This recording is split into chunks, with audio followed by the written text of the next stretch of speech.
Chapter 1. Queen Crosspatch Flits. Queen Crosspatch the Sixth stood at her castle window staring crossly down at her crosspatch country. From above it looked like a huge patchwork quilt spread over the rolling hills of the Winky country in Oz. Each of her subjects had a separate cotton patch, and as each patch produced a different color of cotton and each patchworker dressed himself and his family in the color of his patch and painted his house the same color too, you can imagine the odd appearance of the kingdom itself. The Quilties, as the people of Patch were pleased to call themselves, did most of the patchwork in Oz, and, as the kingdoms of Oz are nearly all old-fashioned enough to use and appreciate patchwork quilts, there was plenty of work to be done. Not only did the industrious Quilties gather the small cotton patches from their garden patches and stitch them into gay quilts, but they did mending and darning as well. For miles around, people brought their old clothes to Queen Crosspatch for repairs, so that Patch was as busy and prosperous a little kingdom as you would find anywhere, but by no means a pleasant one. Constant picking of the scraps in their garden patches had made the Quilty men exceedingly scrappy, and constant stitching upon the patchwork quilts had made the Quilty ladies extremely cross and crotchety. Indeed, everything about this little country was cross and patchy. All the roads were crossroads, and the houses as patched and shabby as the clothes of the people who lived in them. But perhaps, of all the Quilties, the Queen herself was the crossest and patchiest. She even had a patch over her eye. She had strained it from too much fine sewing. Just now she was straining the other one in an effort to see that all of her subjects were hard at work. Finding that they were, she flounced across the room and sat down at her sewing table. Here, grumbling and scolding to herself, she began sorting patches into separate piles according to their size and color. Except for Her Majesty's mumbles and the occasional snores of a scissor bird who dozed on a perch by the window, there was not a sound in the great chamber. But suddenly, with a shrill scream, the Queen flung a handful of patches into the air, toppled off her three-legged throne, and went entirely to pieces. Extremely small pieces, too. "Help!" shrieked the scissor bird, wakening with a bounce. "Help! Help! The Queen has gone to pieces!" At the scissor bird's sharp outcries, the prime piecer and chief scrapper of Patch fairly rushed through the doorway. "I've been expecting this," groaned the prime piecer, and taking a huge bite from the chunk of beeswax he held in one hand, began to chew it gloomily. "Well, if you've been expecting it, you're not surprised," sniffed the chief scrapper crossly. "But it's too bad to have it happen at the busiest season of the year. Now we'll have to stop everything and find a new ruler. Hold your bill, Nipper." Stamping his foot at the scissor bird, the chief scrapper of Patch marched stiffly from the room. Neither the prime piecer nor the chief scrapper seemed to think it queer for the Queen to go to pieces. And no doubt this is because, sooner or later, all of the Quilties do this very thing. Living in a fairy country and being magically constructed, they cannot die, so when they wear out, they simply go to pieces. When a Quilty goes to pieces, his relatives or friends sweep up the scraps and put them away in a tidy scrap bag, and in 10 years or so he comes out of the bag as good as ever. This does seem a curious custom, but curious or not, that is exactly what happens, and while Scrapper went to fetch the royal scrap bag and Piecer the royal dustpan, the scissor bird flew out of the window to break the news to the patchworking populace. In a huge sewing circle, the Quilty dames were stitching upon a quilt, and in their separate garden patches, the Quilty men were busily picking cotton patches.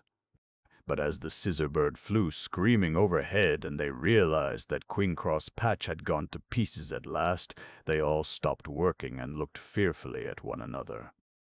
Who would be the next ruler of Patch?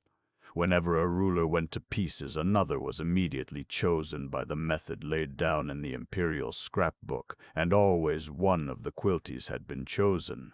Now, curiously enough, no one wanted to be king or queen, for the ruler of this cross little country had to work 6 times as hard as anyone else, and consequently went to pieces 6 times faster. Therefore, dropping their thimbles and scissors, the quilties started to run in every direction, pelting into houses and down cellars, creeping into barrels and hiding themselves behind trees, so that when Peacer and Scrapper issued from the palace, not a person was in sight.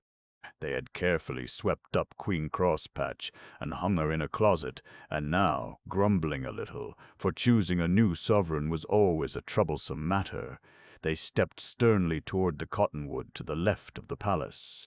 In this wood grew hundreds of spool cotton trees, enough, in fact, to furnish all the thread used in the kingdom. There were pink spool cotton trees, red spool cotton trees, green spool cotton trees, orange spool cotton trees, and every other color you could imagine.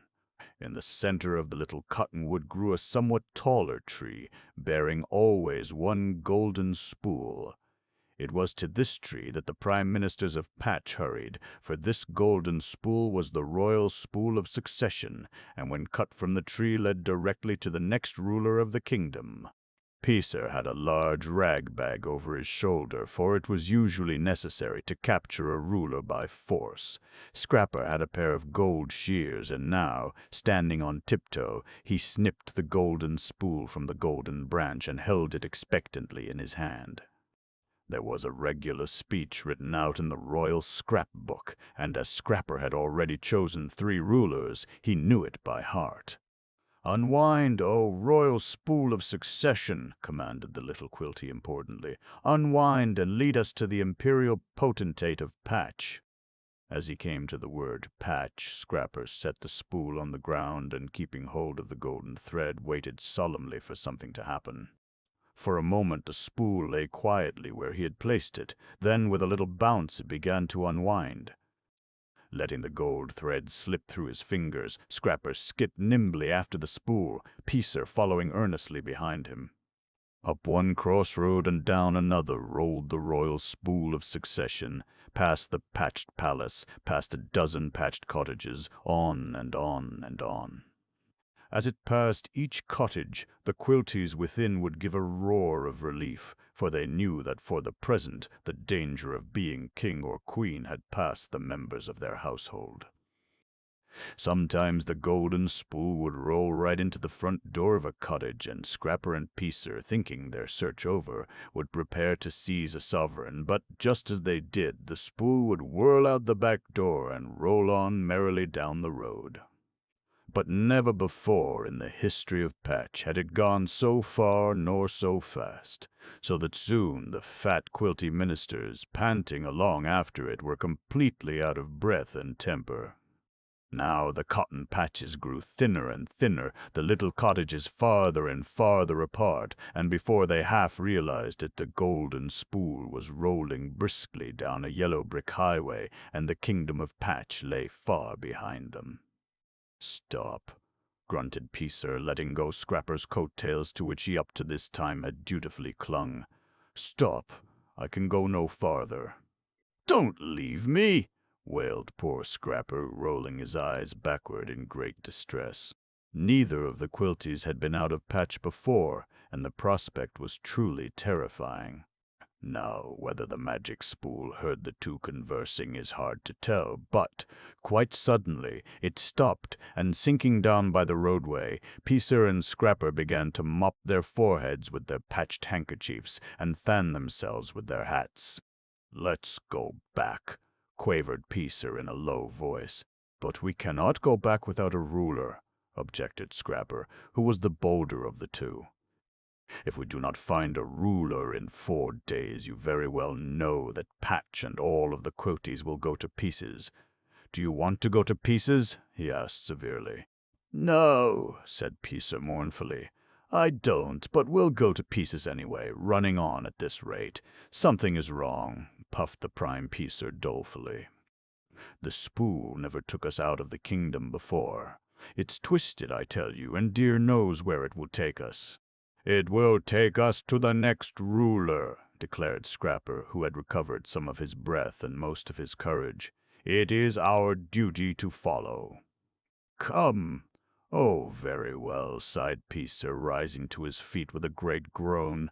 "But don't blame me if it leads us into a forest and we are torn to bits by bears."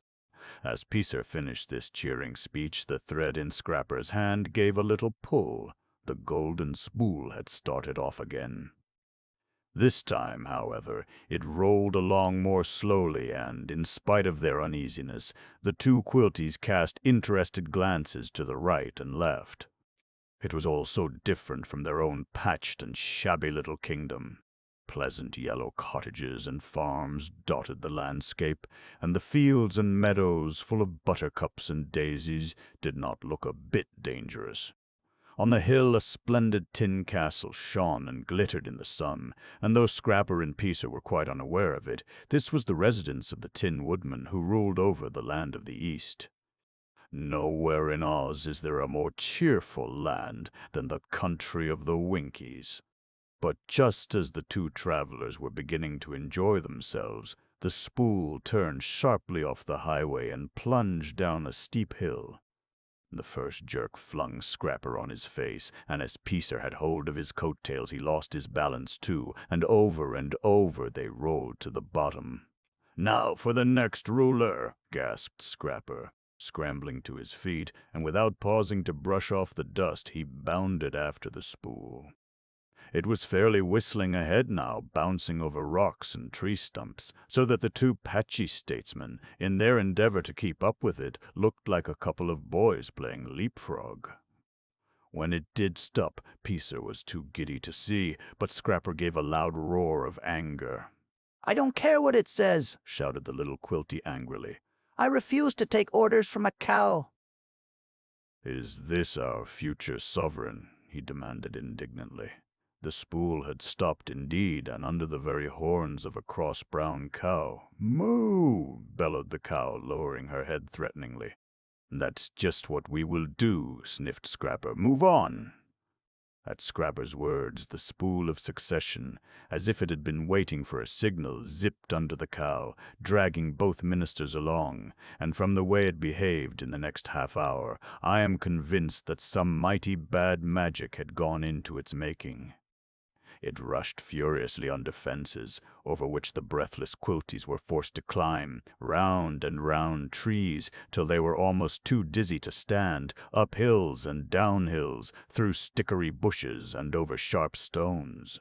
It even dragged them head first into a muddy river. "Let's go home," blubbered Peacer, shaking himself like a big dog. Fortunately, the quilties could swim. But swimming in quilted trousers and coats was no fun at all, and, dripping water and mud, the two sovereign seekers felt more depressed than ever. "It's bewitched," insisted Peacer, tugging at Scrapper's coat-tails. "Let's go back."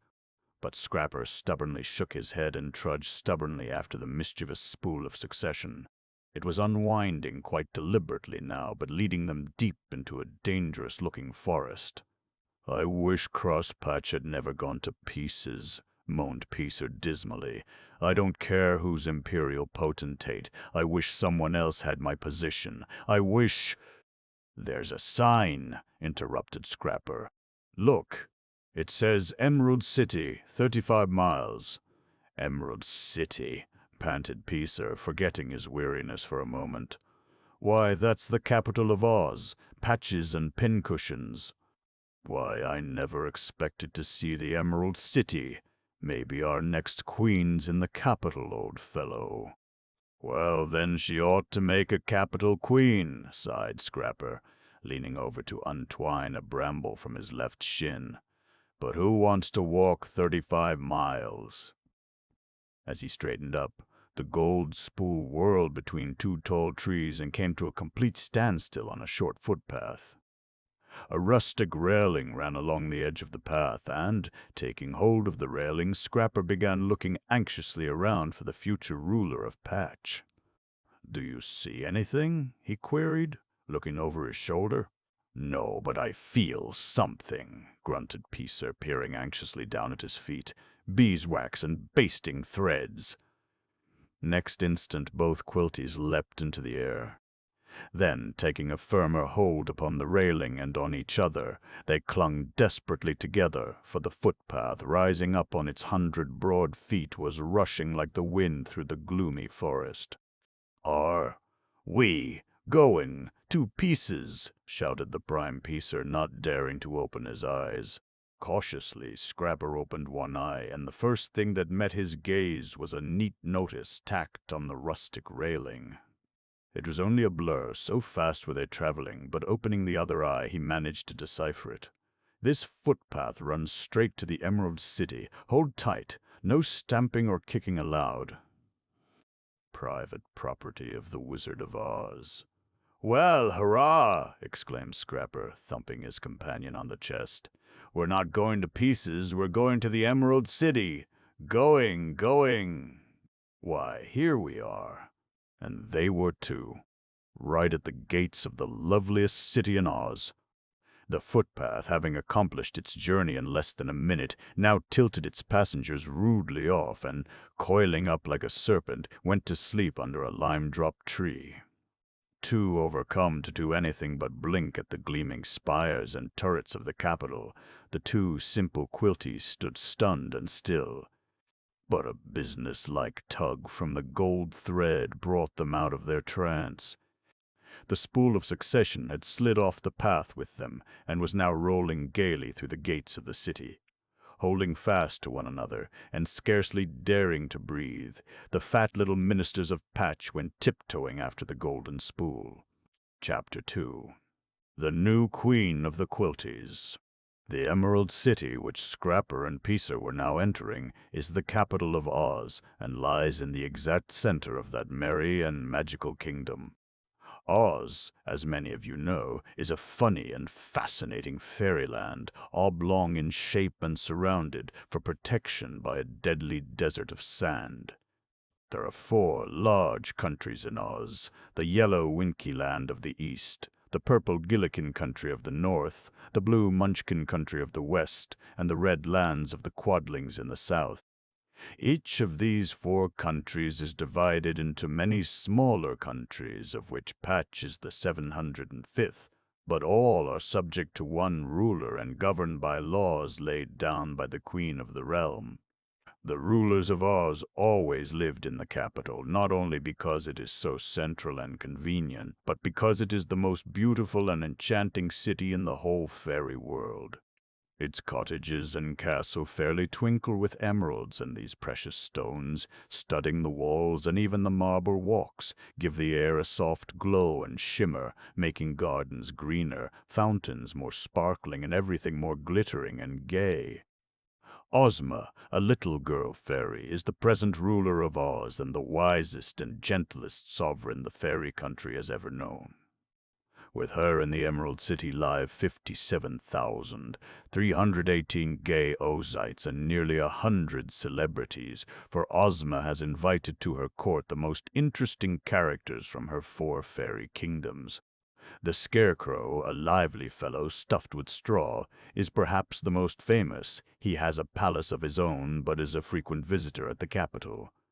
Then there is the Tin Woodman, who rules over the Winkies and is a splendidly polished gentleman of tin, and Sir Hawkus of Pokes, a knight 7 centuries old, Jack Pumpkinhead, a singular person carved from wood with a large pumpkin for a head, Tick-Tock, a machine man who winds up like a clock and does everything but live, the famous Wizard of Oz, and so many more that 20 histories have already been written about their queer doings. On this late afternoon, as the 2 bewildered quilties trod timidly down the streets of the capital, Ozma was busily conferring with Princess Dorothy about curtains. Dorothy is a little Kansas girl who was blown to Oz in a cyclone and later was made a princess and invited to live in the palace. She is Ozma's favorite advisor and not only helps her rule over the turbulent tribes of Oz, but is consulted about everything, even such small matters as new ribbons for the palace pets, or, as now, about castle curtains. Choosing curtains is fun, and there were so many colors and fabrics it took the 2 girls quite a long time to decide. They had about settled on green taffeta, edged with gold fringe, when a terrified cry came echoing in from the garden.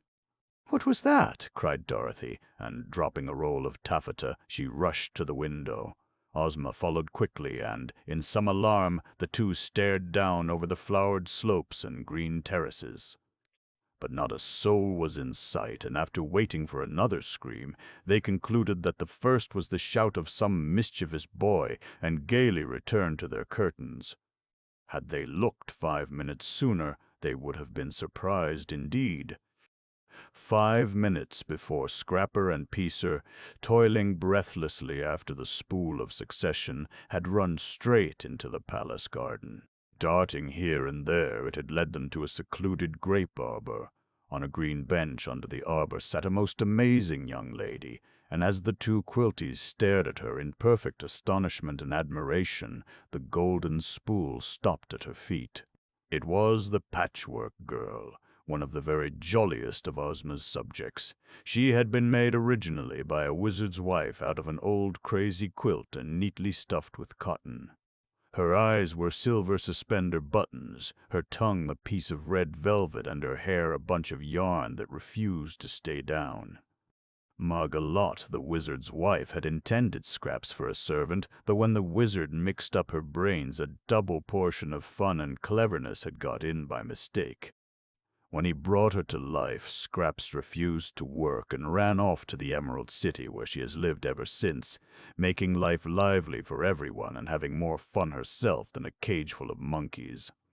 Being constructed from a crazy quilt makes her exceedingly reckless and gay, and as more than half her conversation is in verse, Scraps is a most amusing and delightful companion. To the weary and already homesick quilties she seemed a vision of perfect loveliness. "Superb!" gloated Peacer, throwing both arms round Scrapper's neck in his excitement. "A beauty!" exulted Scrapper, returning Peacer's embrace with interest. Indeed, so delighted were they at the appearance of their future sovereign that they began to dance up and down and fairly hug one another for joy. A sharp exclamation from the Patchwork Girl made them stop. "Ragman apply at the rear!" cried Scraps, pointing imperiously toward the back of the castle. "Ragman!" The quilties exchanged indignant glances. The spool had led them such a chase that their clothes were torn and dusty, and the bag over Peace's shoulder added a convincing touch to the picture. No wonder Scraps thought them ragmen. Peacer was about to explain, but Scrapper, afraid that this bewitching damsel might escape them, rushed forward impetuously and seized her hand. "Scat!" screamed the Patchwork Girl, snatching it angrily away. "What do you take me for?" "Because we have to," confided the Chief Scrapper mysteriously. "We take you for what you are, a queen." "3 cheers for the Queen of the Quilties!" wheezed Scrapper, signaling slyly to Peacer. And while the Patchwork Girl fell back stiff with astonishment, Peacer clapped the bag over her head. Then together the two little quilties shook her down into the bottom and pulled the string tight. It was the frightened scream of Scraps as she disappeared into the rag bag that Dorothy and Ozma had heard, but by the time they reached the window, she was out of the garden. Thrusting a sharp stick through the neck of the sack, the ministers of Patch hoisted it to their shoulders and, with the bag itself swinging violently between them, started on a run for the gates.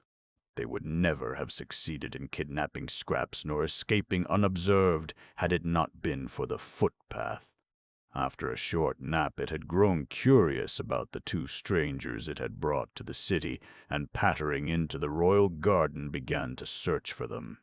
Usually the Wizard of Oz kept this mischievous piece of property tied up when not in use, but today he had forgotten to do so, and, enjoying its holiday, the little footpath was running perfectly wild.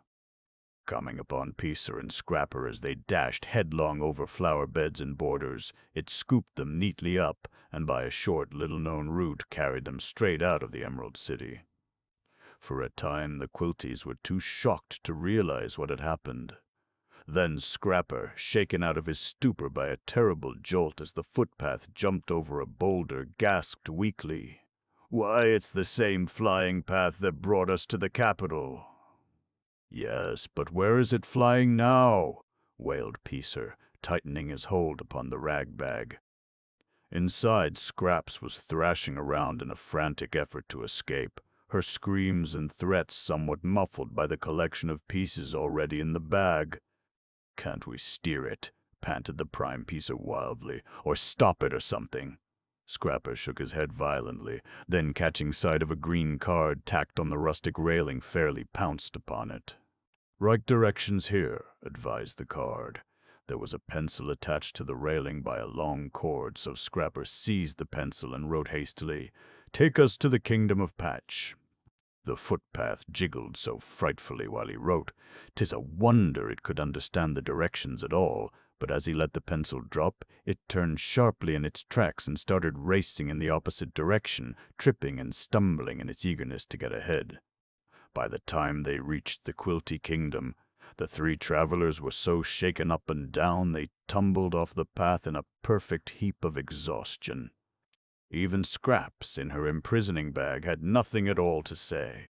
Not satisfied with shaking them nearly to bits, the footpath gave Peacer a playful kick with its 49th foot, and then, jumping over a green cotton patch, gaily took its departure. Now, ever since morning, the patchworkers had been anxiously awaiting the return of their ministers, and, as the two exhausted sovereign seekers rolled through the gates, a great crowd of quilties came hurrying to meet them. "What have you bagged? Who is our ruler? Show us the imperial potentate," they cried, clattering their shears and shaking their sewing boxes.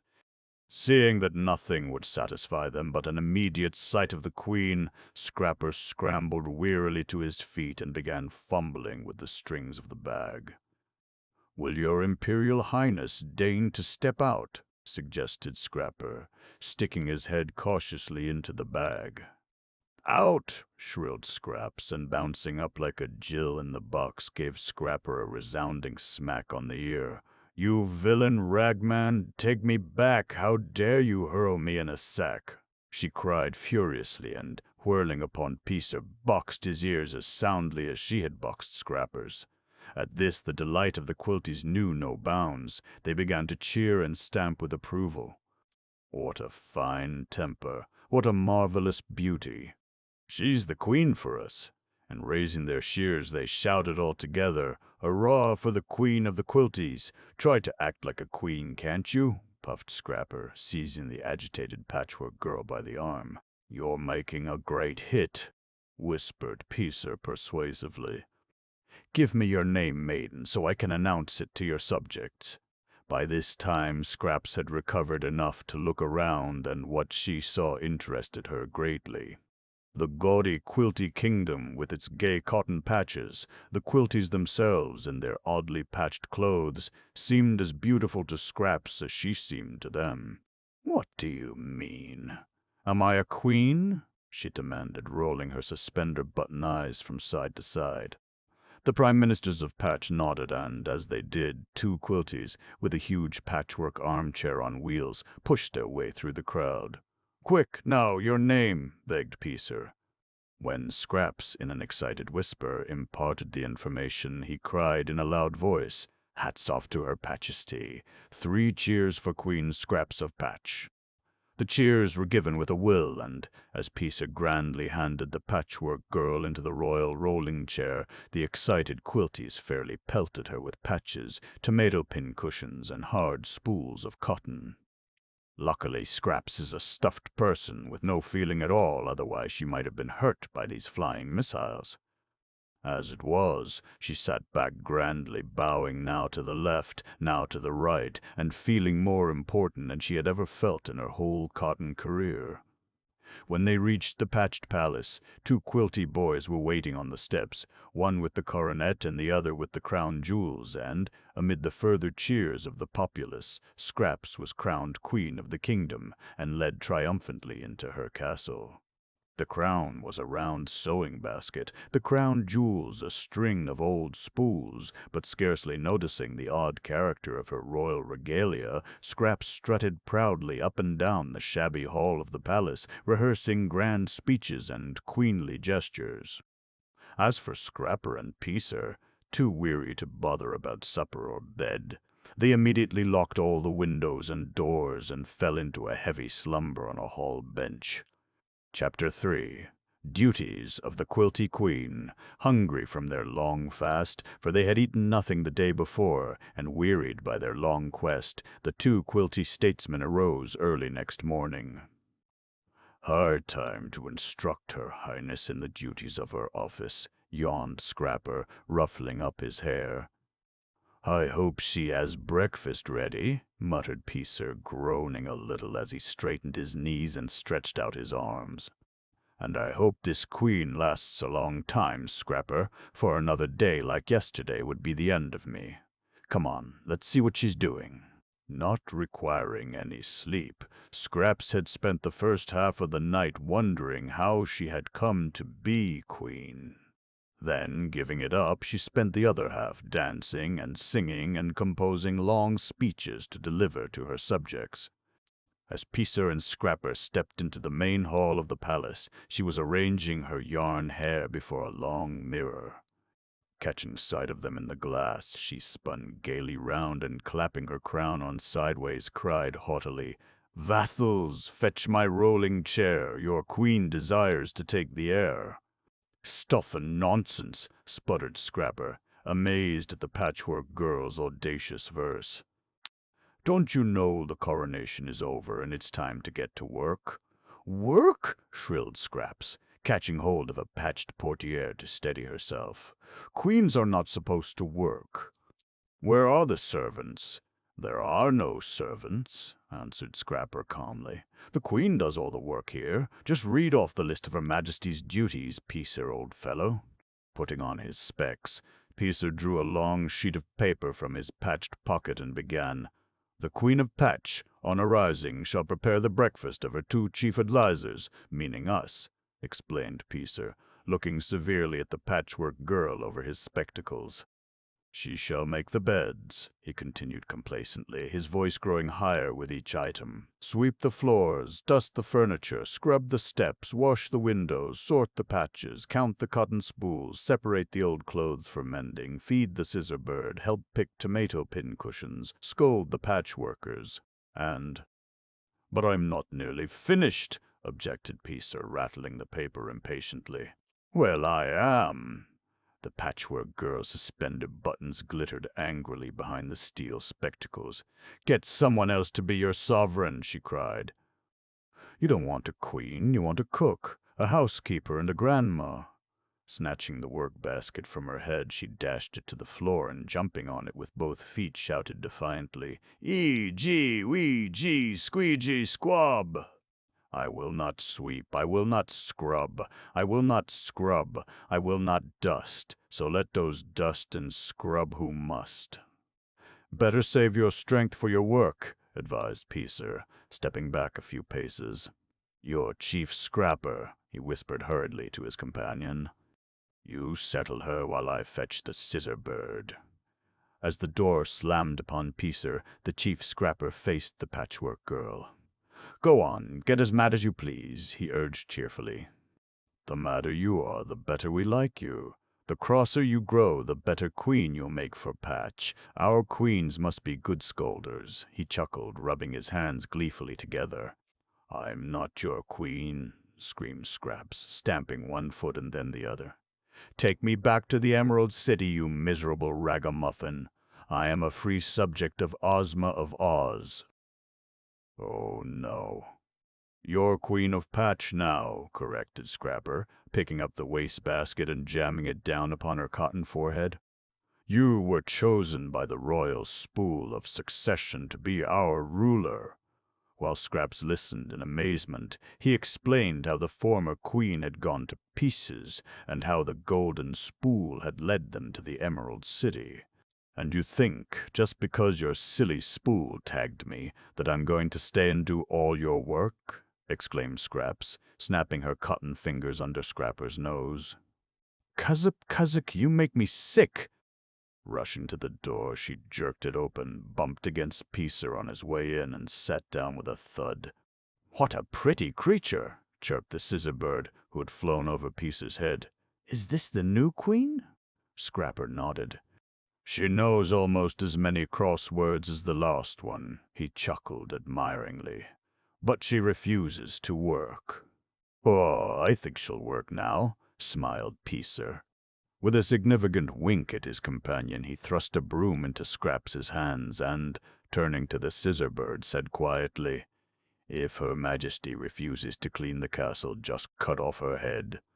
Nothing would give me more pleasure, chortled the bird, and snapping his scissor bill hungrily, he swooped down upon Scraps and snipped an inch off her yarn hair. Help! Screamed the Patchwork Girl. Help! Help! But there was no one to help her, and, as the scissor-bird took another snip at her yarn, she seized the broom and fell to sweeping for dear life.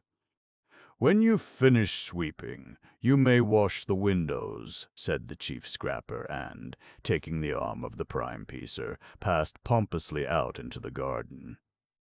All day, pursued relentlessly by the scissor-bird, Scraps flew from one task to another. Being made of cotton, she did not grow tired, but as she had never in her whole life done anything she did not wish to do, you can imagine how furiously angry she became. Wait till Ozma hears of this, she raged, shaking her scrubbing brush under the scissor-bird's bill. Just wait. I'll wait, yawned the scissor-bird, but you'll have to wait too, and while we're waiting, suppose you go on with the scrubbing. Poor Scraps. She could have wept with anger, but she had not been constructed for crying, and having not a tear in her cotton constitution was forced to express her indignation in groans, shouts, and threatening verses. To these the scissor-bird paid no attention whatsoever, and by nightfall, Scraps had not even energy enough to make verses. After complaining bitterly about their dinner, and it must be confessed that Scraps, having had no experience, proved a poor cook, the two quilty ministers locked her securely in the palace sitting-room and went off to tell their fellow townsmen about the Emerald City. They took the scissor-bird with them, and, left to her own devices at last, the Patchwork Girl sank into a broken chair and began to rock to and fro. No wonder the queens go to pieces so fast, groaned Scraps, anxiously examining a rip in her cotton finger. She had caught it on a nail while scrubbing the castle steps. Kazup kazoo, what shall I do? Stay here and go to pieces too? Never. Springing up, she took the candle the quilties had placed on the center table and ran from one window to the other. But the windows were all locked and barred, and, after rattling the doorknobs and pounding on the walls, she sat dejectedly down in the rocking chair again. There was nothing in the room to amuse her. All the books in the bookcase were needlebooks. All the cushions were pin cushions, and the wall was simply covered with cross-stitched mottos. A stitch in time saves 9, sniffed Scraps, scornfully reading the one nearest her. Well, who wants to save 9? Why should 9 be saved any more than 6 or 7? There was no one to argue it with, so after a little silence she murmured, I wonder what's in that chest.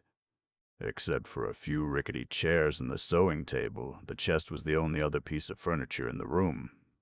Taking the candle, Scraps walked over to the chest and, dropping on her knees, cautiously lifted the lid. At first she thought it was empty, but as 3 or 4 drops of hot candle grease dripped inside, a low growl rumbled out of the darkness. In some alarm, Scraps jumped back. Go away, roared a gruff voice. To your own scolding, I'm sleepy. Shut that lid, I tell you. Shut it yourself, cried the Patchwork Girl, who was extremely tired of being ordered about. Besides, she was a little frightened. At this there was a short pause, followed by a surprised grunt, and presently a rumpled head appeared above the edge of the chest. It was a small brown bear. Blinking at Scraps, it grumbled crossly, Where's the queen? Who in scratch are you? I'm the queen. Who in patch are you? answered the Patchwork Girl saucily. The bear regarded her attentively for some time before he answered. Then, putting his head on one side, he explained calmly, "Why, I'm a pet of the late Queen Crosspatch. Has she gone to pieces?" Scraps nodded. "I don't see why she wanted a bear for a pet," she added frankly. "You look bright, but I'm afraid you're quite dumb," sniffed the bear, climbing out of the chest. "Why shouldn't she have a bear for a pet? Isn't a bear about the crossest pet one could find? I helped Crosspatch with the grumbling and growling when she was tired. I'll help you if you wish, though it will be a little harder. Just looking at you makes me want to laugh." "Well, why don't you?" asked Scraps, seating herself in the rocker again. "Shh! Ho! Do you want me to lose my position?" breathed the little bear, looking around anxiously. "I mustn't laugh. Don't you know a bear is supposed to be cross? You have to be pretty cross to keep your place in this country." "Well, I don't intend to stay in this country," announced Scraps, rocking vigorously backward and forward. "I was kidnapped and crowned queen against my will, and I intend to run away as soon as I can. Princess Ozma may send for me any minute, too. All she has to do is to look in the magic picture." This was quite true, for in Ozma's palace hangs an enchanted picture showing a country landscape. If the little fairy ruler wishes to locate any of her subjects, she has but to command them to appear, and the magic picture immediately shows where they are and what they are doing. All of this, and a bit about Ozma and the Emerald City, Scraps explained to the cross little bear, and he listened most earnestly, wiggling his buttony nose with interest. "What's your name?" asked Scraps presently. "Grumpy," answered the bear gruffly. "What's yours?" "Scraps," said the Patchwork Girl, kicking her heels against the rocker. Now, one of the delightful things about Oz is that all the animals and birds can talk, and as talk of any kind interested Scraps, she began to feel quite cheerful and like herself. "You mean Queen Scraps," corrected the little bear, eyeing the work-basket on her head with great respect. "Not if I can help it," cried the Patchwork Girl, springing out of her seat and rattling the crown jewels defiantly. "The country is all right, but who ever heard of a queen doing all the work? It's ridiculous." "Queen Crosspatch liked to work," muttered Grumpy. Then, sitting down thoughtlessly on a pincushion, he arose with a loud roar. "Well, I don't," said Scraps, while Grumpy, growling furiously, pulled 2 needles from his fur. "So I hope Ozma looks in the magic picture soon, but whether she does or not, I shall run off first chance I get. Back to the city of sun and song, back to the city where I belong." "It'll be a long time before they let you," observed Grumpy thoughtfully. "And if you try to escape, the scissor bird will cut off your head. What would you do then?" "Have it sewed on again," declared Scraps stoutly, but she shivered a little at the prospect, and in a slightly shaky voice inquired, "Don't you know any games or riddles?" "No one's around now, and we might as well have some fun." Grumpy shook his head, then brightening up a little, he slid out of his chair. "Crosspatch and I always cuffed each other a bit after dinner," he said casually. "Cuffed each other?" gasped Scraps. "What for?" "For practice," explained Grumpy solemnly. "You have no idea how many new crosswords we learn that way. It's simply astonishing what crosswords you can think of when someone thumps you on the ear. Come on, let's try it. You'll need to know a lot of crosswords." Drawing back his fuzzy arm, Grumpy gave the Patchwork Girl a cuff that sent her flying into the corner. "What a pleasant pastime," puffed Scraps, picking herself up with a flounce. "Do you call that fun?" she demanded, shaking the dust scornfully out of her skirts. "Well, what do you want to do then?" mumbled the little bear sullenly. "That's the only game I know. Say, someone's at the door, listen." Someone certainly was. First, the bell rang long and clangingly. Then came such a series of thumps, kicks, and slams that all the cross-stitched mottos fell sideways. "Oh!" shrilled the Patchwork Girl, flinging up her arms joyously. "I know! Ozma has sent someone to rescue me." Come on, Grumpy, we'll let them in. How do you know it's rescuers? Shivered the little bear anxiously. They sound like robbers to me. Get out! Cried Scraps, running over to the door. We can't get out, Grumpy reminded her patiently, for we're locked in good and tight. That's so, sighed the Patchwork Girl, pressing her cotton nose to the window bars. They'll have to break down the door. Sounds as if they had, sputtered the little bear, as a terrible crash sounded from the hallway. Here they come! Jumping headfirst into the chest, Grumpy pulled down the lid. Chapter 4. Peter Flies with an Odd Bird. Nothing at all ever happens here, exclaimed Peter, digging his hands deep into his pockets and staring discontentedly out of the window. There's a balloon man on the corner, chuckled his grandfather, who was standing just behind Peter. Go buy yourself a balloon. With another chuckle, he dropped a quarter into Peter's hand and went back to his evening paper. I'm too old for balloons, said Peter with great disgust. I should think you know that, grandfather. Then buy me one, laughed the old gentleman, winking provokingly. There was no use arguing with a person like that, so Peter, fully intending to buy some marbles and a double-nut sundae, ran out of the house. Peter's home was in Philadelphia, facing on a large public square, and the balloon man, his boisterous wares nearly tugging him off his feet, stood on the corner nearest Peter. There was something mysterious about the man. His face was dark and merry, and his long pointed beard and slouch hat gave him the appearance of a merchant from some far country, so that in spite of himself Peter stopped. "A balloon, young gentleman?" inquired the dealer, bowing politely to the little boy. "What do you say to this one?" Separating a bright green one from the bunch, he held it out invitingly. "How much?" asked Peter doubtfully. He liked being called a young gentleman, and the more he looked at the green balloon, the more it fascinated him. The balloon man had already seen the quarter in Peter's hand, and quickly stating that 25 cents was the price, he thrust the balloon upon Peter and pocketed his quarter, all so quickly the little boy fairly gasped. Why, he had not even made up his mind to buy, and yet here he was with the green balloon, and there was the man with his quarter. Uncertainly, Peter stood staring at the balloon man.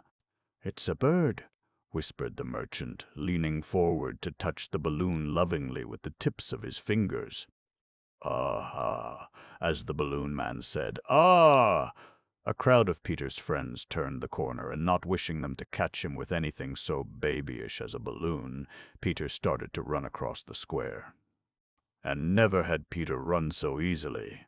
Each step took him 4 or 5 paces ahead, and when he found himself bounding entirely over the fountain in the center of the square, he wisely decided to stop running. So he did, but it made no difference. His legs stopped moving, to be sure, but Peter himself shot upward, soaring lightly as a feather over treetops, housetops, huge buildings, and church steeples. Not until the tall figure of William Penn on the town hall faded into the merest dot did Peter remember the balloon man's words. "Why, it is a bird," murmured the startled boy, blinking at the comical creature above him. The stem of the balloon to which he clung had turned to a strong, stiff leg, while the balloon itself had expanded into a plump green balloon bird. It careened through the air without any motion of wings or body, and for a while Peter, hanging to its leg, was too frightened to open his mouth. The city had disappeared long ago, and, as they pushed up toward the clouds, Peter, regaining a little of his courage, gave the bird's leg a sharp pull. "Stop!" shouted Peter in as commanding a voice as he could muster. "Stop yourself!" retorted the balloon bird sharply, and the words came in tiny explosions like the pop-pop of an air gun. "Do you think I enjoy having my leg pulled?" it chirped indignantly. "But where are we going?" cried Peter anxiously. "Balloon Island," popped the bird, bending its head to get a better view of the little boy. "Hold tight, for if you let go you'll probably puncture yourself on a steeple." Peter had been thinking this very thing himself. "You are a present to Queen Luna from Sandaroo," continued the bird calmly. "She needed an errand boy, so Sandaroo sent you." "The balloon man," gasped Peter, scarcely believing his ears. "He's not a balloon man," replied the bird disdainfully. "He's Lord High Bouncer of Balloona.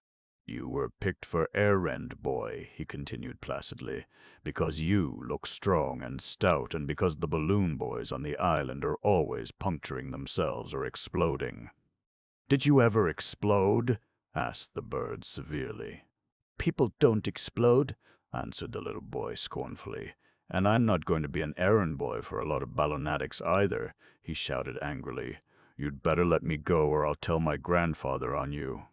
"Let go if you want to," said the bird carelessly. "You're holding on to me, aren't you?" This was only too true, and after one dizzy look downward, Peter tightened his clutch on the balloon bird's leg and wondered desperately what to do. "You must tread lightly when we land on the island," warned the balloon bird after a short silence during which they covered miles of air. "But I dare say it will be all right after you are blown up." "Blown up?" coughed Peter. "Why, what do you mean?" "Well, you wouldn't do as you are," murmured the bird, rolling its eyes disapprovingly down at the little boy. "So the Queen has a splendid plan. She will cut a tiny hole in your back and then have you blown up till you can float as easily as we do." "Oh, you'll enjoy floating," promised the balloon bird, diving through a moist cloud bank. Peter doubted that he would enjoy floating. He doubted it very much, and the more he thought about being blown up and the hole that was to be cut in his back, the more dreadfully uneasy he became. His arms ached from the long swing through the air, and, as the balloon bird plunged through a particularly black cloud, Peter took a long breath and let go. "Maybe I'll land on something soft," panted Peter, as he turned over and over and then dropped straight downward. "Anyway, it won't be any worse than being cut and blown up." He had fallen several miles by this time, and it was so confusing, tumbling through clouds and airways, and the wind made such a frightful whistling in his ears, he finally gave up thinking altogether and closed his eyes. Splash! With a terrific slap, Peter struck the surface of a shining blue ocean, the force of his fall carrying him to the very bottom, where he bumped his head severely on a clamshell. Dazed and choking, Peter rose to the surface and almost mechanically began to swim. After several strokes, he shook the water from his eyes and looked around him. Then he gave a little exclamation of excitement and relief. Not more than 20 paces off lay a small, straggly-looking island. "Well, this is better than being blown up," gulped Peter, heading straight for the island.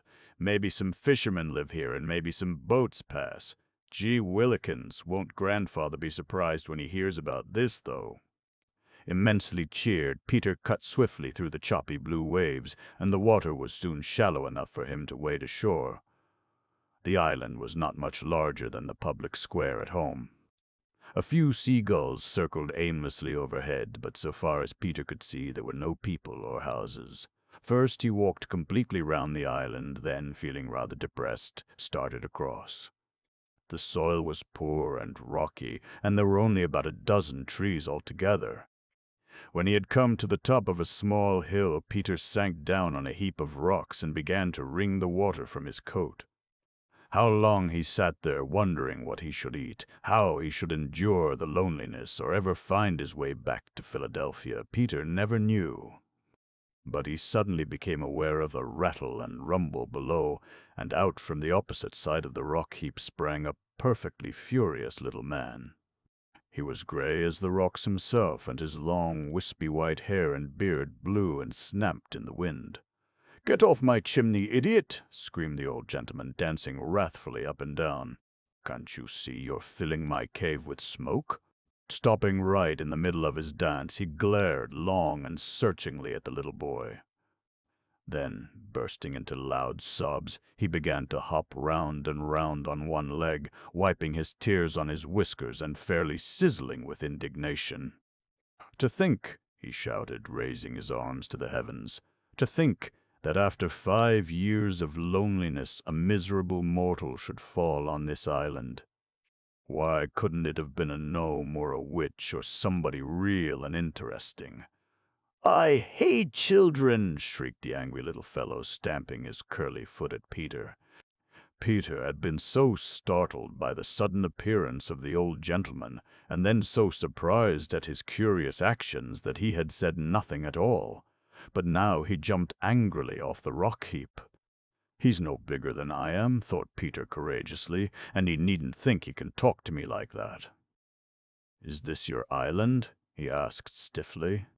"Of course it's my island," spluttered the little man. "Go away. I hate children." "Well, I can't help that," answered Peter. "Besides, I'm not a child. I'm 9 years old and in the 5th B."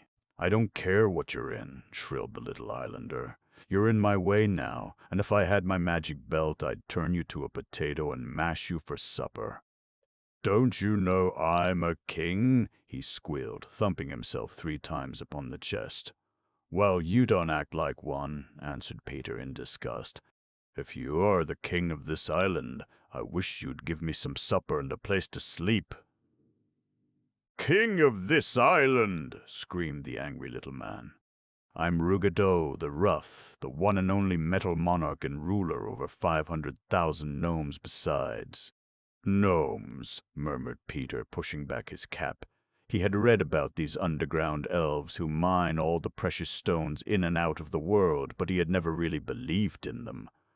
"Yes, gnomes," boasted the little gray gentleman, marching proudly up and down. "Where are they?" inquired Peter, a little anxiously. "For," thought Peter to himself, "if they are all as cross and tempery as this one, life on the island is going to be very unpleasant and dangerous." "You stand there and ask me that?" howled the Gnome King furiously. "Don't you know I've been banished from my kingdom for years and made a prisoner on this ridiculous little island, just because I tried to get back my magic belt from Ozma of Oz? Don't you know it was a miserable child who stole it in the first place?"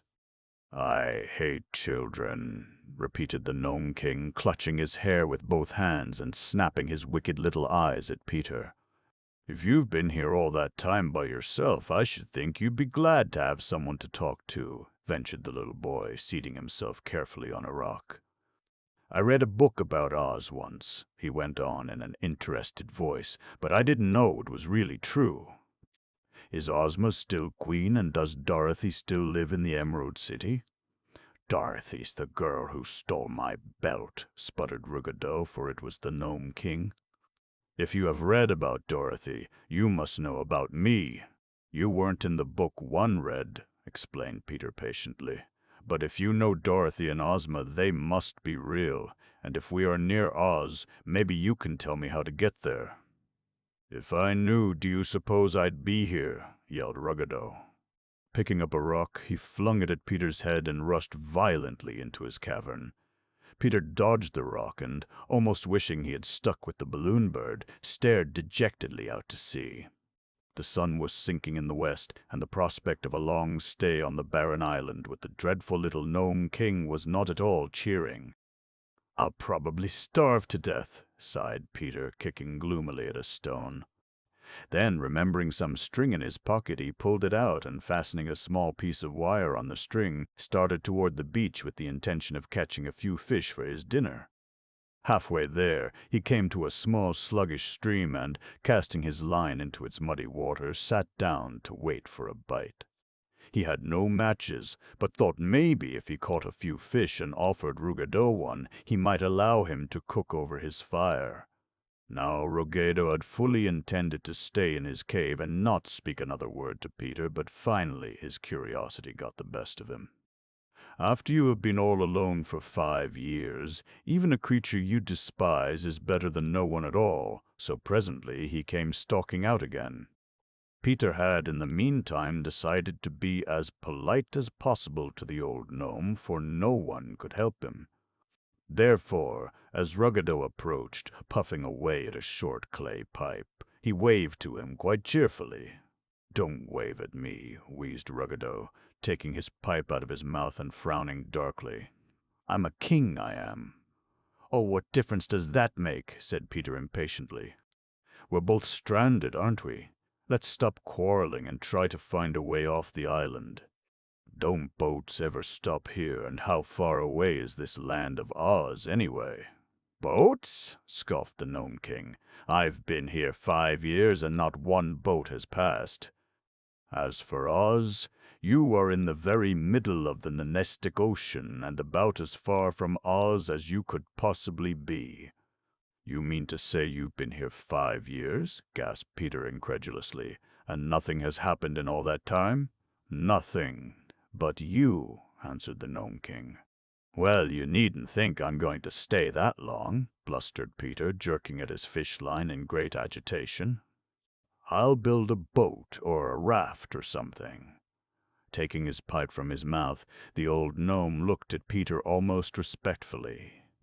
He had often thought of building a raft himself, but, being a king and naturally quite unskillful and lazy, he had never really gotten down to it. "If you help me off this island," he puffed after a short pause, "I'll make you the richest boy in the world."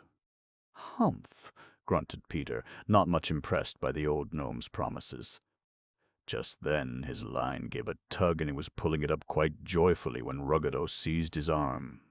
"Look!" shuddered the gnome, pointing a trembling finger out to sea. Not far from the island, the waters of the Nonestic Ocean were boiling and churning in a terrifying manner.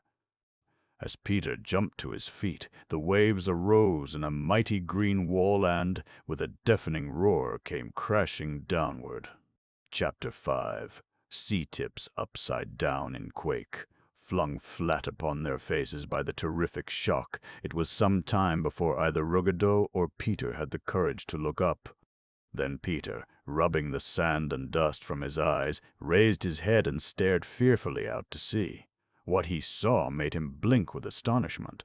The sea had turned itself upside down, and on top of the waves, and almost touching Ruggedo's island, lay a long, gleaming stretch of sea bottom. Crystal caverns and sea grottos, coral walls and castles glittered and shimmered in the last rays of the setting sun, and rushing toward the edges of the strange morass was every sort of sea creature Peter ever had imagined. Giant fish wallowed desperately toward the sides and hurled themselves back into the water. Peter rubbed his eyes again to be sure he was not dreaming, and, as a golden-haired mermaid plunged boldly from the window of a coral castle, he made a grab for Ruggedo. But Ruggedo was already on his crooked little legs. "Come on, come on," wheezed the old Gnome King frantically. "Can't you see it's a way off the island?" In a daze, Peter ran after him and jumped across the small stretch of water separating their island from the mysterious sea country. It extended as far ahead as they could see. "Hurry, hurry," urged Ruggedo, stumbling over slippery rocks and pausing every few moments to disentangle himself from the oozy arms of some clutching sea plant. "It may go straight to the shores of Ev," panted the gnome, giving no attention to the frightful sea monsters who were rushing past him in an effort to fling themselves back into the water. "Come on!" "Come on!" Shuddering a little as he collided with an octopus, Peter came. Now they were wading knee-deep in green slime with lobsters, crabs, turtles, jiggers, and jellyfish squirming and wiggling uncomfortably against their legs. Peter wanted to stop at the first coral castle, but Ruggedo ran scornfully past. An old merman, sitting sadly on the top step, reminded Peter of his grandfather. He wanted to stop and sympathize with the old gentleman, but fearing to be left alone in so scarce and strange a country, he hurried after the Gnome King. Then Peter saw that which made all else fade from his mind. It was the battered hulk of an old ship resting against the side of a green sea cavern. It was overgrown with sea moss and barnacles, but the name, in raised letters of pure gold, was still visible. "Blunderoo," breathed Peter softly, then snatching at Ruggedo's coattails forced him to stop. "Let's go aboard," puffed Peter. "I'll bet we'll find all sorts of useful things. Oh, Jiminy, look!" "It's a pirate ship." Peter pointed to the gold skull and crossbones below the ship's name, his voice trembling with eagerness. Even Ruggedo's eyes began to snap and sparkle with excitement.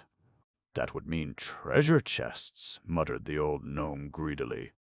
There was a rusty chain ladder hanging over the ship's side, and, seizing the lowest run, Peter swung himself up and in less than no time had reached the ship's deck. How long it had lain at the bottom of the sea was hard to say, but the planks were water-soaked and rotten, and everything was crumbling with rust and decay. As the Gnome King dropped down beside Peter, a thunderous explosion shook the boards beneath their feet. "Another one!" roared Ruggedo, clapping his hands over his ears. "Another what?" shouted Peter, who was not quite sure what had happened in the first place. "Seaquake!" quavered the gnome, cowering back against the ship's cabin. And Ruggedo was right. For a moment longer the strange stretch of seabed quivered on the surface of the waves. Then, with a splash, grind and rumble, it went crashing back to the bottom, and the hungry waves of the nonestic ocean tossed and tumbled over the place where it had been. Now the same terrific shock that hurled the sea land back to the depths of the ocean dislodged the crumbling old pirate wreck and hurled it high into the air. With a shattering smack it smote the churning waters, rocked violently backward and forward, finally righting itself. "Well, I'll be scuppered!" Letting go of the ring in the cabin door to which he had clung during the whole excitement, Ruggedo slid down to a sitting position on the deck. Peter, with one arm hooked about the ship's railing, was so surprised to find himself alive that he did not speak for several moments. "Well," he coughed finally, "at least we have a boat. If we hadn't come aboard, we'd have been at the bottom of the sea by this time," shuddered Ruggedo, as Peter sank down beside him. "I believe you've brought me good luck, boy, and when I reach my kingdom, I'll make you general of all my armies." "Thanks," murmured Peter, smiling faintly, "but I'll have to be getting back to Philadelphia. My grandfather will be worried. Besides, I'm captain of our baseball team, and there's a big game on soon." "Would you rather be captain of a baseball team than an army?" asked Ruggedo, staring at the little boy in real amazement. He didn't know just what a baseball team was, but felt that it could not compare with his army of gnomes. "Of course," answered Peter in a matter-of-fact voice, "but if we're going to get anywhere, we'll have to steer the ship." The sun had sunk down into the sea by this time, and it was growing darker and darker. Stepping carefully along the rail, for the ship was still plunging and pitching terribly, Peter made a careful survey. But the rudder was gone, the masts crumbled to mere stumps, and not a vestige of the sails remained. "We'll have to drift," called Peter resignedly. Scarcely hearing him, the old gnome nodded. Already 100 plans were skimming through his wicked little head.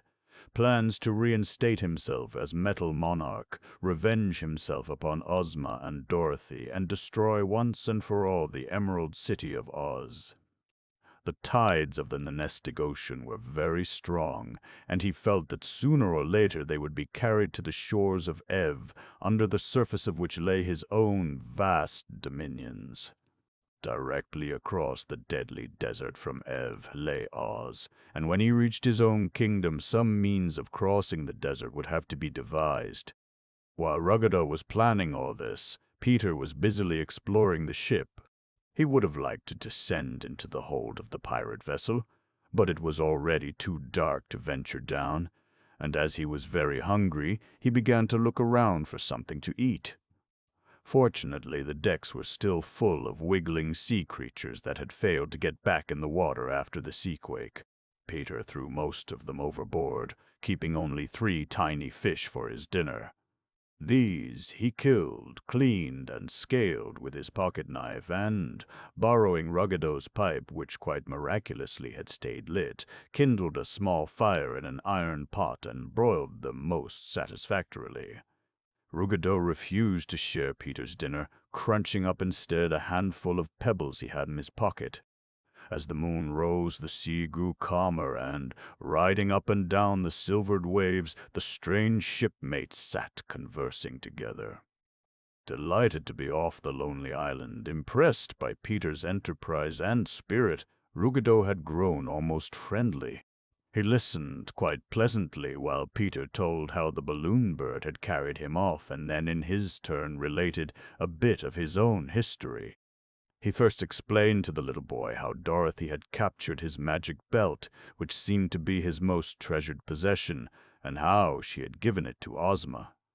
Pulling away at his pipe, he spoke of his many efforts to recover his property, but always, it seemed, through no fault of his own, he had been defeated. After his last attempt, he related how Ozma had banished him to the lonely island where Peter had found him.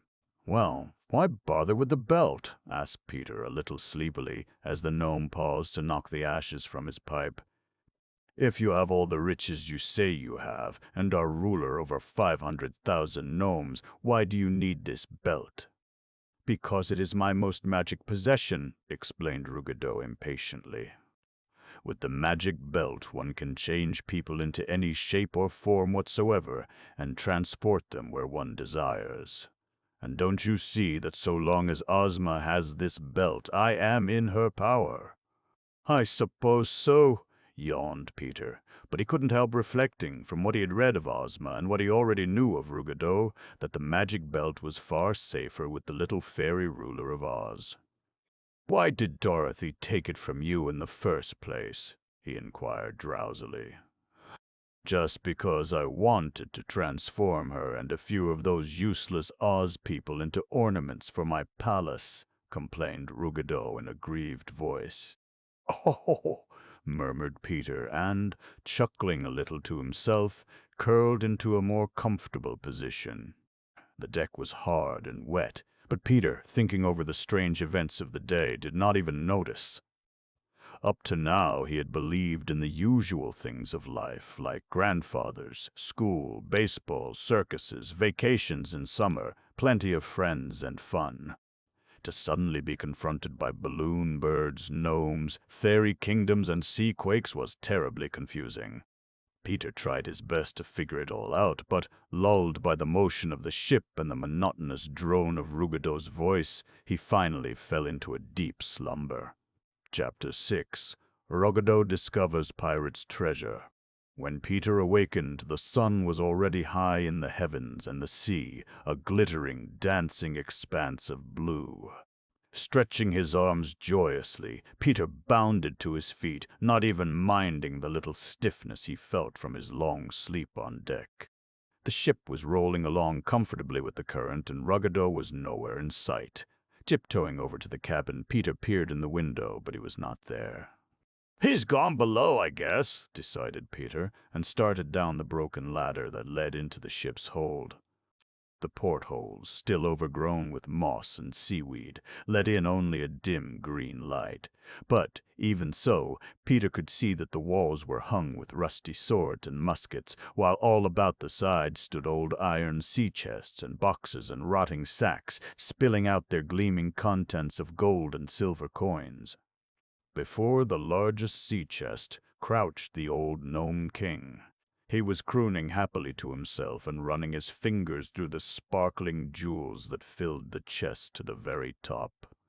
"Well," exclaimed Peter, pausing with both hands on his hips, "this is a find." I found it first, babbled Ruggedo. "They're mine, Peter, all mine. You may have the gold pieces," he finished jealously. Disgusted with the greedy old gnome, Peter shrugged his shoulders. The gold pieces seemed more desirable anyway. Giving no further attention to Ruggedo, he sank down before one of the bulging sacks and began planning what he should do with his treasure. First, he would build a splendid clubhouse for the team, with hot and cold showers, and next he would buy himself and the gang motorcycles, ponies, and canoes. His grandfather should have a new automobile and 25 pair of specs, so he'd always have one pair handy. After that, clasping his knees and fixing his eyes dreamily upon the beamed ceiling, Peter fell into such pleasant reveries that it was nearly 10 o'clock before he so much as thought of breakfast. Then he suddenly realized he was dreadfully thirsty and went hurrying up the ladder in search of water and provisions. "I hope there are some left," muttered Peter anxiously, "something in tins or bottles that the salt water hasn't got into." The cabin was a mass of wreckage, but opening from that was a small, narrow pantry that had evidently been the ship's galley. The shelves had rotted and fallen to the floor. Sand and shells sifted back and forth with the motion of the boat, but in the darkest corner Peter found a heap of casks and tins. Seizing one of the square boxes and a cask, Peter raced out on deck and after some trouble managed to uncork the strangely shaped vessel. Ah, water, sparkling, cold, and clear. Peter almost emptied the cask, then, knocking open a box with a piece of wreckage, he found it full of hard, salty ship's biscuits. Smiling to think how long this breakfast had been waiting for him, Peter ate heartily, for when you are hungry even a stale biscuit tastes delicious. Satisfied at last, he took the biscuits and cask below. Without even a "thank you," Ruggedo gulped down the water and gobbled up the biscuits, which were hard enough to suit even him. Then, wiping his mouth upon his ragged sleeve, he fell to fingering the pirate's jewels again, bending as lovingly over the sea chest as a mother bends over a cradle. After several unsuccessful attempts to draw Ruggedo into a conversation, Peter gave up and went poking around the great dim interior to see what else he could find. Shreds that were once the pirate's coats clung to the nails on the wall, and below one of these nails Peter picked up a small metal-bound book.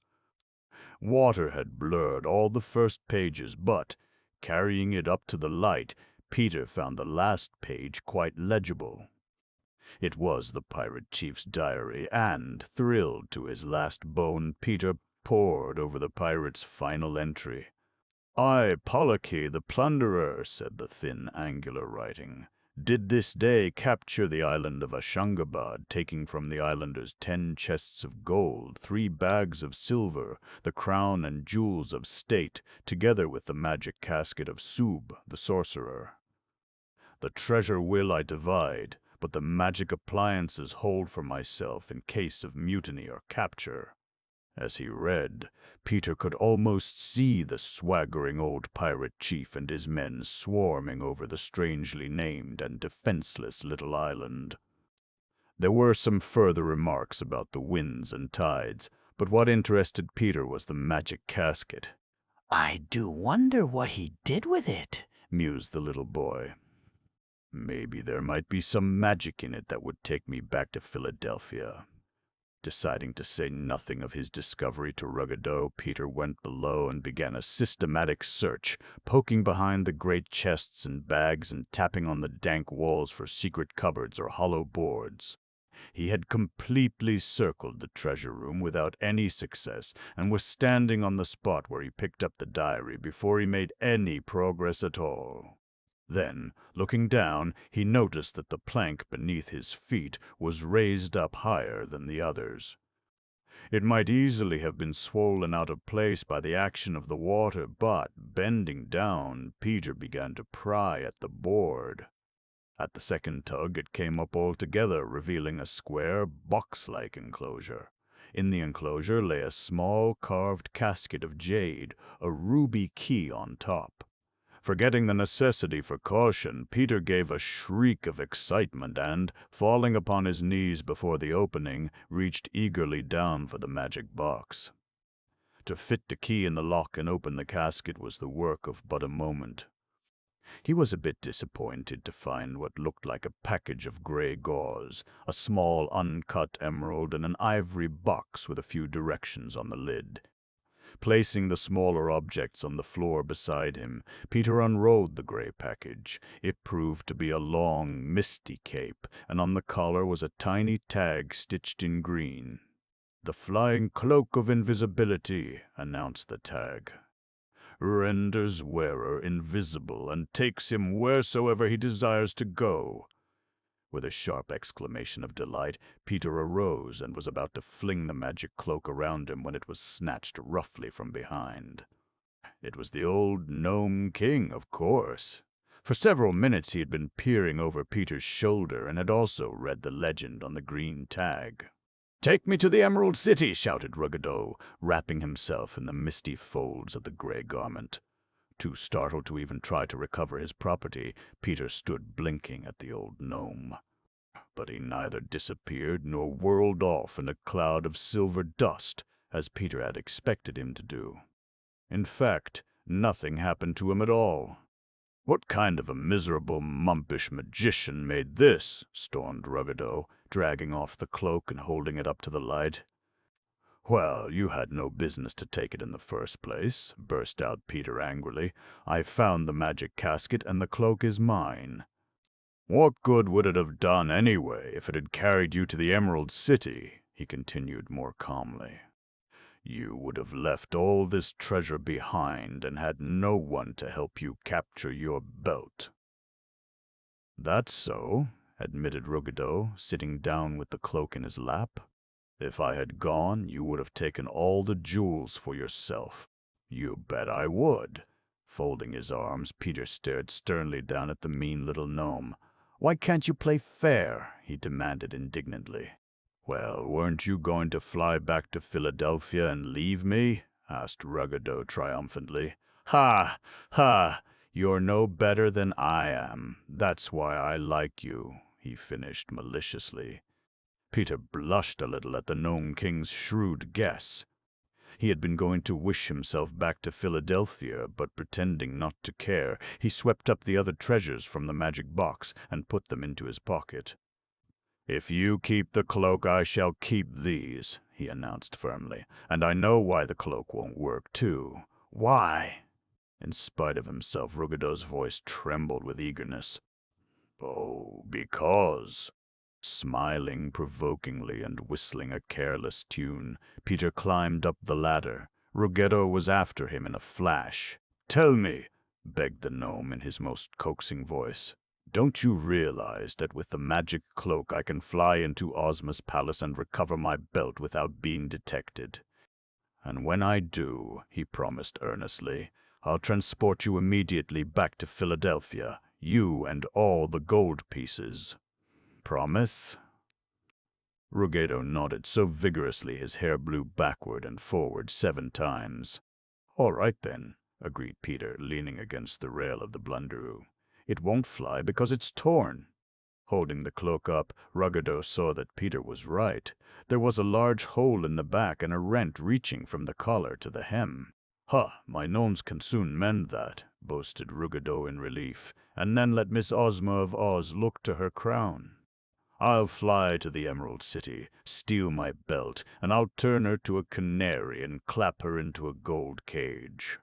"I'll clap them all into cages," roared Ruggedo, beginning to bounce up and down like a rubber ball.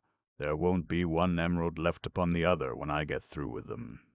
Banish me for 5 years. Take away my kingdom. I'll show them." Forgetting all about Peter, the old Gnome King stamped, shrieked, and threatened, till the little boy in disgust retired to the other side of the ship. He could easily have taken the cloak away from Ruggedo, but wisely decided to wait. "If we ever do reach this kingdom of his and the cloak is properly mended, I'll take it myself, fly to the Emerald City and warn Ozma that the Gnome King is free," resolved Peter, staring dreamily at the tumbling blue waves. "And once in the Emerald City, Ozma will surely send me back to Philadelphia with the magic belt." Having settled all this to his satisfaction, the little boy pulled out the other possessions of Soob, the sorcerer. The emerald was covered with strange markings, but Peter could make nothing of them, so he put it back into his pocket and opened the ivory box. "In case of extreme danger, plant these," advised a pink slip on top of the box. These proved to be 2 onions, or at least they looked like onions. Peter had hoped to find something exciting, like a wishing ring, and putting the onions back, he closed the box with a little sigh. Then, clasping his hands behind his head, he fell to thinking about the pirates and wondering why there were no bones on board. They must have taken to the small boats and escaped when the Blunderoo sank, concluded Peter, and, having disposed of this question, began wondering what his friends in Philadelphia were doing. He was sorry indeed to have his grandfather worried by his absence, but could not help feeling a little important at the commotion it must be causing. They've probably called in the police by now, mused Peter, and he hoped that when his grandfather gave his picture to the reporters he would remember to mention that Peter was captain of the A.P. baseball team. In fancy, he saw the large headlines in the morning papers when the news of his final return did get out. Young Philadelphia boy finds treasure ship and saves the Emerald City of Oz. That wouldn't be bad, thought Peter, and was going over in his mind just how he would describe the Seaquake and his other strange adventures when a loud screech from Ruggedo called him to the side of the ship. "Land!" shouted the Gnome King with an excited wave toward the west. And it was land. Rolling gently in with the tide, the Blunderoo was approaching a long, shallow beach. "We'll probably go aground," exclaimed Peter, looking anxiously over the side. "It's a good thing the waves are not any larger." "What country do you suppose it is, Rug?" Ruggedo had been staring intently ahead and now jumped at least 3 feet into the air. "Why, it's Ev!" croaked the Gnome King, hoarse with delight. "Ev! Ev!" "Ev, the most beautiful country in the world. My country, Peter." Looks like a wilderness to me, puffed the little boy, but even Peter felt strangely elated and gay. He had not really believed the old gnome's story of his vast dominions, but if this was Ev, he must have been telling the truth. "I don't see any castle," he murmured, leaning far out over the rail. "Underground," panted Ruggedo. "Caverns, caves, labyrinths, and everything. Wait till you see them, Peter. You'll never want to go back to Philadelphia again. Wait." Chapter 7. Calico falls as King of Gnomes. Every wash and slap of the waves sent the battered old hull of the Blunderoo nearer to shore, and at last, with a tired groan, it stuck its nose into the sand and, listing over sideways, came to a creaky stop. "Have you the cloak?" asked Peter, one leg already over the rail. Ruggedo held up the small gray package, but looked doubtfully at the foaming waves below. "How are we going to get to the beach?" He frowned uneasily. "Lived here all your life and can't swim?" exclaimed Peter. "Great goldfish! Come on, I'll help you," he added impatiently as the gnome continued to stare uncertainly down at the water. Hurrying down the ladder, Peter dropped easily into the sea, and after a good bit of coaxing, Ruggedo slipped in after him. Taking a firm hold on the gnome's long whiskers, and with Ruggedo sputtering and sizzling like a hot coal in a dishpan, Peter struck out for shore. It was soon shallow enough for them to wade, and in exactly 3 minutes from the time the Blunderoo grounded, they stood on the barren shores of Ev. Forgetting his discomfort, for gnomes like water about as much as cats, the metal monarch began to run as fast as his crooked legs would carry him toward a group of little hills. Looking round without much enthusiasm at the dreary waste of sand and cactus, Peter followed more slowly. His only plan was to keep a sharp watch over Ruggedo and, as soon as the cloak was repaired, to take it away from him and fly to the Emerald City. "I do hope Ozma can transport the treasure to Philadelphia with me," sighed Peter, quickening his steps as Ruggedo disappeared behind a particularly large rock. He half expected the gnome would try to slip away from him, but, to tell the truth, Ruggedo was more kindly disposed toward Peter than toward any mortal he had ever met. He admired Peter's courage and felt that his good fortune was largely due to the boy's enterprise and spirit.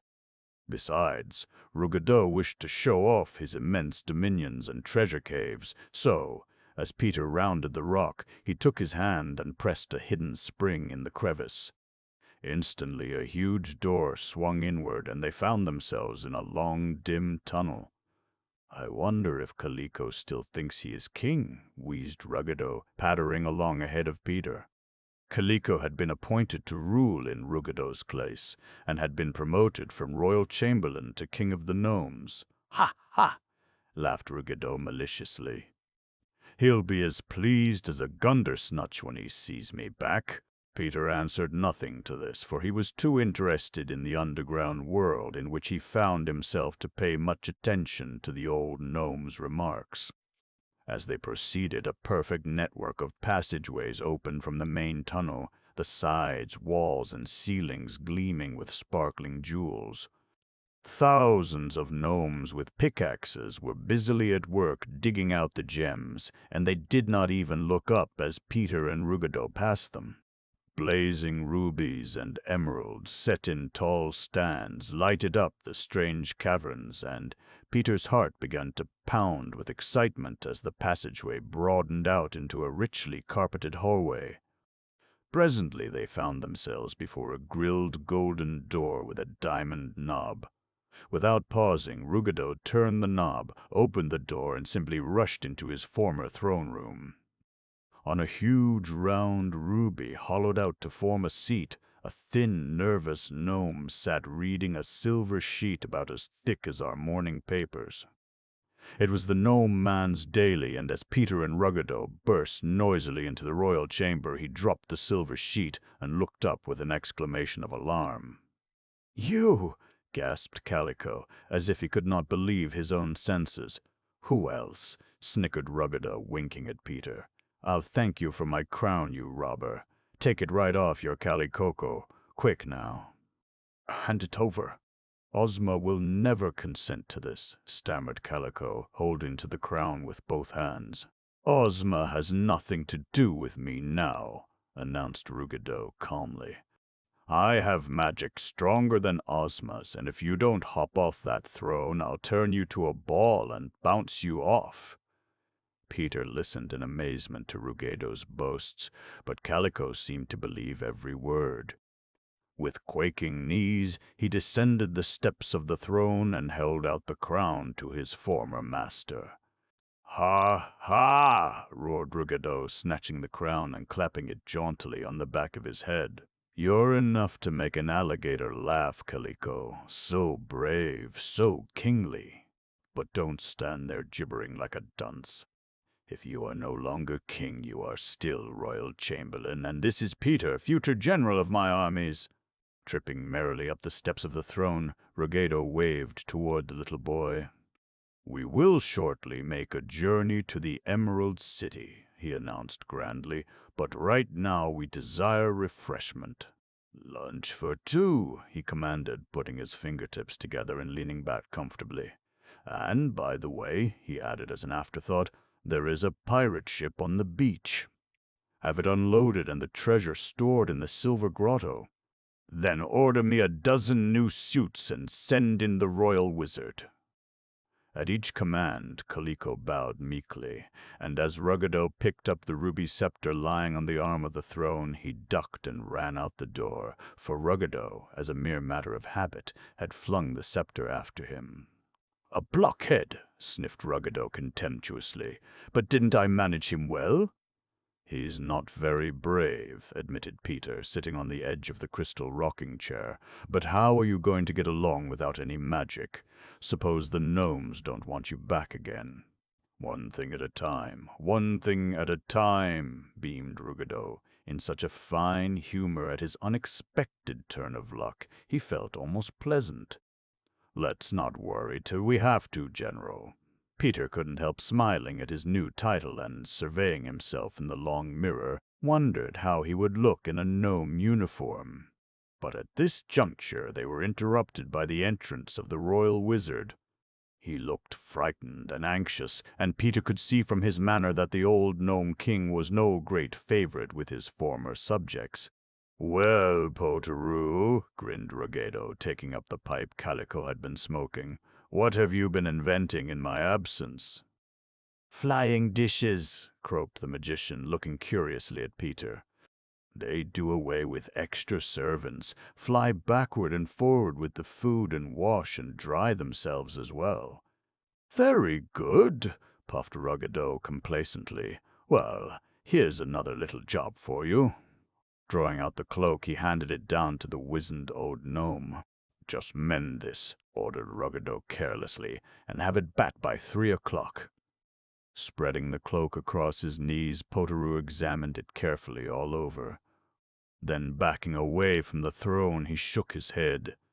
"That, your majesty, is impossible," he muttered uneasily. "This cloak cannot be mended by gnome magic." "No magic at all?" gasped Peter, disappointed beyond words, while Ruggedo glared angrily. "I command you to mend it!" screamed the hot-tempered little king, looking angrily around for something to throw at the wizard. "That makes no difference," quavered Potoroo, backing still farther. "This cloak cannot be mended properly anywhere but in the kingdom of Patch." "And where is Patch?" demanded Ruggedo, emitting a perfect cloud of pipe smoke. "In the Winky country of Oz, just below the kingdom of Anne of Oogaboo," exclaimed Potoroo, looking longingly over his shoulder at the door. "Very well," snapped Ruggedo disagreeably. "You may go, but next time your magic fails to work, you'll be turned to a doormat. A doormat, do you understand? Ha! Ha! A doormat to stand under my feet. See!" Ruggedo laughed wickedly, and the poor wizard, mumbling his sorrow, rushed from the throne room. "Rubiation!" blustered Ruggedo as the door closed on Potoroo. "Now we'll have to go to Patch." "Well, isn't that on the way to the Emerald City?" inquired Peter, very much amused by all that had happened. "Yes," acknowledged Ruggedo. "I suppose it is, but here comes lunch. Ah, I'm hungry enough to eat a billy goat stuffed with soldier buttons." Preceded by 2 gnomes carrying a huge golden tray, Calico came stepping timidly into the room. Ruggedo had the usual gnome fare of ground rocks, pebble pie, and muddy coffee, but for Peter, Calico had brought a small steak, fried potatoes, and ice cream. After the hard sea biscuit, this tasted perfectly delicious, and Peter, not knowing what strange adventures lay ahead, ate every scrap. Ruggedo, too, enjoyed his luncheon and amused himself by throwing the dishes at Calico as he finished with them.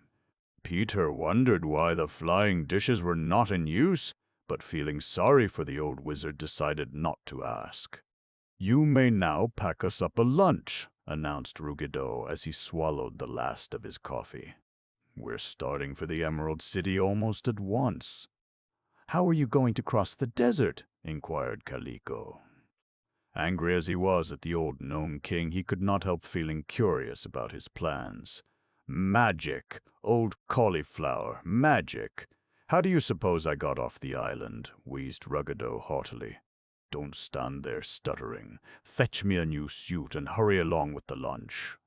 Shrugging his thin shoulders and turning up his eyes, Calico did as he was told, and in less than an hour Peter and the Gnome King were wending their way over the rocky hills of Ev.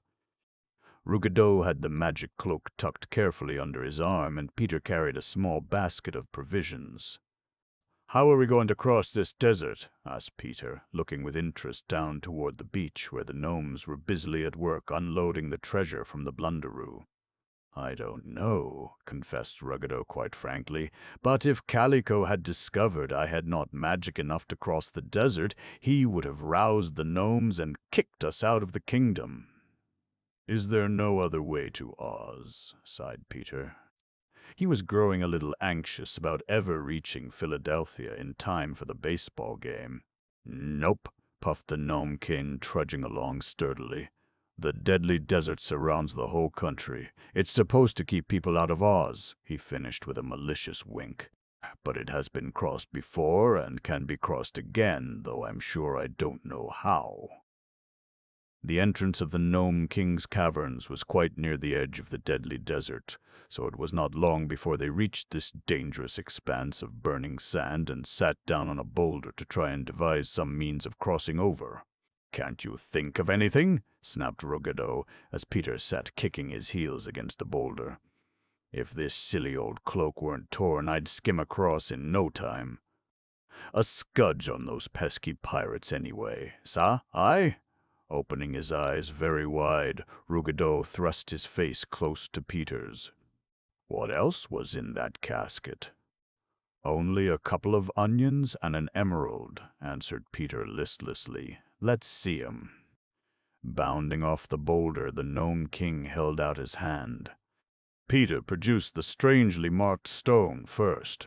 "Command it to carry us across the desert," advised the Gnome King, after trying unsuccessfully to decipher the markings on the sorcerer's stone. So Peter closed his eyes and commanded the emerald to carry them across the desert. They waited for several minutes. Then, when nothing happened, Peter opened the ivory box and showed Ruggedo the two magic bulbs. "In case of extreme danger, plant these."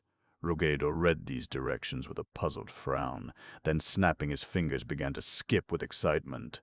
"Why don't you plant 'em?" he squealed impatiently. "Plant 'em, General, plant 'em." "But we're not in extreme danger," objected Peter reasonably enough. "We're not," yelled Ruggedo, tugging at his beard. "Why, boy, you don't know what extreme danger is. We have to cross that desert, don't we? Well, just put one foot on that sand and you'll go up like a puff of smoke." "Don't you call that extreme danger?" Peter argued a while longer, then, as Ruggedo insisted and there really seemed nothing else to do, he scooped out 2 holes in the ground at his feet, dropped in the magic roots and covered them with mud and sand. Stepping back a few paces, they waited eagerly for what would happen. First came a sharp explosion. Then 2 great green plants burst through the surface of the earth. They were about 3 times the size of Peter, and as he watched, the outer leaves opened downward, disclosing round plush seats within. Peter looked questioningly over at Ruggedo, but the gnome, being more experienced than Peter in magic, had jumped into one plant and seated himself on the plush cushion. A little doubtfully, Peter jumped into the other. Just like an elevator, thought Peter, as the bulb grew rapidly upward, shooting higher and higher on its long, pliant stem. "But I don't see what good growing up will do," he muttered, peering giddily out between the green leaves. Whether he saw or not, the stem of the bulb continued to grow.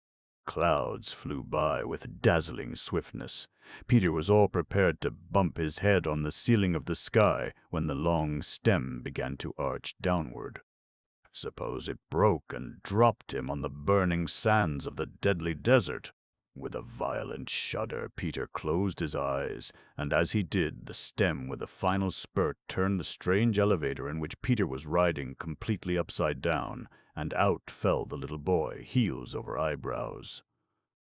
Ruggedo had been served in the same manner, but none the worse for their tumble. They picked themselves up and began looking around. They had fallen in a sunny peach orchard. In the distance they could see the shimmering sand of the dangerous desert, while not far away stood a small, yellow, dome-shaped cottage. "We'll go there," declared Ruggedo, tucking the magic cloak more carefully under his arm. "We'll go there, General, and inquire the way to the kingdom of Patch. But remember to say nothing of the plans to capture my belt. We're in the enemy's country now." Still dazed from the surprising way in which they had crossed the desert, Peter looked around him with delight. It did not look like the enemy's country to Peter, and, picking up a large, luscious peach, he decided then and there that he was going to like the marvelous land of Oz. Peter thought that even the Wizard of Oz himself would be interested in the wonderful elevator plants, and decided to tell him all about them when he got to the Emerald City. Chapter 8. Peter Meets Kuma Party. As they walked up the neat pebble path to the little yellow house, Peter tried to remember all he had read about Oz and its curious inhabitants. But nothing he had read prepared him for the next happening. In answer to their knock, the door simply burst open, and out came a hand and foot without any body at all. The hand seized Peter's hand, shook it warmly, and drew him into the house. The foot gave Ruggedo such a kick he went flying into a gooseberry bush. Drawn by the hand into a cozy sitting room, Peter stood trembling with uneasiness. In a comfortable chair, smoking a pipe, sat the owner of the cottage, also the owner of the hand and foot, and Peter gave a gasp as they immediately snapped back to their proper places. "Don't be alarmed," said the stranger in a soft voice, and, taking the pipe out of his mouth, he smiled kindly at the little boy. Peter was not alarmed. He was perfectly petrified, and, as the old gentleman's head flew off his body and looked out the window, he dropped into a chair and began to fan himself with his cap. "I thought he'd go away," sighed the head regretfully, "but he's coming into the house." "Why do you travel with a bad little creature like that?" "Because I'm lost," explained Peter in a slightly shaky voice, turning around to address himself to the head. "Well, you may find yourself in a heap of trouble traveling with a gnome." "Never trust a gnome," advised the head, coming back to settle on the old gentleman's shoulders. "Ah, here he comes." "Who kicked me?" demanded Ruggedo, glaring all around in a perfect fury. The owner of the cottage made no reply, but as he needed more tobacco for his pipe, just then flung out his hand toward the mantel. The hand sailed through the air like a bird and, seizing the tobacco pouch, set it on the table and then quietly attached itself to the man's wrist. At this odd occurrence, Ruggedo's eyes rolled wildly.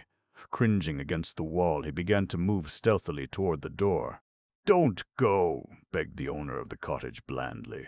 "I'm not especially fond of gnomes, but as you are with this honest lad, you may stay. Sit down on that bench there, and if I catch you stealing anything, I'll throw my head at you."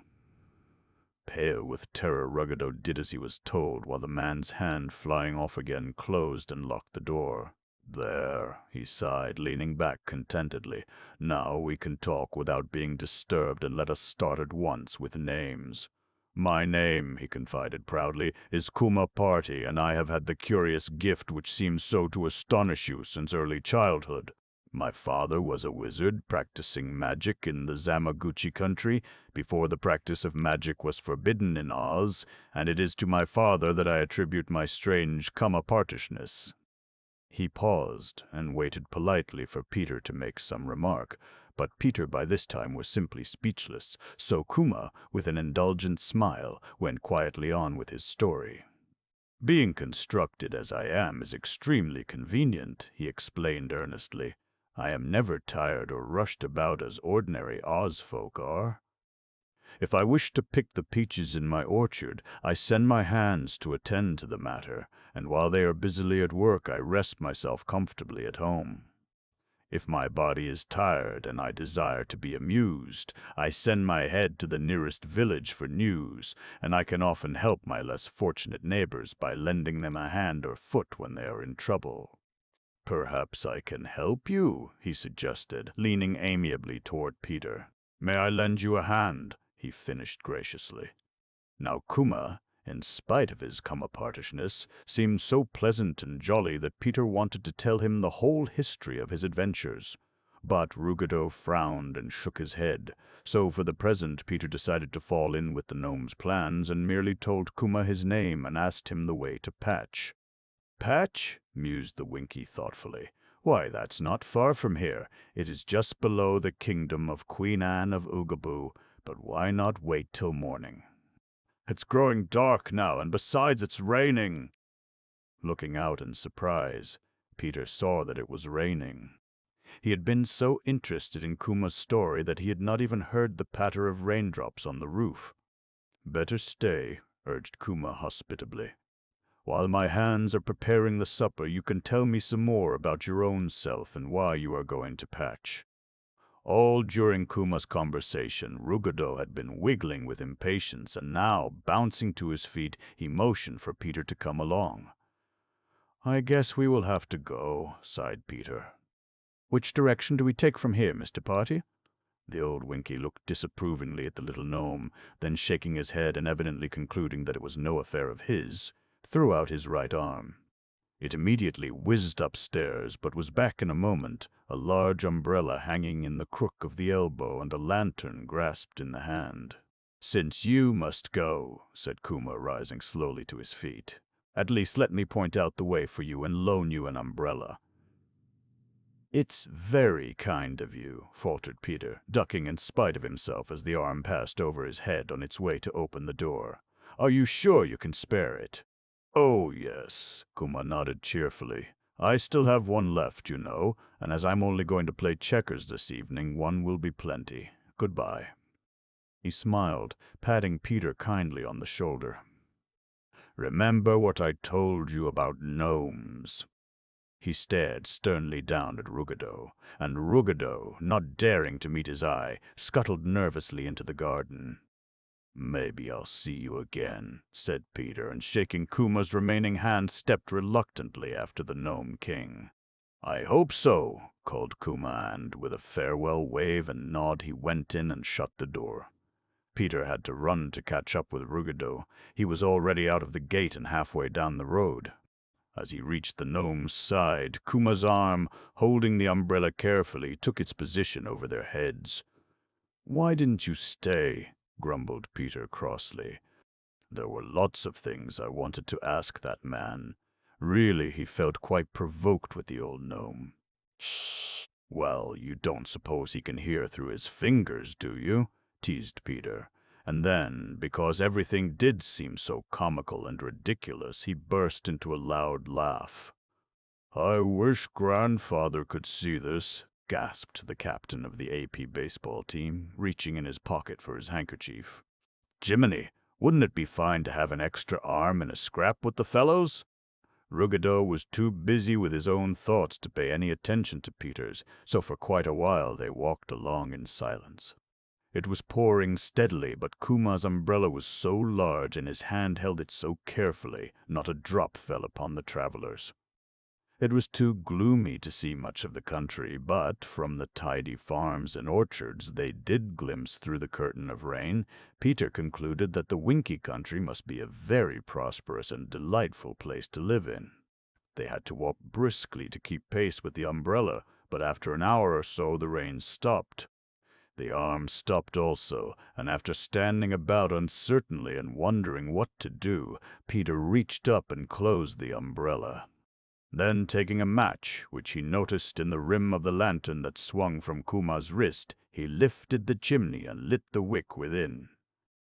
This was evidently what the arm had been waiting for, and now it moved confidently a few paces ahead, the forefinger of its hand pointing stiffly in the direction they were to follow. It was quite late by now, and the lantern shed a cheery light over the fast, darkening road.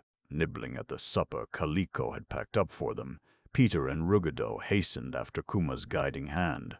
"I wonder if it will fly back when we come to Patch," mused Peter as they turned off the main road and into a small wood. "Let's hold on to it," whispered the Gnome King craftily.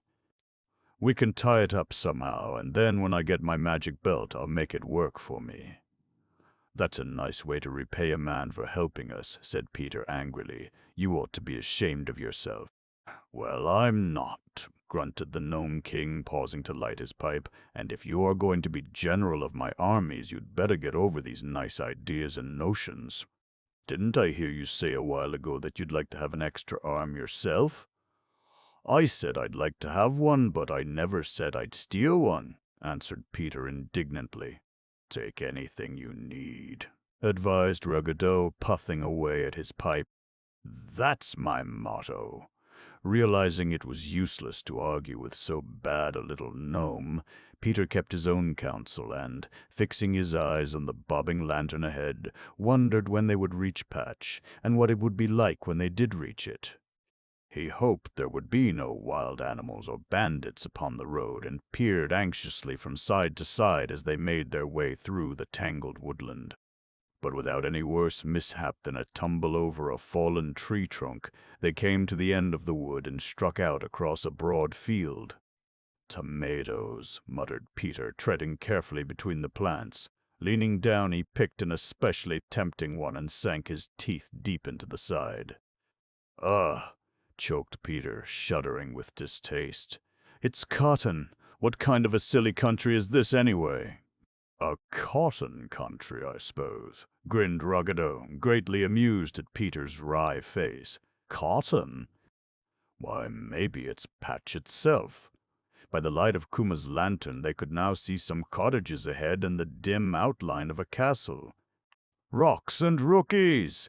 exulted the Gnome King, waving the cloak over his head. "It won't be long now before I'm ruler of the realm, boy. I thought you just wanted your magic belt," puffed Peter, running anxiously after Ruggedo. "Oh, grow up," called the gnome scornfully over his shoulder. "Grow up and don't be so soft. You're a regular whooshmakushin." Shooting ahead like an arrow, Kuma's arm now flew so swiftly that it was all they could do to keep up with it. By the time they had reached the castle, they had barely enough breath to mount the steps. As they did, the arm, in a businesslike manner, set down the lantern and, taking the umbrella in its hand, thumped hard upon the castle door. "Good," panted Ruggedo, sinking down on the top step. "That ought to rouse them." When no response came, he jumped up himself and began to kick and pound on the panels. Peter, naturally more polite, had at once put his finger on the bell, and they were thus engaged when Peacer and Scrapper, returning from town, turned in at the gate. "Customers," murmured Scrapper, rubbing his hands in anticipation. "Wizards," faltered Peacer, pointing with a trembling finger to the detached arm of Kuma, still beating on the door with the umbrella. "So much the better, so much the better. Wizards always pay well." Running up the palace steps, the chief Scrapper of Patch tapped Ruggedo respectfully on the shoulder. "What can we do for you?" asked Scrapper, pulling the castle key from his pocket. Ruggedo had been expecting attention from the other side of the door and was so startled that he made no answer, but the hand of Kuma immediately dropped the umbrella and shook hands with the quilty statesman. It then moved quickly on toward Peacer, but Peacer, with a muffled scream, dodged behind a pillar. Snapping its fingers to show that it did not care one way or the other, the hand approached Peter and, after patting him approvingly on the shoulder, slipped a small note into his pocket. Then it shook its finger sternly under Ruggedo's nose, picked up the lantern and umbrella, and vanished from view. Even Scrapper was somewhat dashed at this, and, in a slightly choky voice, repeated his question to Ruggedo. Ruggedo was terribly provoked to have the arm escape, but, recovering himself quickly, bowed civilly to the two quilties. "I have a cloak to be mended," he announced grandly, "and will pay you handsomely for the trouble." "Certainly." "Certainly." Unlocking the door, Scrapper waved them into the shabby hallway, then, lighting a candle, bade them follow him. "I'll take you to the Queen," said Scrapper importantly, "and while she is entertaining you, I will fetch our most skillful needlewoman." As for Peter, he was so excited over the adventure with Kuma's hand, he could think of nothing else. Chapter 9. Queen Scraps Meets Peter. It is hard to say who was more astonished when Scrapper opened the door of the sitting room and ushered in Peter and Ruggedo. The patchwork girl, who had been expecting a rescue party headed by the Scarecrow or some of her other old friends, stared in disbelief and horror at the King of the Gnomes. Ruggedo was so surprised to see Scraps outside of the Emerald City, and so disconcerted to know that she was the queen on whom he must depend for favor, that he nearly ran out of the room. Scraps knew all about the wicked little gnome, and had even been present when he was banished to Runaway Island.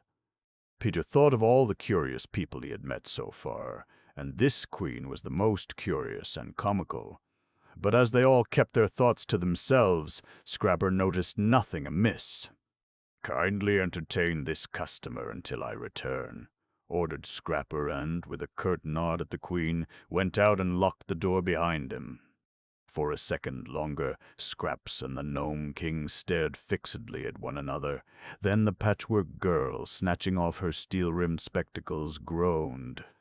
"Ruggedo, as I live. Oh, my land. How'd he get off of that island?"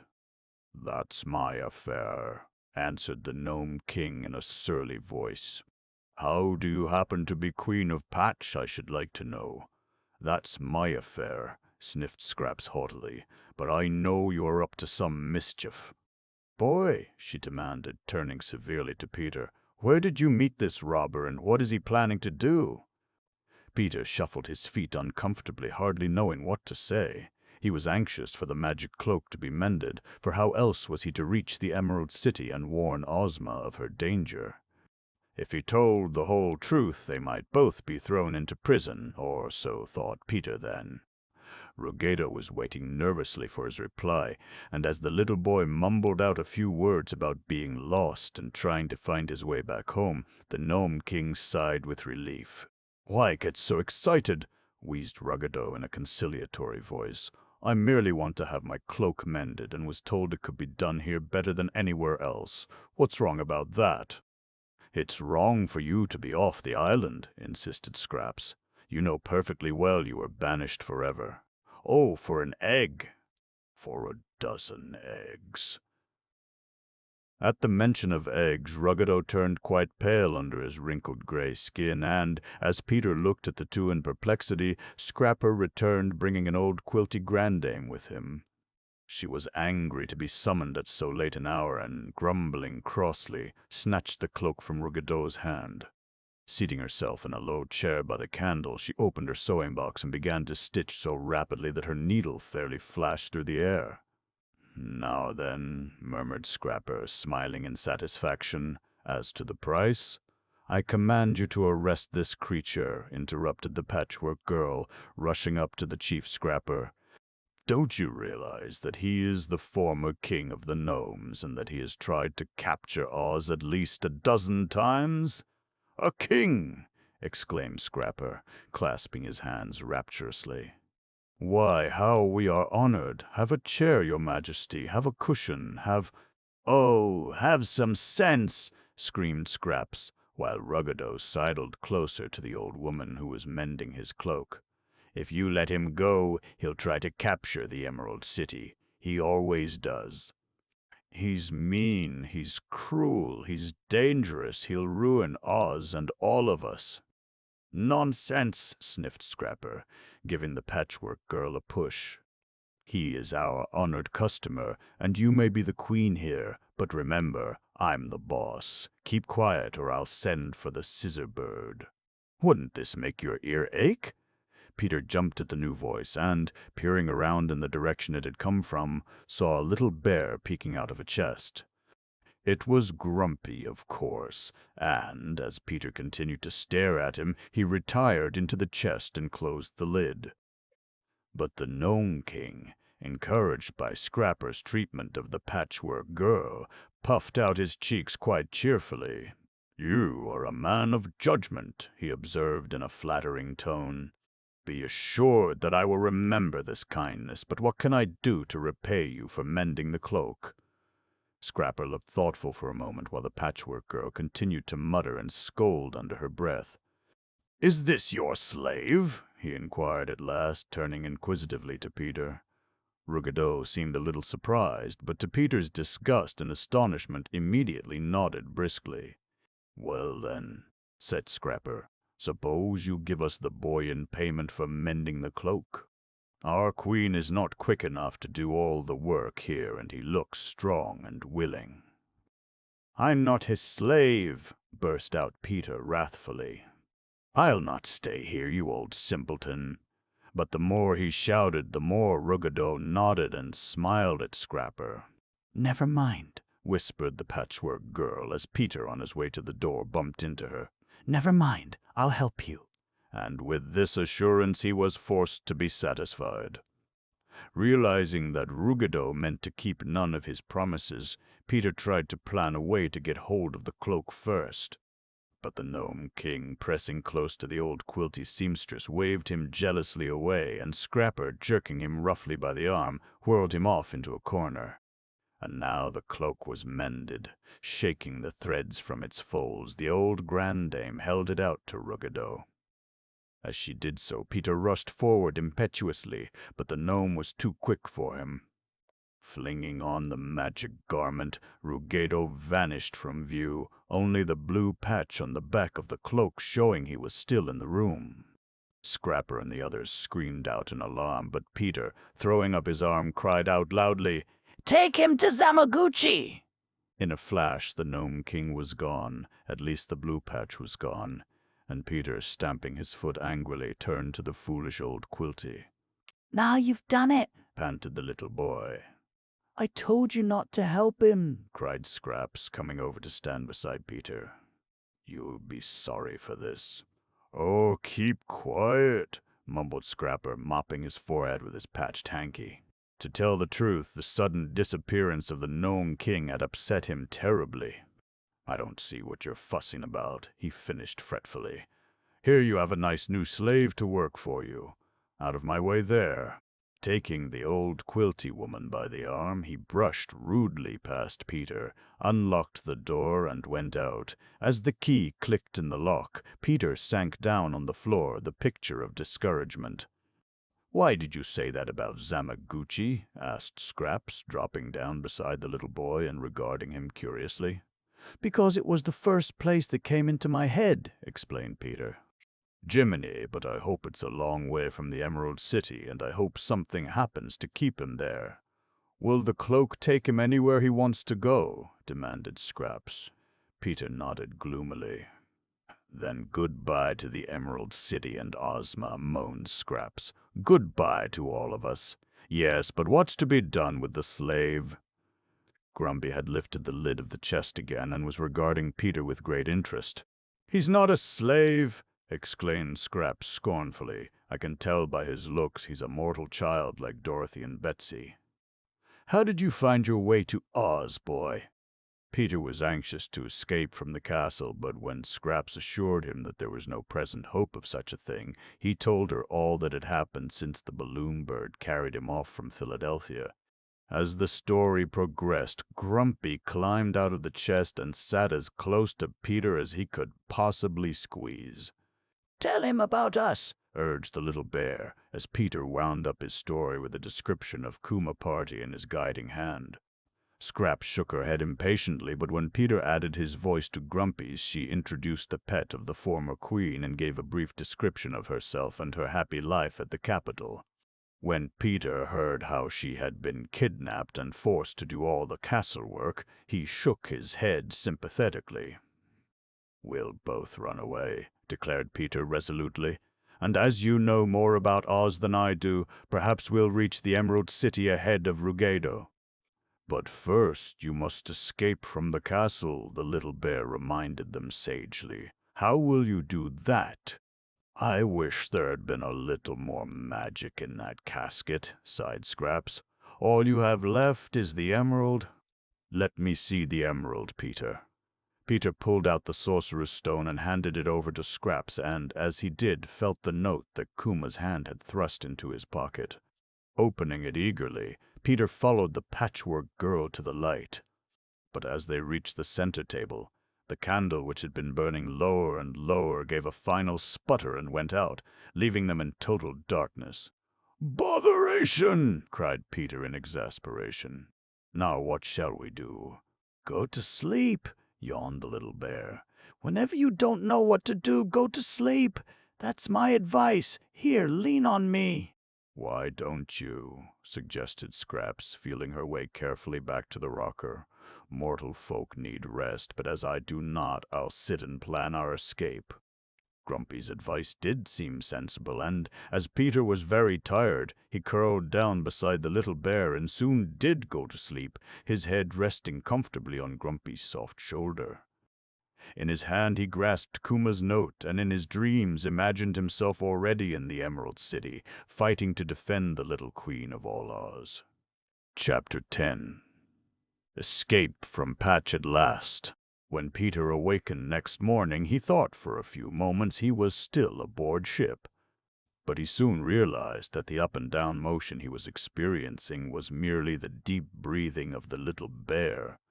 Without disturbing Grumpy, he straightened up and rubbed his eyes. Scraps was over by the window, turning Soob's emerald over and over in her cotton fingers. Reminded of the letter he had been about to read when the candle went out, Peter felt around till he found Kuma's note. Hurrying over to the patchwork girl, he spread it open and quickly read its contents. "If you ever need a helping hand, send for mine," said the note.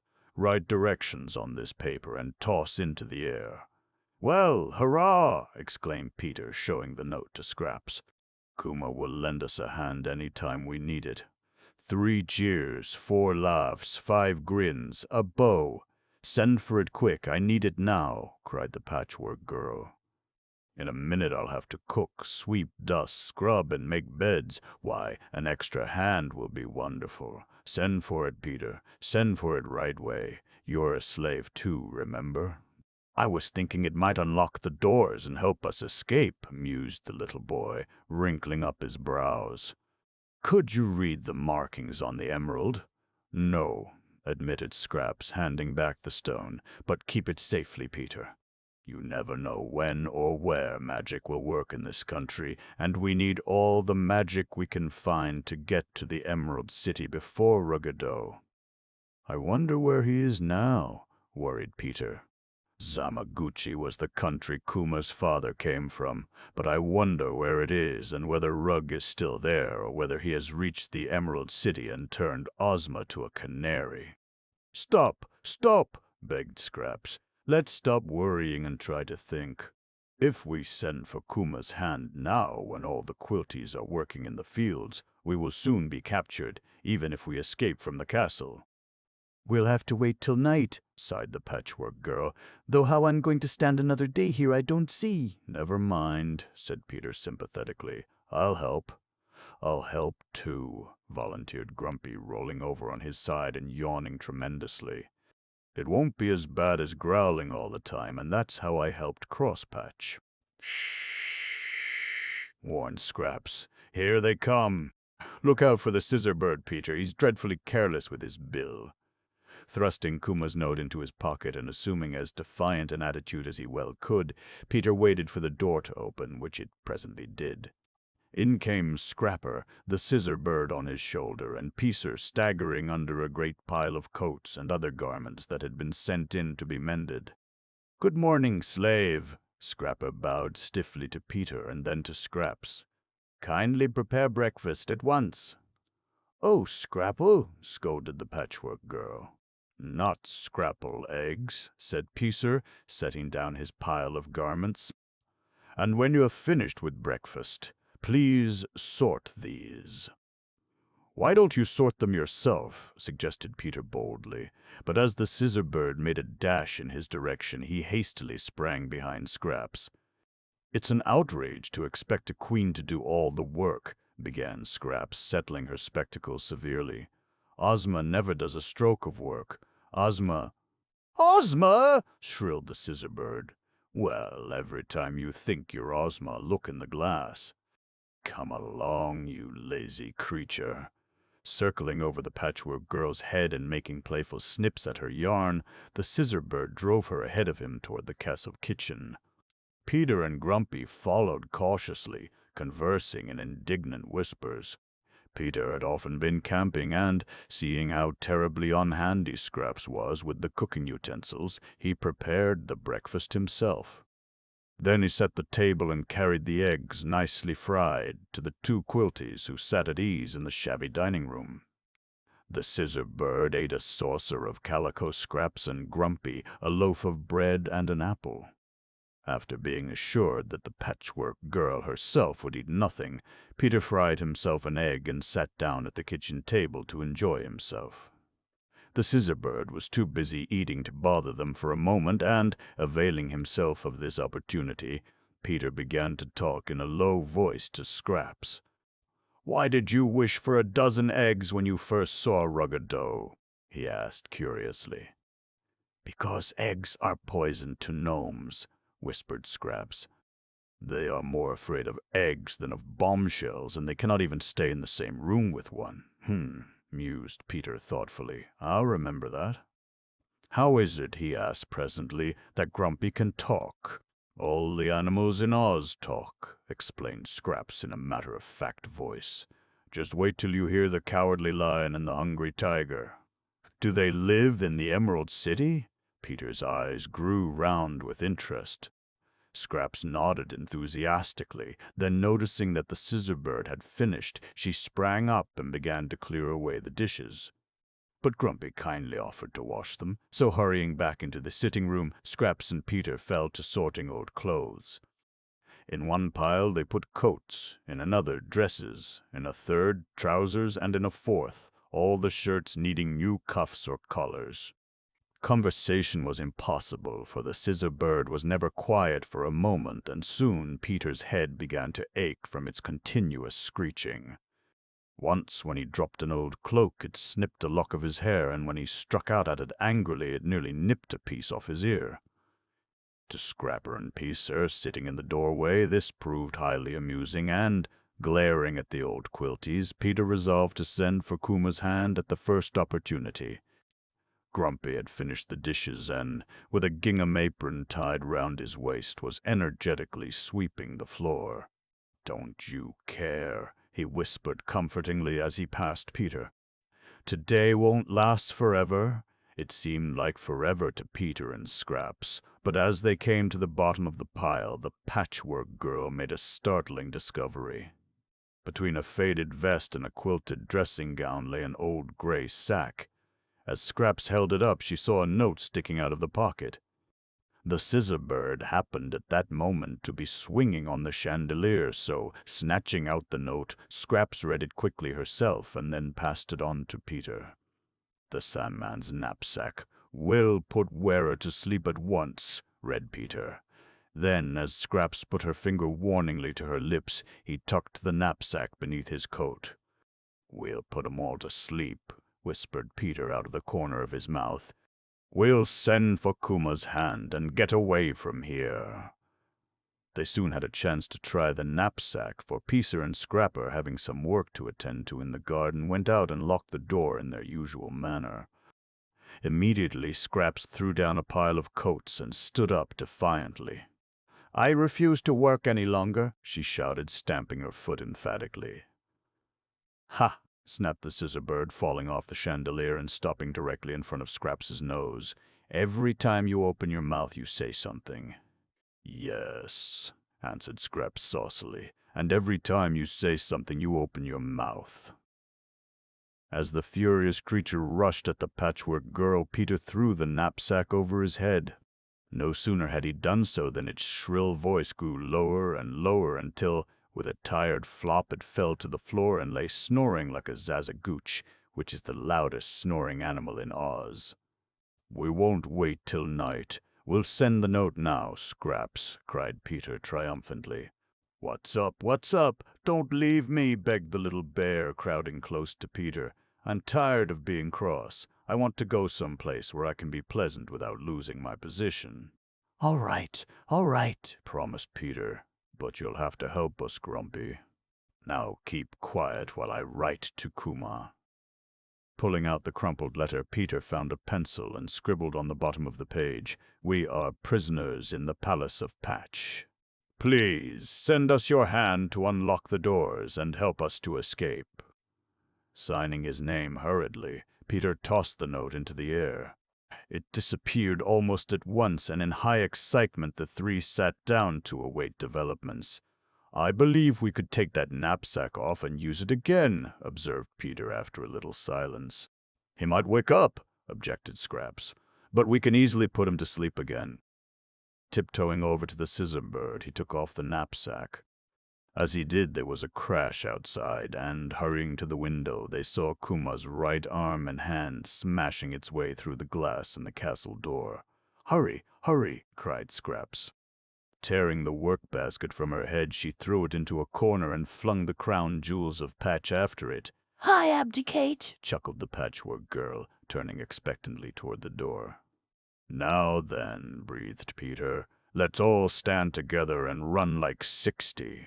"If we stand, how can we run?" mumbled Grumpy, but no one answered the little bear, for at that instant the key turned in the lock, the door opened, and in swept the arm of Kuma, a stout club grasped in its hand. Motioning for them to follow, it whizzed down the hallway. Scrapper, running in from the garden to see what was happening, received a smart blow on the head. Peacer, panting up the steps from the kitchen, was picked up bodily and dropped out of the window. Through the castle door, down the steps, and out of the garden rushed the three adventurers. As they started down the road, a crowd of quilty men, on their way to the palace with a fresh load of patches, stared at them in astonishment. Then, suddenly realizing that the queen was escaping, they rushed after her with yells and shouts of disapproval.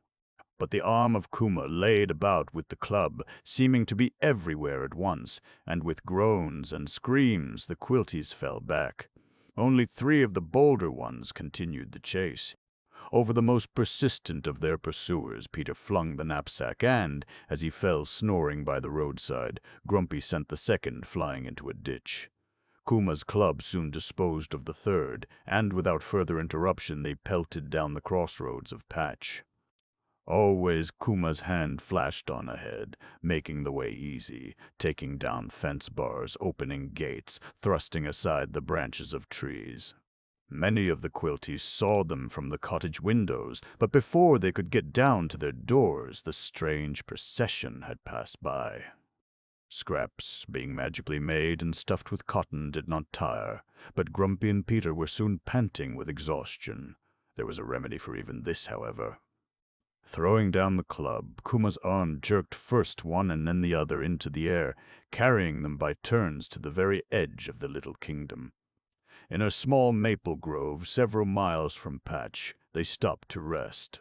Peter still had hold of Kuma's hand and would have liked to keep it longer, but gently disengaging itself, it patted him kindly on the shoulder, shook hands with Scraps, and was gone. This time it left no note, and regretfully they watched it soar over the treetops and disappear from view. "Well," gasped Peter, leaning back against a tree, "we're out of Patch, and where do we go now, Scraps?" "South by east, and if I'm right, we'll reach the capital tonight," answered the Patchwork Girl cheerfully. "Oh, I hope we do," puffed Peter, taking a long breath. "Come on, let's start. I'm rested. Do you realize that the kingdom of Patch will go to pieces in 4 days without you?" grunted the little bear, pattering along beside Scraps. "Let it," cried Scraps, recklessly turning a cartwheel. "I'll not be queen and work all day. I'm the Patchwork Girl of Oz. Hooray!" Chapter 11. Scraps meets Sultan of Suds. Walking slowly at first and then more briskly, Peter and his companions hurried on in the direction Scraps had pointed out. Grumpy was very helpful, for whenever they were in doubt, the little bear would climb a tree and, after looking all around, would guide them to the best and widest of the roads that ran hither and thither through the pleasant land of the Winkies. After his last climb, Grumpy had reported a village ahead, and, quite cheerfully, they trudged along under the banana trees that edged the roadway. "Even if Ruggedo has reached the Emerald City," remarked Scraps, waving to a Winky farmer at work in the fields, "we'll find some way to capture him. Our wizard is very clever, boys." "Perhaps he has captured him already." "But with the magic cloak, Ruggedo will be invisible," answered Peter gravely. "All but the Patch, and no one will know that he is there." "I hope he's still in Zamaguchi. Do you think Ozma will be able to send me back to Philadelphia, Scraps?" "Of course," chuckled the Patchwork Girl, skipping at the mere mention of the little queen. "Ozma can do anything." "Well, I hope she sends me back in time for the game," sighed Peter. "It's only 3 days off and I'm pitcher, and I wish I could take Grumpy back for a mascot." "Would you like to be our mascot, Grumpy?" "It doesn't sound safe," mumbled Grumpy, wiggling his nose very fast. "What is a mascot, Peter?" "Oh, a kind of pet to bring one luck," explained the little boy. "You could come to all the games and have all the cake and peanuts you wanted." Grumpy considered the matter for a few moments, then, dropping on all fours, shook his head. "I belong to Scraps," he announced, looking up admiringly at the Patchwork Girl. "I'm her pet. Besides, I'll never leave Oz." "Why not?" asked Peter in surprise. "Oh, because—" Rearing up on his hind legs, Grumpy waved his paw solemnly. "In your country, Peter, I could only be a bear, but in Oz, I'm a bear, and a person, too. That's why it's more fun to be an animal in Oz than a person." "Look at me," he exclaimed complacently. "I can do everything a boy can do, and everything a bear can do, so, of course, I have twice as much fun. Can you do this, for instance?" Drawing himself up into a ball, Grumpy started rolling down a grassy slope at the side of the road. "Ho! Ho!" laughed Scraps, running after Grumpy. "He has you there, Peter." "Yes, but we shouldn't have turned off the road," objected Peter, hurrying after the Patchwork Girl. "Stop, Scraps, stop!" From a gentle slope, the hillside dropped suddenly downward, and now none of them could stop. Faster and faster rolled Grumpy, faster and faster ran Scraps and Peter, catching at trees and bushes to keep from falling. Instead of grass, the ground beneath their feet grew smooth and slippery as ice, and from an incline the hill turned to a regular mountainside. It reminded Peter of the time he had tried skiing, and after several frantic attempts to keep his balance, he fell flat on his face and finished the slide on his stomach. Scraps, too, after a few wild spins and flourishes, sat down hard and, in a state of breathless surprise, they reached the foot of the mountain. Grumpy had traveled most of the way on his ear and was growling terribly in his own language. He was covered with a fine yellow powder, and as Scraps and Peter slid past, he began to lick his fur furiously. But one taste was enough. "Soap!" coughed the little bear, wrinkling up his nose. "Yellow soap, too. No wonder it was so slippery," said Peter slowly. "Now how are we going to climb up again?" "We're not," announced Scraps, rising to her feet with great difficulty. "Might as well try to walk up a looking-glass. Why, what funny trees!" "They're rubber," announced Grumpy, giving himself a shake, "and every branch is a spray." "A bath spray," marveled Peter, staring up at the snake-like mass of tubes overhead. They had landed directly under one of the rubber trees, and, as Peter spoke, from every spray a perfect shower of warm water sprinkled down upon them. Covered with soap from their slide down the mountain, they were soon in a fine lather, especially the little bear.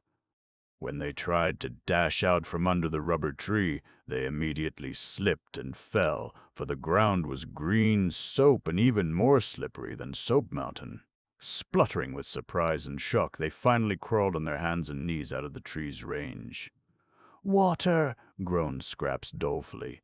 "Water makes my spirits sink. It's very bad for me, I think. I know I'll fade. Perhaps I'll shrink." "Don't shrink!" begged Peter in alarm. "Shake yourself, old girl."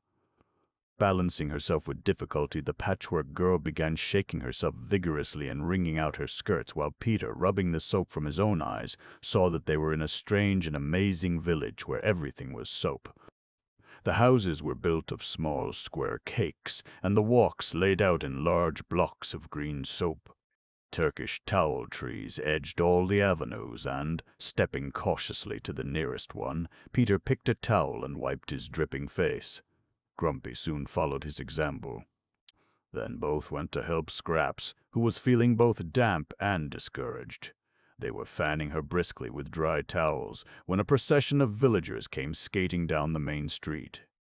"So that's how they manage it," whistled Peter, taking a few skating steps himself to see how it was done.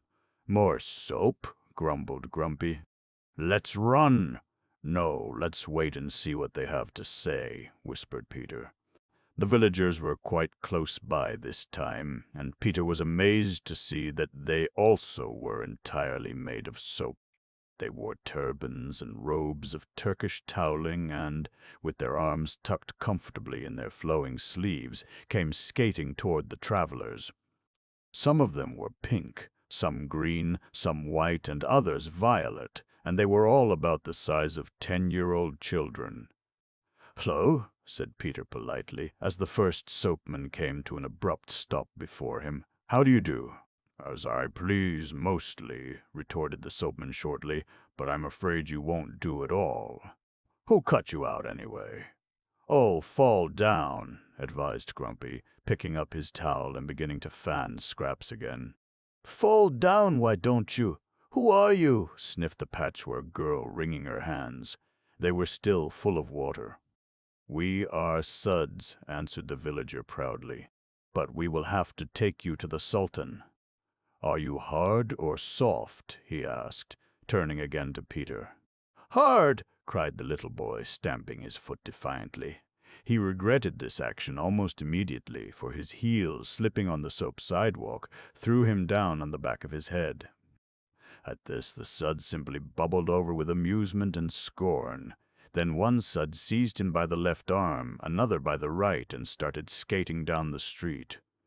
Looking over his shoulder, he saw that Scraps and Grumpy were being treated in the same sudden fashion, but soon he grew so interested in his surroundings that he almost forgot his indignation. The cottages of smooth green and pink soap were really charming. The gardens were full of soap bubble bushes and vines, and the bubbles, with their shining colors, sparkled and shimmered in the sunshine. Fountains of perfume filled the air with fragrance, and, besides the Turkish towel and rubber trees, there were bushes covered with snowy powder puffs. As they reached the stately green soap palace, it began to snow, and, catching one of the flakes on the back of his hand, Peter discovered it was a soap flake. Hurrying them through the soapstone gates, the Suds pounded upon the castle door. It was immediately opened by a tar soap slave in a yellow robe and turban. "Take these interlopers to Shampoozle," said the Sud who had first spoken to Peter. "Hoozle?" gasped the patchwork girl, shaking the soap flakes from her hair. No one deigned to answer her question, but at the Sud's command 2 more slaves appeared and, bowing out the villagers, closed the castle door. "Follow me, interlopers," said the slave, and, skimming expertly over the polished soap floor, he started down the royal hallway. "I suppose we might as well," giggled Peter, and, taking Grumpy's paw, began sliding after the slave. The 2 other slaves slid gravely behind, and as they reached 2 royal purple soap doors, the first slave threw up his arm and cried impressively, "Give 3 salams for the Sultan of Suds!" And, jerking open the door, he fell flat upon his nose. It was so unexpected that Peter and Grumpy lost their balance and salamed in spite of themselves, but the patchwork girl slid defiantly up to the throne itself. "I don't give 3 slams for anyone," announced Scraps, snapping her fingers under Shampoozle's nose. "Show us the way out of here." "What?" snorted the Sultan, rising shakily from his throne. "You refuse to salam? Kaka! Bara!" He clapped his hands sharply. "Salam her." At his command, the 2 slaves behind Scraps seized her arms and, forcing her downward, touched her cotton nose to the floor 3 times. While Scraps was still choking and spluttering with rage, Peter and Grumpy regained their footing and stared curiously at Shampoozle. He was sitting on an ivory soap throne with red sponge cushions. He seemed to be made of green soap, and his towel turban was twice as high as the turbans of the other Suds. "That will teach you how to treat a sultan," sniffed Shampoozle, shaking a finger severely at the patchwork girl. "Sultan!" cried Scraps, giving Kaka and Bara each a push. "You're not a sultan. You're an insultan." Shampoozle's eyes grew round with displeasure, and Peter and Grumpy had some difficulty to conceal their mirth. "There, there," said the Sultan testily, "don't be impertinent. Kindly answer my questions, so I can put you in your proper places. What kind of soap are you made of, hard or soft, laundry or tub? Are you floaters or sinkers?" "We're not soap at all," declared Peter indignantly. "I should think—" "Tut, tut," interrupted Shampoozle loftily. "I am thinking. Don't talk so fast. We'll soon make good soap of you." "Why, we can make soap of anything, even rubbish," he finished proudly. "Kaka, Bara, to see how they lather." Before Peter or the others had time to object, the 2 slaves with 3 wet sponges were rubbing vigorously at their cheeks. "No lather at all," sighed Shampoozle in evident disappointment. "Never mind, I'll use you somehow." That creature, he pointed contemptuously at Grumpy. That creature, flattened out and rolled down, will make an excellent bath mat. The rag girl can be ripped up into washcloths and the boy boiled down to soap fat. Bath mat, roared the little bear, putting back his ears. Why, you can't make a bath mat out of me. Don't you know I'm a pet? You'd better not touch Scraps either. She's a queen and Peter's a pitcher. Pause, commanded the Sultan, extending his arm wearily. I'll pause and claw you, threatened Grumpy, doubling up his furry fists. We're on our way to the Emerald City to save the Queen, and you daren't stop us. While Grumpy was saying, or rather growling all this, Peter had noticed an open window at the back of the throne room. Signaling to Scraps, he pushed aside the soap slaves and, seizing Grumpy's paw, made a grand slide for freedom. Scraps reached the window, jumped down after her. Fortunately, Scraps landed first, so that the little bear and the little boy had something soft to fall upon. The drop from the window was nearly 30 feet, and they looked around rather breathlessly. "Did we hurt you?" asked Peter, hopping up quickly and pulling Grumpy to his feet. "No," puffed the patchwork girl, raising her head experimentally, "but I feel rather flat. Shake me up, boys, and then we better run." So Grumpy took one of her arms and Peter the other, and they shook with all their might. Scraps' cotton stuffing was still damp from the rubber tree's shower, and her face had a wrinkled and rough, dry look, but quite cheerfully she patted herself into shape. They'd fallen on a flat gray beach, and, leaning down to examine the soil, Peter discovered it was sand soap. Without stopping to discover anything more, they started to run along the shore of a deep blue lake. As the waves broke on the shore, they frothed and foamed beautifully, and dancing soap bubbles formed and floated over the waves. At any other time, Peter would have liked to stop and admire the view, but fearing pursuit, they all ran along as fast as they could. Cliffs of soapstone rose steeply in places, and there seemed no way to cross the lake nor to escape from the slippery clutches of the Sultan of Suds. Finally, rounding a large cliff, they came to an abandoned soap building. White soap bricks were lying about in orderly piles, and stacked against the building itself were several huge slabs of soap, evidently intended for doors. Picking up one of the soap bricks, Peter hurled it into the lake and, as it floated jauntily off, threw his cap into the air. "I have it!" cried Peter gaily. "This soap floats. We'll drag one of the big pieces down to the edge of the lake and float across." It was hard work, for the slab they chose was both thick and heavy, but at last, after much pulling, tugging, grunting, and pushing, they managed to launch their queer raft. Peter and Grumpy carried Scraps out so she would not get wet again, then, climbing carefully aboard themselves, sat down on the slippery surface. Peter had sensibly brought along a long bar of green soap, and, using this as a pole, he pushed the raft out into the current. "Goodbye to Suds!" yelled Scraps as they slipped smoothly over the blue waters of the lake. "Goodbye to soap and water, too, Shampoozle. You're a sham. Shampoo!" Chapter 12. Friend Ostrich Offers to Help. They were halfway across the sudsy lake before any of the suds themselves appeared. Then a whole company of them rushed down to the shore. Peter waved his cap cheerfully and, redoubling his efforts with the soap bar, pushed their raft toward the opposite bank. "I'm afraid we've wasted a lot of time," puffed Peter, as the raft slid in toward the beach. "Never mind," grinned Scraps. "We've something new to talk about. I'm glad we met the Suds, Peter." "Humph!" sniffed Grumpy, balancing himself carefully. "I'm glad they met us. Now they'll have something new to talk about. Something worthwhile." Peter chuckled a little at this, and, seizing Scraps's hands, helped her to rise, for little waves were rippling aboard, and he did not want the patchwork girl to fade or shrink. But without any accidents or spills, the raft washed up on the beach, and they all jumped off. "Do you think you still know which direction to take?" asked Peter anxiously. "Which direction to take? Which direction to take? I lost my direction out there in the lake."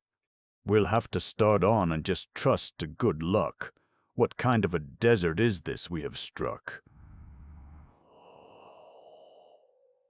Throwing up her arms, Scraps looked around in dismay. A wilderness, quavered the little bear, sitting down resignedly on a tree stump. Shading his eyes, Peter stared off in the distance. As far as he could see, there was nothing but a barren stretch of desert with here and there a tree or jagged rock. Let's start toward that tall pine, suggested Peter, pulling his cap down hard over his left eye and waving toward a pine tree just visible on the skyline. If we keep walking, we're bound to come out somewhere, but I'm afraid we'll never catch up with Ruggedo now. Maybe he's lost too, said Grumpy, ambling along beside Scraps on all fours. Yes, but he has a magic cloak to help him, sighed Peter, and all we have is an emerald we don't know how to work.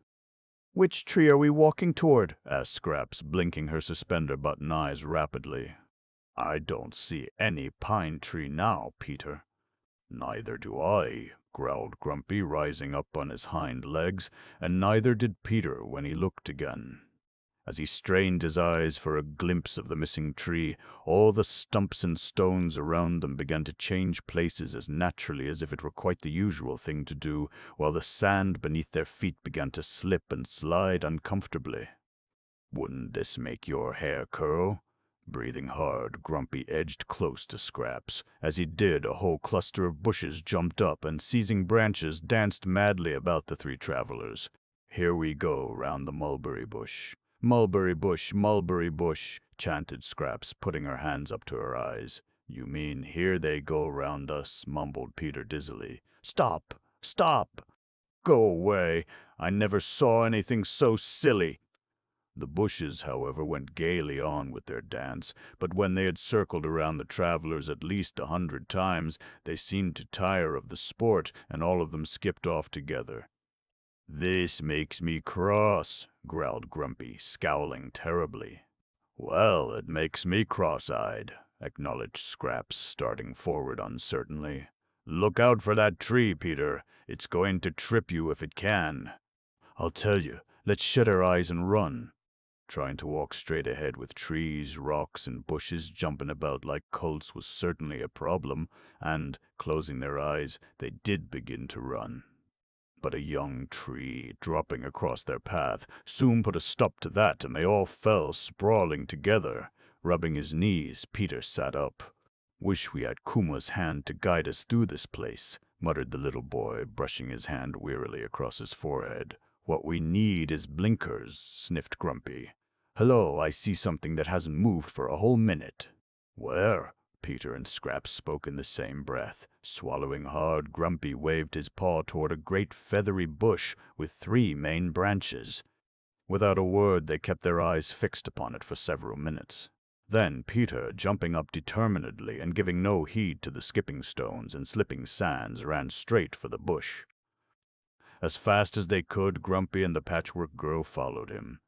It was quite a distance, and Scraps was tripped up several times on the way, but at last they stood before the only stationary object in that whole whirling wilderness. Feathers, gasped Peter, pushing back his cap. And it's alive, cautioned Grumpy, moving back a few steps. See, it has feet. It looks like, it may be, why, it is. Rushing forward, Scraps tapped the strange creature smartly on the leg. Peter had supposed it had 3 legs and no head, but at the Patchwork Girl's tap, a head burst through the sandy soil, and, rearing its long neck, an ostrich looked at them inquiringly. Now, an ostrich, I don't mind telling you, is quite like an ostrich, except that it has green feathers and blue eyes. Well, hissed the ostrich, looking sadly from one to the other, where do you think you're going? That's what we want to know, cried Scraps, for Peter was too surprised to speak. Where are we going? How do we get there? And what is your name? My name is Oswald, answered the great bird gently. How do you feel? Dizzy, groaned Grumpy weakly. Bewildered, sighed Scraps, jumping aside to let 3 rocks roll by. I thought so. The Ostrich shook its head in a satisfied manner. "This is a bewilderness, you know." "Bury your heads like I do," he advised calmly. "But we want to go to the Emerald City," put in Peter. "And if we bury our heads, we'd smother. Couldn't you carry us to the Emerald City on your back?" he asked daringly. "Oh, Ozzy, if you only would!" Clasping her hands, Scraps rolled her suspender-button eyes pleadingly at the huge bird. "Who'd take care of my child?" objected the Ostrich, blinking its eyes very fast and indicating with its bill an enormous egg lying beside it in the sand. "Haven't you a wife?" asked Peter in surprise. "She's gone home to visit her mother," explained the Ostrich in an embarrassed tone. "I must stay here till the egg hatches." "Couldn't we take it with us?" proposed Peter eagerly. "Think how proud you'd be to have your child hatch out in the capital. Ozma would give it a hatch day present too," added Scraps coaxingly. "If you stay here, a rock will probably rush by and break it to pieces. It's a wonder to me it hasn't been broken long ago," sniffed Grumpy, leaning over to touch the egg with his paw. "Great moguls, I never thought of that." Shifting from one foot to the other, the Ostrich looked nervously down at his child. "If you carry my egg, I will go away from here," he murmured in a troubled voice. "Might as well go to the Emerald City. I've always wanted to see the capital." "Just wait, though, till I get my bearings." Burying his head in the sand again, the Ostrich stood perfectly motionless for nearly 10 minutes. Fidgeting with impatience and dodging trees and rocks as best they could, Peter and his companions waited anxiously for the head to reappear. It came up so suddenly when it did come that Grumpy fell over backward. "Don't speak," warned Oswald in a tense voice. "Don't speak or I'm lost. Climb up and we'll start at once." Scraps, taking a running jump, landed safely on the Ostrich's back.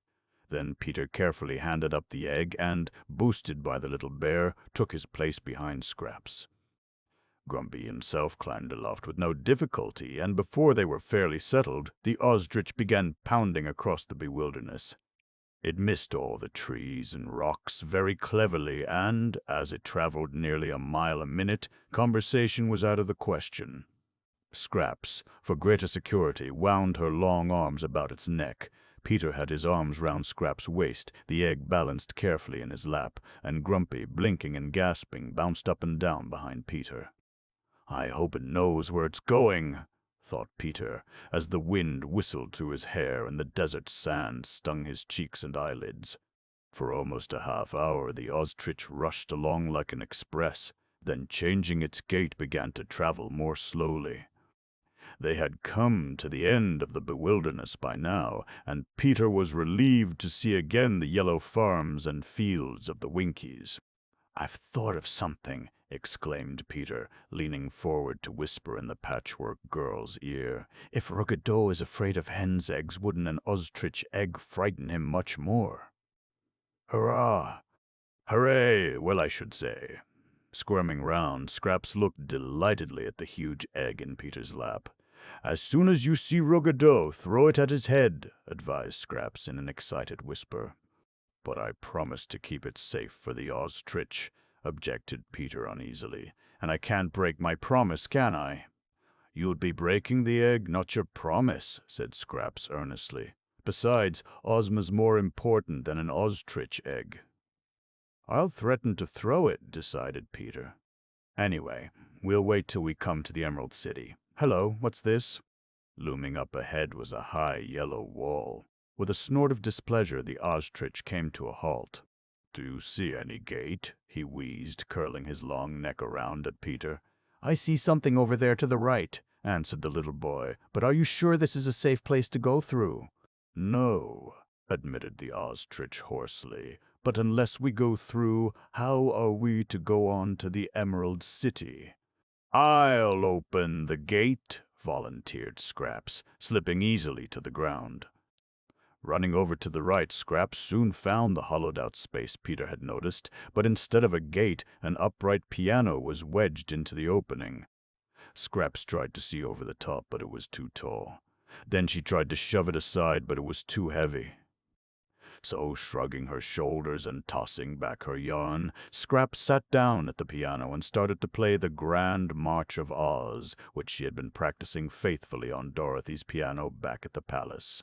At the first chord, the piano, as if moved on an invisible hinge, fell backwards, and Scraps, taken entirely by surprise, jumped over the top. The ostrich was not slow to follow, and he had barely jumped over the fallen piano before it snapped back into its upright position, shutting them into the queerest city Peter had yet seen. Chapter 13. Toontown sings The Wanderers Onward. Now, how did this happen? Sitting exactly where she had fallen, Scraps folded her arms dramatically. "Opening chords!" boomed a deep voice, and out from a niche in the wall sprang a handsome person in a bandmaster's uniform. "The gates of Toontown are locked with piano keys," he explained graciously. "So when you struck the opening chords, of course you fell in." "Very good," murmured Oswald. "But now that we are in, how do we get out?" "Out of tune!" exclaimed the bandmaster in a shocked voice. "Don't get out of tune, I beg of you. Besides, it's against the law." "May I call your attention to our principal laws here?" Raising his baton, he pointed to a large poster on the wall, and much to his astonishment, Peter read, "No talking allowed. Sing." "No walking permitted. Dance." "But you're talking," said Peter, shifting the ostrich egg from one knee to the other. "Ah, but this is the intermission. In a moment the music will begin, and you must keep time, keep step, and keep moving. We do everything to music here. Quick now, which would you rather do, sing and dance or play in the band? That bear ought to be in the band, he has such bandy legs. Would you care to be in the band, creature?" Grumpy slid down from the ostrich and shook his head bashfully. "Let's stick together," he rumbled under his breath to Peter. "Tell him we're a quartet." "This is very awk," sighed Oswald, who always clipped off his words when he was annoyed. "I am a bird, but I cannot sing a single note." "Then keep quiet and dance," advised the bandmaster. "But look here," put in Peter impatiently. "We don't want to sing and dance. We just want to go through your town. We're in an awful hurry and haven't time to be in a show." "Say ah!" commanded the bandmaster, giving no attention to Peter's remarks. Striking a tuning fork on a railing before him, he waited expectantly for them to begin. Raising one eyebrow, Peter looked at Scraps, and as Scraps, jumping to her feet, winked her suspender-button eyes, they both burst into a loud "Ah!" Grumpy and Oswald joining in so vigorously that the bandmaster's cap blew off. "That's fine," he approved, picking his cap up somewhat nervously. "And now you're in tune. When the music starts, go where you wish, do what you want, but be sure to keep step and remember to sing, not to speak, or you will be arrested. Oompa, oompa." "Who are these strangers?" Dancing down the marble street came a small bobbed-haired queen with a very short skirt and a tunic embroidered all over with fiddles and horns. On her head for a crown was a hollowed-out drum, and by her side was a tom-tom cat, clattering and clanging as he ran along. "Travelers, my dear Jasma," answered the bandmaster with a bow. As the queen stared curiously at the travelers, and they as curiously stared back, the loud roll of a drum sounded in the distance. Instantly from every dwelling marched men arrayed in gay uniforms like oompas and tunisters in embroidered tunics like the queen's, only instead of drums, on their heads they wore bright bandanas. "It's a play," murmured Peter as Oompa placed himself hastily at the head of the band, and all the tunisters stood waiting with toes stiffly pointed. When Oompa raised his baton, the band burst into a lively march, and the whole population began dancing in every direction.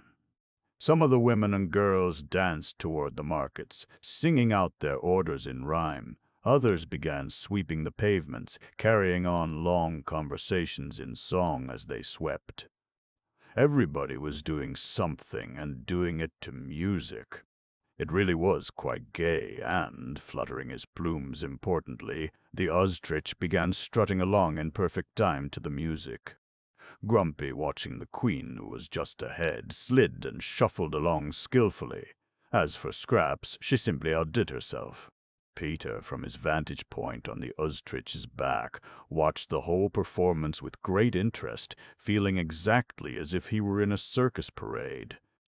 The inhabitants of Toontown seemed all to live in flats, and the walls of their dwellings were covered with lines, notes, and scales, while all the streets were marked with musical signs. The trees, instead of leaves, bore musical notes, and when the wind swept through them played silvery tunes that mixed not unpleasantly with the music of the band. Songbirds fluttered in the branches and, quite forgetting the law against speaking, Peter called out to Grumpy to look at them.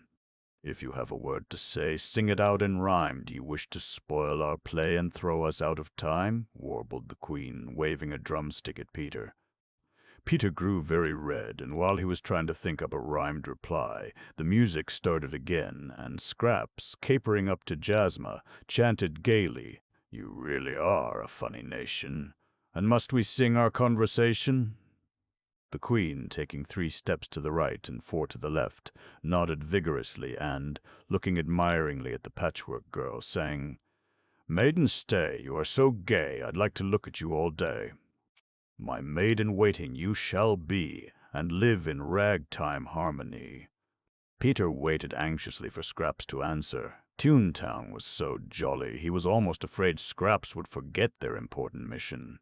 But Scraps, for all her giddiness, was deeply attached to Ozma and extremely worried about the plans of Ruggedo for her downfall. So kicking up her heels, she sang out saucily, "And that your majesty would mean to dance attendance on a queen, a maid-of-waiting, not for me. I'm the patchwork girl, but I won't work. Whee!" Turning a cartwheel, Scraps walked a few paces on her hands, then coming right side up, danced amiably along beside Jasma. Peter chuckled to himself and hoped he would remember all of this nonsense to tell his grandfather. Then, suddenly catching sight of a small inn, set back among the toon trees, he reached over and touched Scraps on the shoulder. He was terribly hungry, but not being quick at rhymes could not put his hunger into song. Scraps, however, caught his meaning at once and again turned to address the queen. She had to sing quite loud, for all the tunisters were warbling about this and that till the confusion was terrible. "If we stopped at this inn, would you think us rude?" "Your Majesty, my friends crave food," bawled Scraps not untunefully. The queen, who was dancing a foxtrot and purchasing a bouquet from a flower girl at the same time, nodded graciously and screamed back, "Eat if you wish. Our Viol Inn is kept by the famous Daddy Lin, but eat in time and use your feet. Be careful not to drop a beat." Scraps sang back to Queen Jasma, "Using one's feet to eat's a feat we've never tried nor dropped a beat. If anyone drops a beat, I'll eat it," mumbled Grumpy under his breath. Fortunately, no one heard him, and in a few moments they reached the inn. Pausing at the foot of the steps and still marking time to the music, they stared up with great interest. As they did so, an old gentleman with a fiddle body and bow legs came skipping out on the porch. "Before you eat, you must pay me. In harmony, sweet harmony," sang the innkeeper, accompanying himself upon his fiddle body with one bow leg, while he stood upon the other. "Does he mean we have to sing?" whispered Peter, sliding off the ostrich and setting the egg down carefully under a tree. Scraps nodded, and while Grumpy and the ostrich rolled their eyes at her pleadingly, she clasped her cotton hands and sang with great feeling a song she had made up about Sir Hokus, the good knight of Oz. "As brave as a lion, as bold as a king, is Sir Hokus of Pokes. He can fight, he can sing, he can sweep out the castle, but Hokus likes best to bag a big giant or go on a quest, and in Oz an adventure is happening each minute, and whenever one happens, he's sure to be in it." "Well, he's not in this one," thought Peter, almost as interested in Scraps's song as the innkeeper. As Daddy Lin was now bowing and smiling and motioning for them to come up, they started quite cheerfully up the steps. But no sooner had they set foot upon the first one than the whole flight danced off. You see, they were dance steps, all the steps in Toontown are. But after dancing 3 polkas and a 3-step, they waltzed back to the porch, and somewhat dizzily the travelers jumped off. "Let's run away, let's run away. I can't keep dancing here all day," puffed Oswald, proud to have made up a song at last. "Eeny, meeny, miny, mo, first you eat and then you go," answered Scraps. Peter and Grumpy quite agreed with her, and, shuffling their feet in time to the music, they waited impatiently for the innkeeper to reappear. When he did come out, he had 4 leather music rolls on a tray and handed them around as if they were the most delicious morsels imaginable. "Fie! Fie!" "Have you no pie?" sang Scraps, while Peter and Grumpy shook their heads in disappointment. Oswald pecked savagely at one of the rolls, but even he could not eat leather. "Pie? I have a grand piano. How would that suit Miss Diana?"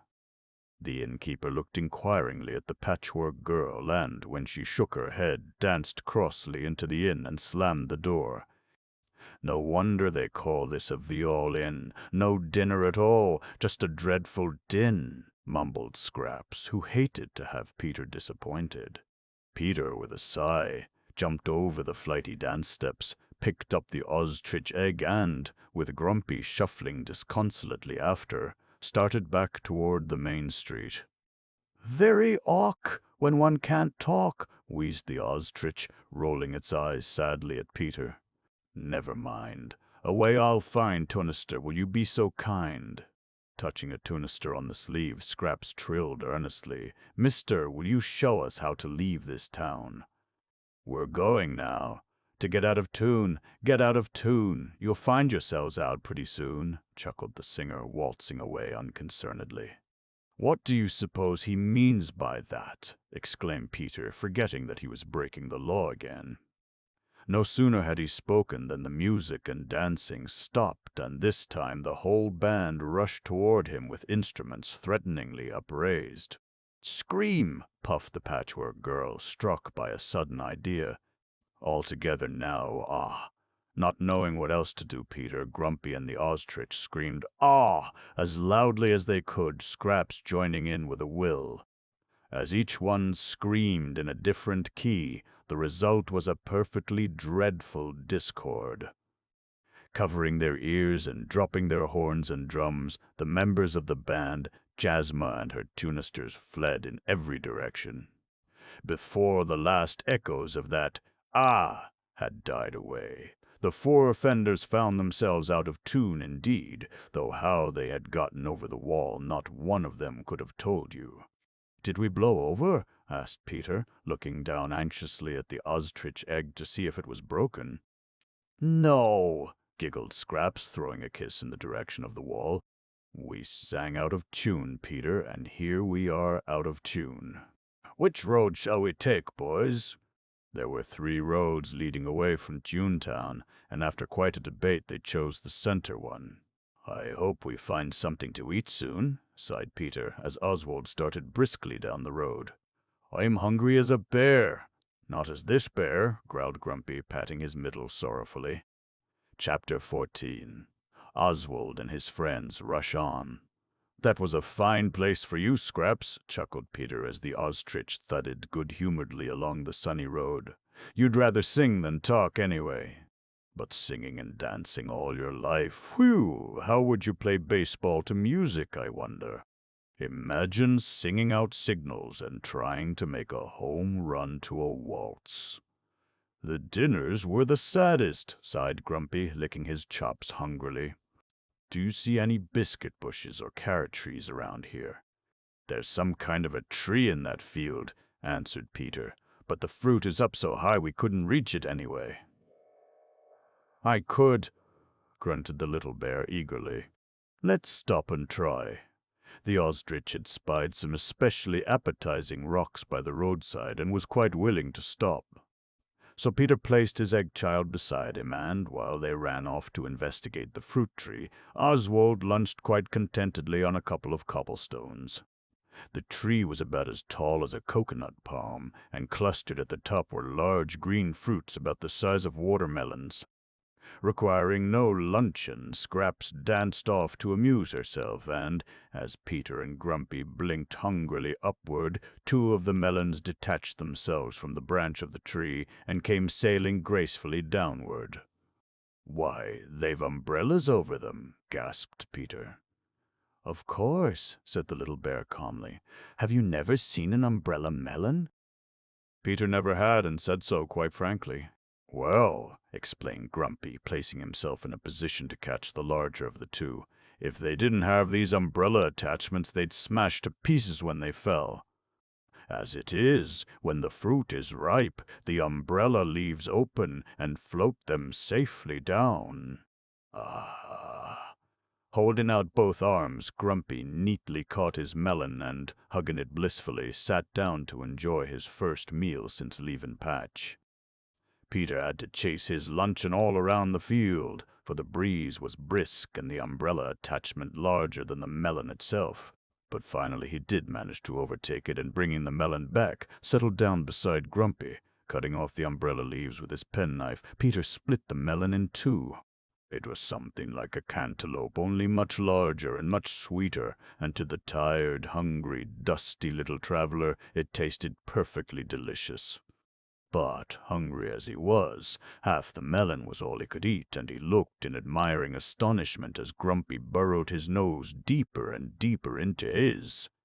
The entire center was gone, and he was nibbling at the rind when Scraps came hurrying back across the field.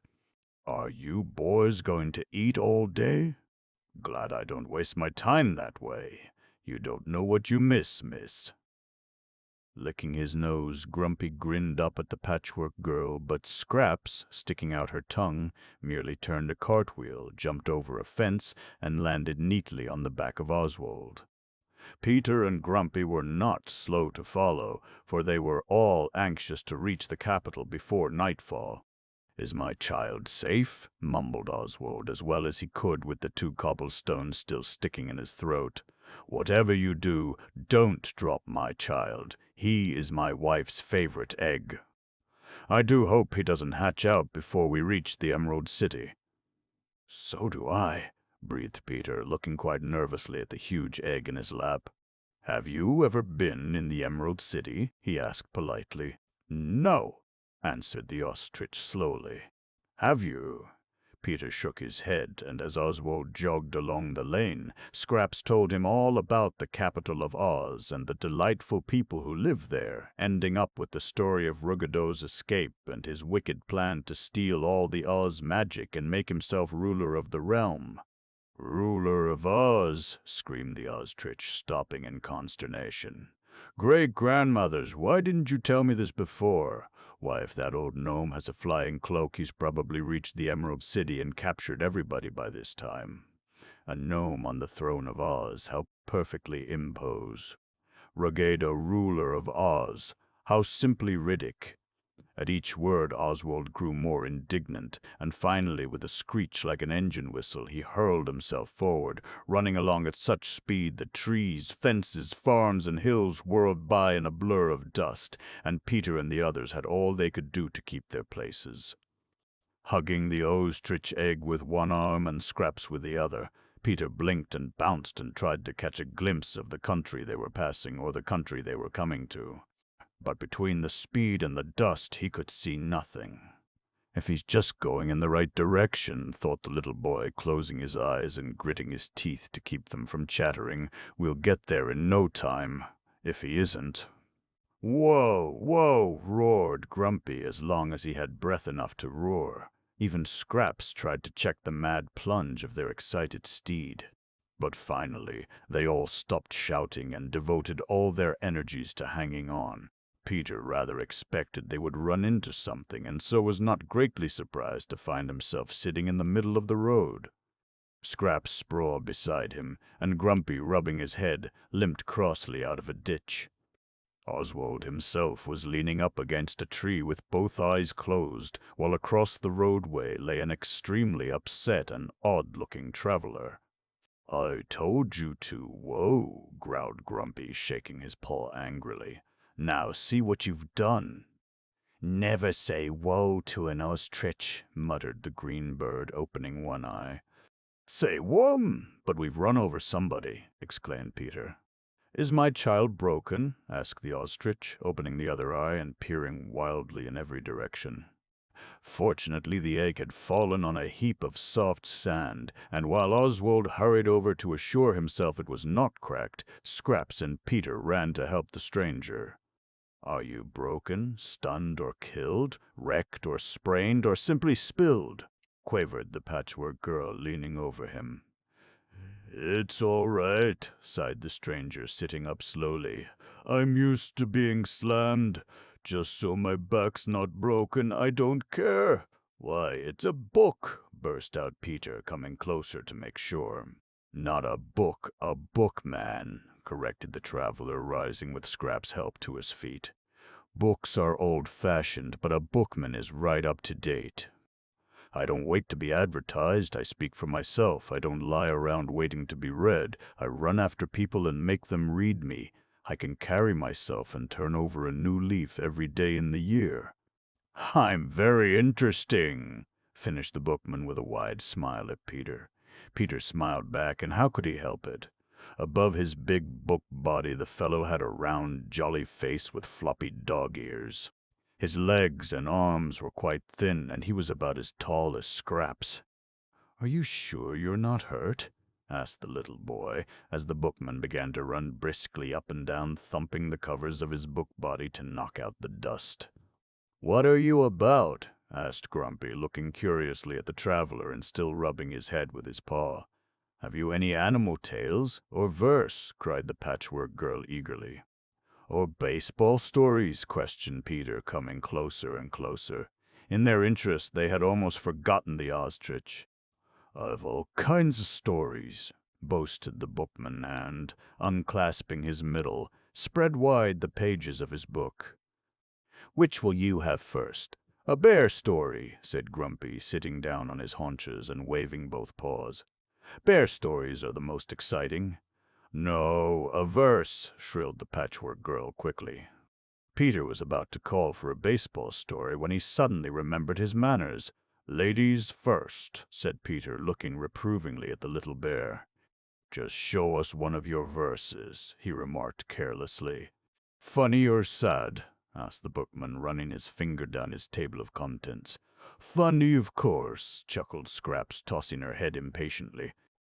Turning his pages rapidly, the bookman stepped off a few paces, and, leaning forward, the three travelers read, "Do fishes use the liquid tones the world so highly praises? Could they speak dryly, and do bees converse in honeyed phrases?" "Ho, ho," laughed Peter merrily. "If they do, they'd soon get stuck. That's a good one. Almost as good as your verses, Scraps." "There's a much funnier one on page 76, said the bookman gaily. "Wait, what for?" Coming up behind them, Oswald looked severely at their new friend. "What are we waiting for?" he repeated sternly. "This is the man you ran over," explained Peter quickly, "and he's letting us read his book. And you stand here reading with the whole kingdom in danger?" hissed the ostrich, thrusting his long neck forward angrily. "A nice way to save the Queen, I must say." "I've a chapter on saving somewhere, but I'm afraid it's on saving money," mumbled the bookman, thumbing his pages over hurriedly. Peter and Scraps looked rather crestfallen, and, while they walked slowly toward the ostrich, he again addressed the bookman. "If you know so much, perhaps you can tell us the way to the Emerald City," he wheezed disagreeably. "I'm not a guidebook," answered the bookman stiffly. "Then shut up," advised the ostrich so sharply that without intending to at all, the bookman did shut up. "Are you coming, or do I have to save the kingdom myself?" asked the ostrich, turning impatiently to Peter. "I'll come too and entertain you as you go along." "Read as you run," said the bookman brightly. "Not as I run," sniffed Oswald, who seemed determined to snub this new acquaintance. "Better keep out of my way or you'll be run over again." "I'm afraid you will," sighed Peter, patting the bookman kindly on the back, for he seemed quite crushed by Oswald's rude speeches. Scraps had already mounted the ostrich and now, leaning far out to the side, shook hands with the bookman, singing, Bookman, don't you care, we'll see you someday somewhere, come to the Emerald City, do, and then I'll read you through and through." "So will I," promised Grumpy earnestly. "You'll find us in the palace. Just ask for the Queen of the Quilties and her pet," finished the little bear grandly. "There won't be any palace if you stand here much longer," fumed the ostrich, kicking up the dust angrily. "Come on!" Realizing that there was some truth in the ostrich's remarks, Peter picked up the huge egg and climbed aboard. Grumpy, growling under his breath, took his seat behind Peter. "This is no time for improving literature," hissed the ostrich, starting off at a two-legged trot. Peter did not bother to answer, but waved his cap cheerily to the bookman, who still stood uncertainly in the middle of the road. He kept on waving till the bookman became a mere speck in the distance, then, turning about, devoted all his attention to holding on. For nearly an hour Oswald pelted down the endless road. Then suddenly Scraps clutched him excitedly about the neck. "Stop!" shouted the Patchwork Girl. "Stop! Stop!" "What's the matter?" coughed the ostrich, slackening his speed a trifle. "Turn out between those pear trees quick, I see the road of yellow brick," cried Scraps, waving one arm joyfully over her head. "Where does that take us?" inquired Peter, leaning curiously over Scraps's shoulder. "To the Emerald City's golden gate. Home." "Home at last, I can hardly wait," sang Scraps, nearly choking the ostrich in her excitement. "Hurry, Ozzy, hurry, hurry!" "Don't forget to whum when you come to the Emerald City," grumbled Grumpy as the great green bird gathered itself together for another burst of speed. "The Emerald City may be destroyed for all we know," wheezed Oswald gloomily. "But hold tight, everybody. Here we go." Chapter 15. Wumbo, Wonderworker, at Home. The Gillikin country of Oz has always been a favorite retreat for witches, wizards, and sorcerers. Since the practice of magic has been forbidden for everyone except Glinda, the good sorceress of the South, and the Wizard of Oz, a great many of the lesser wizards and magic workers have retired to the mountains of the North to practice in secret or study for their own satisfaction the ancient art of wizardry. In a crystal cavern on the western slope of Zamaguchi lived Wumbo, the Wonder Worker. In his youth, Wumbo had studied in the best schools of sorcery and was not only an accomplished magician, but a lovable and loyal citizen of Oz. Therefore, when Ozma passed a law against the practice of magic, Wumbo withdrew to his favorite cave and quietly and harmlessly continued his studies. Now, of all studies, sorcery is the most profitable. Being able to grant most of his own wishes, Wumbo lived in the utmost comfort and contentment, his cavern being almost as magnificent and luxurious as Ozma's castle. From preference, Wumbo lived by himself but was seldom lonely, for when you can conjure up a company of acrobats from a handful of pebbles or an orchestra from a few sticks and dried peas, you are always sure of entertainment. Long after ordinary Oz folk were in their beds, Wumbo, in his crystal study, would pore over his musty books of magic, trying out new spells and charms for his own satisfaction and amusement.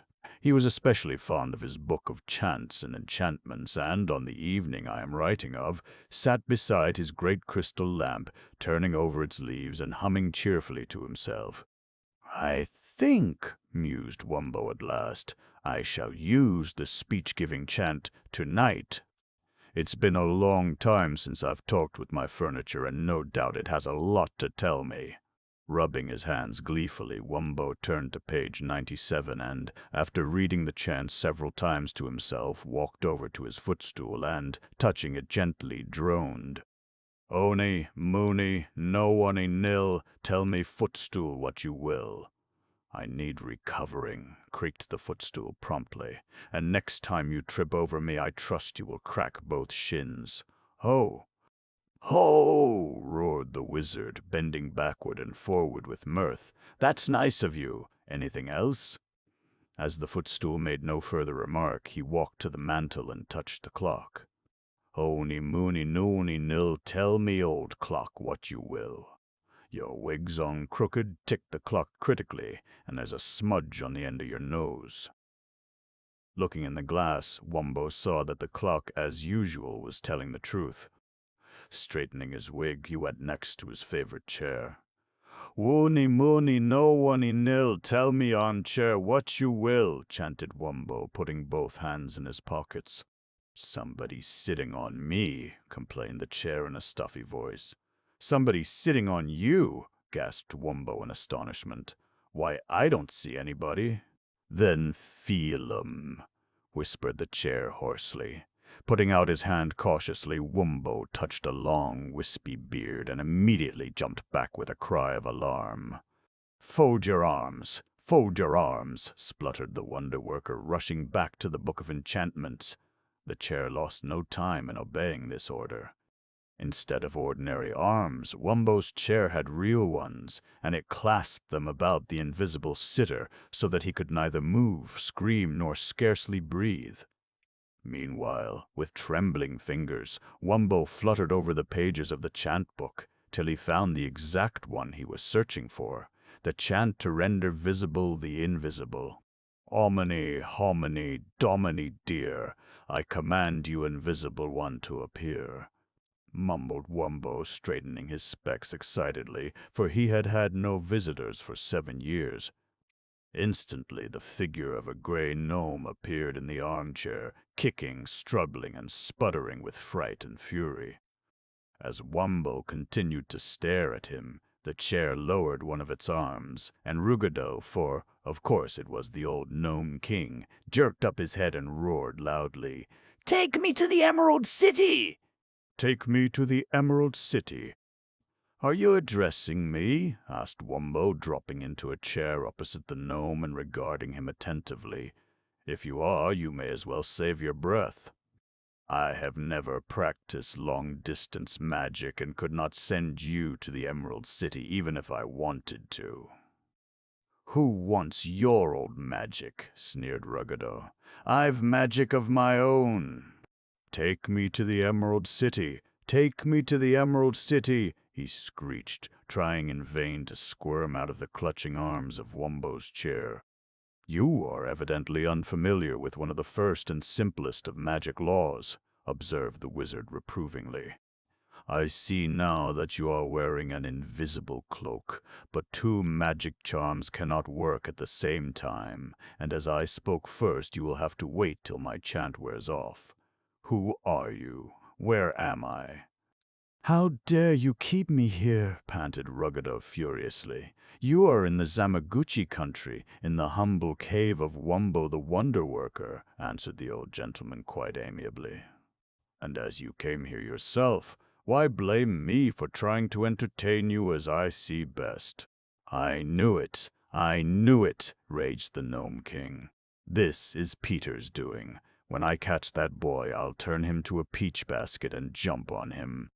And you, I suppose, are the father of that meddling Kuma party." "Why, yes," said Wumbo in surprise. "Have you met my son?" Ruggedo gave a spiteful nod and began to struggle anew with the arms of the chair. "I command you to let me go," puffed the Gnome King. "I've important business in the Emerald City and must reach there tonight." "I'm afraid that will be impossible," sighed Wumbo softly. "When my chair takes a fancy to a person, it sometimes hangs on to him for days and days." "Why not sit still and rest yourself?" he suggested, folding his arms comfortably. Seeing that for the present he was perfectly powerless, Ruggedo lay back and glared at the old wizard, his red eyes snapping with rage and resentment. "I'll report you to Ozma," threatened the Gnome King darkly. You know perfectly well that you are breaking the law, having all this magic furniture and stuff.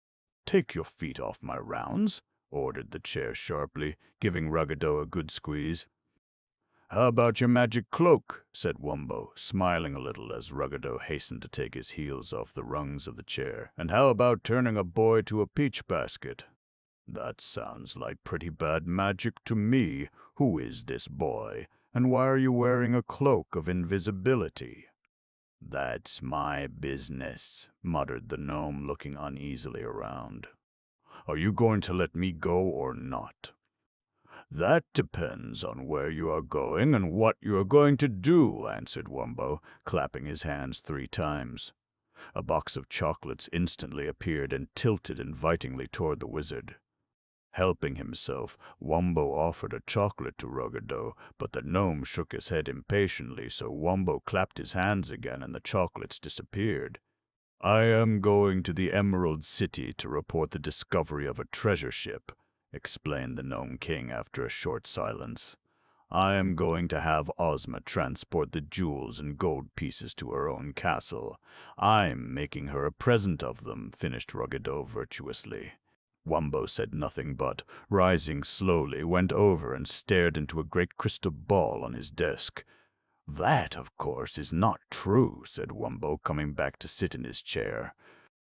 My crystal ball tells me that much, and my own eyes tell me that you are wicked and untrustworthy. Therefore I shall keep you here until I find some way to warn Ozma of your coming. At these words, Ruggedo was simply beside himself. Kicking and screaming and threatening Wumbo with every sort of death and destruction, he writhed about in the chair. But Wumbo was not easily frightened, and, picking up the book of enchantments, began to read it to himself, while the armchair, indignant at the Gnome King's bounces and screeches, hugged him till he was forced to keep quiet. But sitting there in the firelight, he did a lot of thinking, and as it grew later and quieter in the great crystal cavern, the Gnome King's spirits began to rise. For Ruggedo was beginning to remember some of his magic. If he doesn't try any more chants, the present ones will wear off in 4 hours, thought the old gnome craftily. 4 hours, and then for the magic cloak! Wumbo himself fully intended to keep a strict watch over his visitor, but the heat from the fire and the drowsy chants in the old book made him sleepier and sleepier. Besides, he had the utmost confidence in his armchair, and, not realizing that Ruggedo knew the length of time the magic chants would take to run out, he felt sure the old gnome would not try again to use his cloak. So he read on, and while he was searching for the chant to force a person to tell the truth, the book slipped from his knees and a loud snore issued from his lips. "Wake up, master! Wake up!" buzzed the clock, tilting forward in alarm. "Wake up! Wake up!" scolded the armchair and footstool both together. But before they could arouse the wizard, Ruggedo had vanished. 4 hours had passed to the very minute. The magic of the wizard's chant had worn entirely away, and at a whispered command from the Gnome King, the magic cloak had lifted him out of the imprisoning arms of Wumbo's chair and whirled him off and away. Over mountains, hills, and valleys flew the gnome in his invisible cloak, through the chilly mists of early morning till, far below, he saw the flashing spires of the Emerald City of Oz. Chapter 16. Kuma's hand is at work again. As the chair, footstool, and clock lost their power of speech at the same instant the Gnome King regained his freedom, there was no one to arouse Wumbo. And it was nearly noontime before he did awaken. Puzzled to find himself in a chair instead of bed, he straightened up, gave himself a shake, and blinked sleepily up at the clock. Something about the clock reminded him of his bad little visitor, and, whirling round, he stared anxiously at his armchair. But of course Ruggedo was not there. "Gone!" exclaimed the wizard, clapping his hand to his head. "Wumbo, you're growing old and stupid. What's to be done now?" What's to be done now? Shuffling anxiously up and down his crystal hearth, Wumbo tried to think of the quickest way to locate the wicked little gnome. A loud thump upon the door interrupted his wonderings, and, as he mechanically muttered the magic phrase that opened it, the arm and hand of Kuma Party came flying into the study. "A message from my son," breathed Wumbo, hurrying forward to clasp the hand. There was a note folded up in the palm, and while the wizard opened it, the arm settled quietly down beside the clock. "Dear father," wrote Kuma, "a small mortal boy and a gnome came to my cottage yesterday afternoon. The boy is lost, and the gnome quite evidently means mischief. Knowing the perils for a mortal boy traveling in a magic country, I offered to lend him my hand if he ever needed it. This morning he sent for help, and I have dispatched my right arm and hand to help him escape from the kingdom of Patch, and am sending my left to you for instructions. Can you, by your magic, suggest a way to locate the gnome and keep the boy from harm? Your dutiful and affectionate son, Kuma." Pushing his specs high on his forehead and knocking his wig sideways, Wumbo dashed over to his desk and wrote, "Send your arm to the Emerald City. The gnome has gone there wearing a cloak of invisibility. Take a letter of warning to Ozma and find and hold the gnome till Ozma can by her magic overpower him." Folding the paper, he slipped it into Kuma's hand. The hand closed over it at once, and in a flash the arm swept out of the cave and away over the Gillikin Mountains. "Well," sighed Wumbo, sinking into his chair, which immediately gave him a reassuring little hug, "that ought to help some. But the gnome certainly means to make trouble." Wumbo had never mastered long-distance magic, and his spells and chants worked only when he was present, but feeling that he had done all that he could without breaking the law, and being fatigued by so much thinking before breakfast, he gently clapped his hands. In a flash, an appetizing repast floated in on a golden tray and settled upon his desk. Pulling up his chair, Wumbo mumbled a few words over the pens and pencils scattered about his desk. Next instant, they had rolled to the floor and straightened up into an orchestra of 5 pieces. Softly and sweetly they began to play an old Oz quadrille, and, somewhat soothed and comforted, the wonder worker began eating his breakfast. Chapter 17. Mystery in the Emerald City. "Of course," said Dorothy, leaning down to tie her gold slipper. "Of course, Ozma has only been gone since yesterday, but even so, I think it would be fun to have a party to welcome her home." "So do I." "I love parties." Clasping his knee with his clumsy stuffed hand, the Scarecrow smiled down at the little girl. He had just walked over from his Cornier residence, and they were sitting cozily in a big swing on the front porch of the palace. "Where did Ozma go?" asked the Scarecrow, taking off his hat and smoothing back the few wisps of straw that served him for hair. "Just to spend the night with Glinda," said Dorothy, picking up a book of party games and beginning to flip over the pages. "Ozma has her magic belt with her and is going to wish herself back at 3 o'clock. Why, what are you laughing at?" Putting down the book, Dorothy stared reproachfully at her companion. "I'm not laughing," said the Scarecrow solemnly, "but why pinch me that way? Of course, I have no feeling, but it's not very polite." "I didn't pinch you at all!" exclaimed Dorothy, sitting up very straight. The Scarecrow eyed the deep dent in his stuffed arm, looked suspiciously all round, and then, seeing no one but Dorothy, moved quickly to the opposite end of the swing. "What's the matter?" rumbled a deep voice, and, coming out from behind a gold pillar, the Cowardly Lion paused before the royal swing. The Cowardly Lion had come to the Emerald City with Dorothy on her very of breath, for he had just been running a race with his friend the Hungry Tiger. "What's the matter?" he panted anxiously, for Dorothy was frowning crossly, and the Scarecrow, in spite of his painted smile, looked extremely sulky. "While I was telling him about Ozma's party, he laughed at me," pouted the little girl, moving as far as she could from the straw man. "But she pinched me," explained the Scarecrow in an injured voice, "for no reason whatever. It was so unusual for these two, or for anyone in the Emerald City, to quarrel that the Cowardly Lion could scarcely believe his lion ears, and when Dorothy began to protest angrily that she had not pinched the Scarecrow, he held up his paw pleadingly. "Oh, let's talk about the party," begged the lion in a shocked roar. "What were you planning, my dear?" "Well," said Dorothy, flashing an angry glance at the Scarecrow, "first I was going to have a speech of welcome, then games and dancing, and after that Oz cream and—" Ouch!" coughed the lion, interrupting Dorothy with an angry growl. "Who pulled my tail?" Rolling his eyes from one to the other, he rose to his feet, trembling in every knee. "I've known you nearly all my life," roared the Cowardly Lion, shaking his mane furiously. "But no one can pull my tail, not even you, Dorothy. Oh dear, oh dear. I think you're both perfectly horrid." Throwing down her book, Dorothy jumped out of the swing and dashed around the side porch, where she bumped violently into Sir Hokus, who was taking his morning turn on the veranda. "Odds daggers!"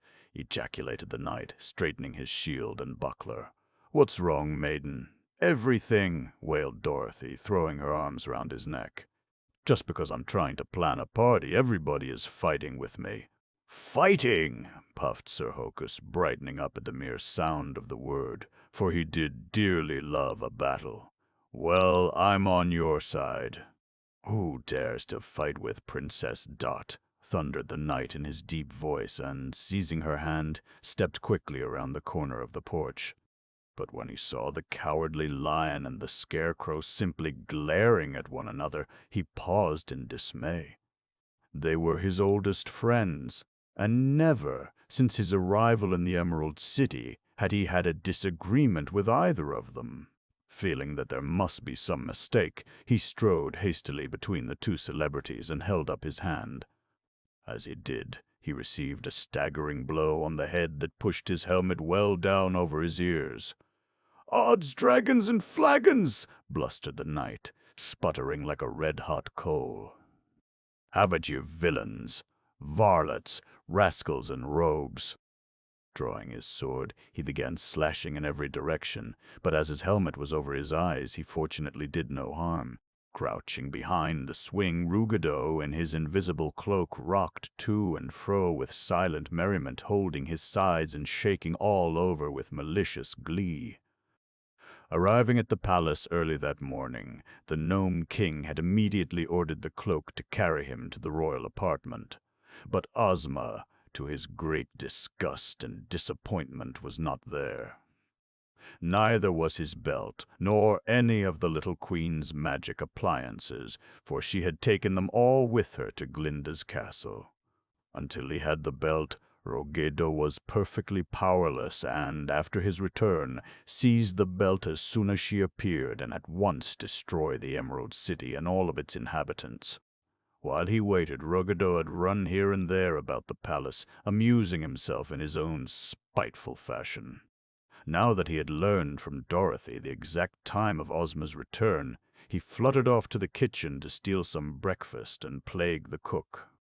Meanwhile, Sir Hokus had tripped over a flower pot and fallen flat, while the Cowardly Lion and the Scarecrow had retreated behind two porch pillars. Dorothy, terribly alarmed at the serious turn the quarrel had taken, rushed hurriedly forward. Now that Ruggedo had gone, the whole thing seemed silly and ridiculous.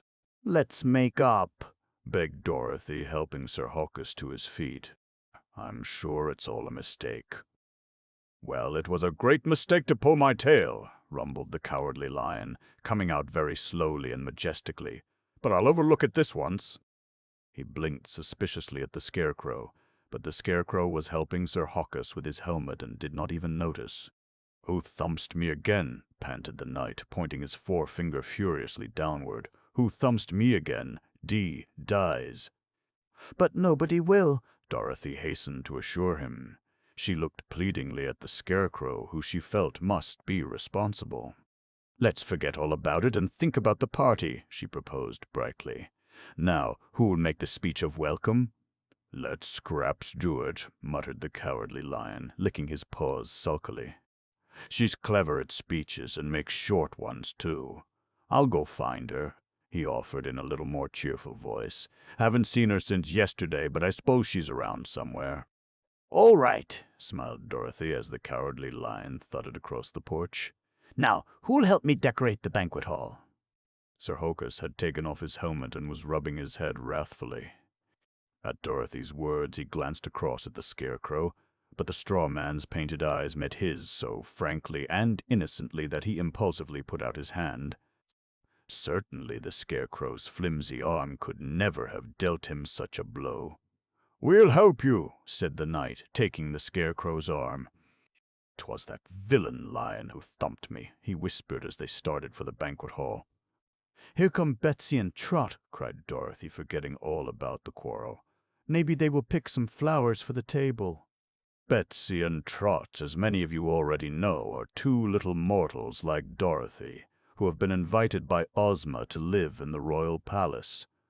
Both reached Oz after shipwrecks and many trying adventures, and they've found life in the capital so exciting and gay that they have never wished to return to the United States. They were delighted at the prospect of a party, and so was the Hungry Tiger, who had come up just behind them. Putting a huge flower basket on his back, the two little girls ran gaily down the palace steps. "I'll have a strawberry sandwich," purred the tiger, looking over his shoulder at Dorothy. "Be sure to have strawberry sandwiches." "I never heard of a strawberry sandwich," laughed the little girl, shaking her head dubiously. "Well, there always has to be a first," chuckled the tiger, trotting after Betsy. Dorothy, looking a little puzzled, waved after him and, well pleased with her plans, ran into the castle to ask the Wizard of Oz to think up some new tricks to entertain the guests and to confer with the cook about refreshments.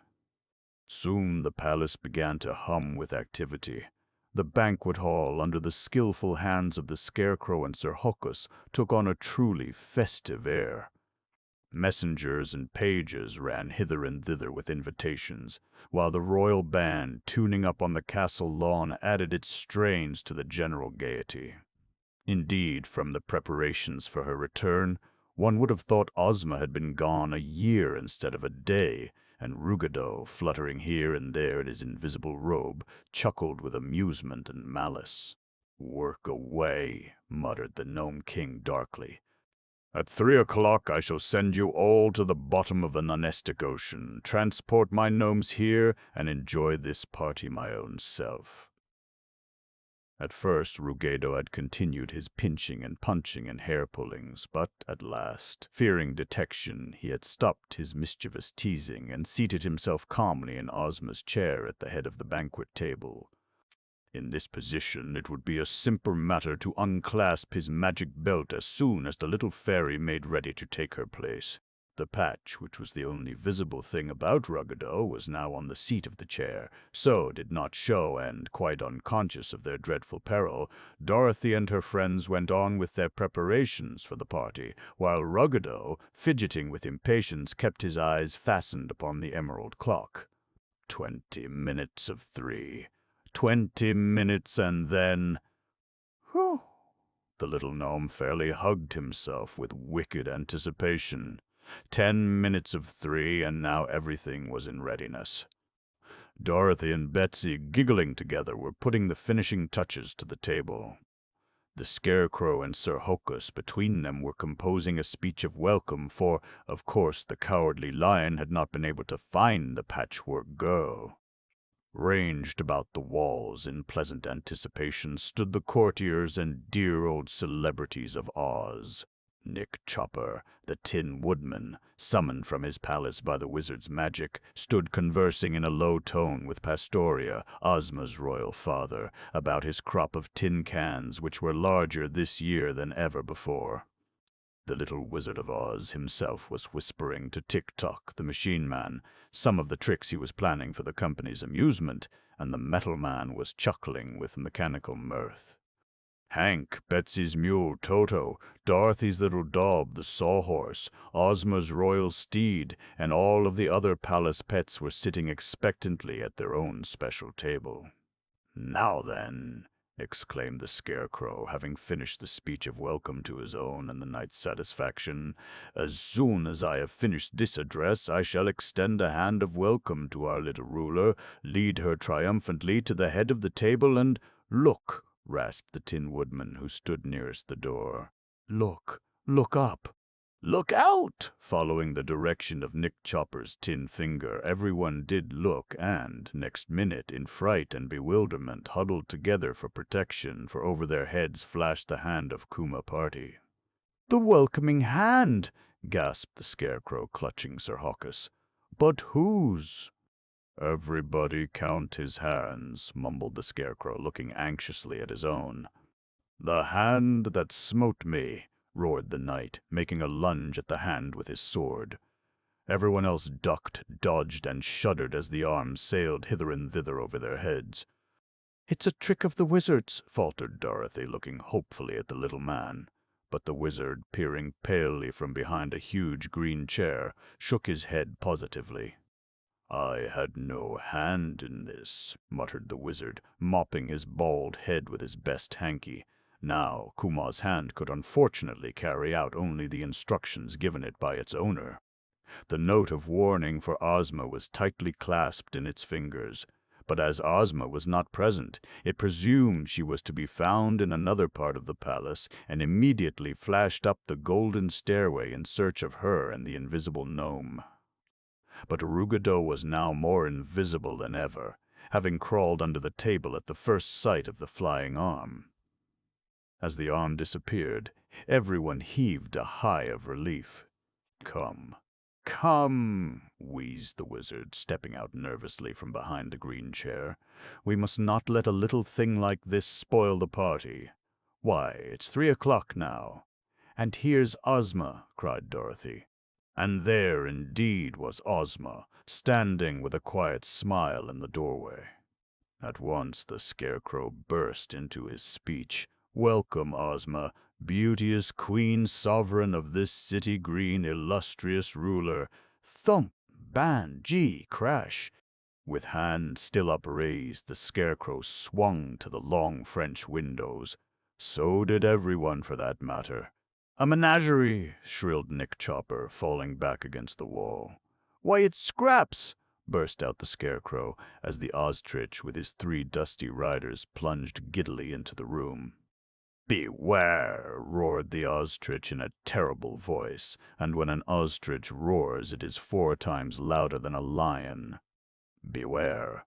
Knocking over Tick-Tock and 3 footmen bearing trays of lemonade, the great green bird rushed impetuously toward the queen. "Beware!" it roared again so lustily that Ozma's curls blew straight out behind. "Beware!" coughed the Scarecrow irritably. "Well, I ought to be where you are. Out of my place, you rude monster." "Beware the Gnome King," finished the ostrich, bowing his head so low and so suddenly that the Patchwork Girl fell off one side and Peter and Grumpy off the other. Chapter 18. The Theft of the Magic Belt.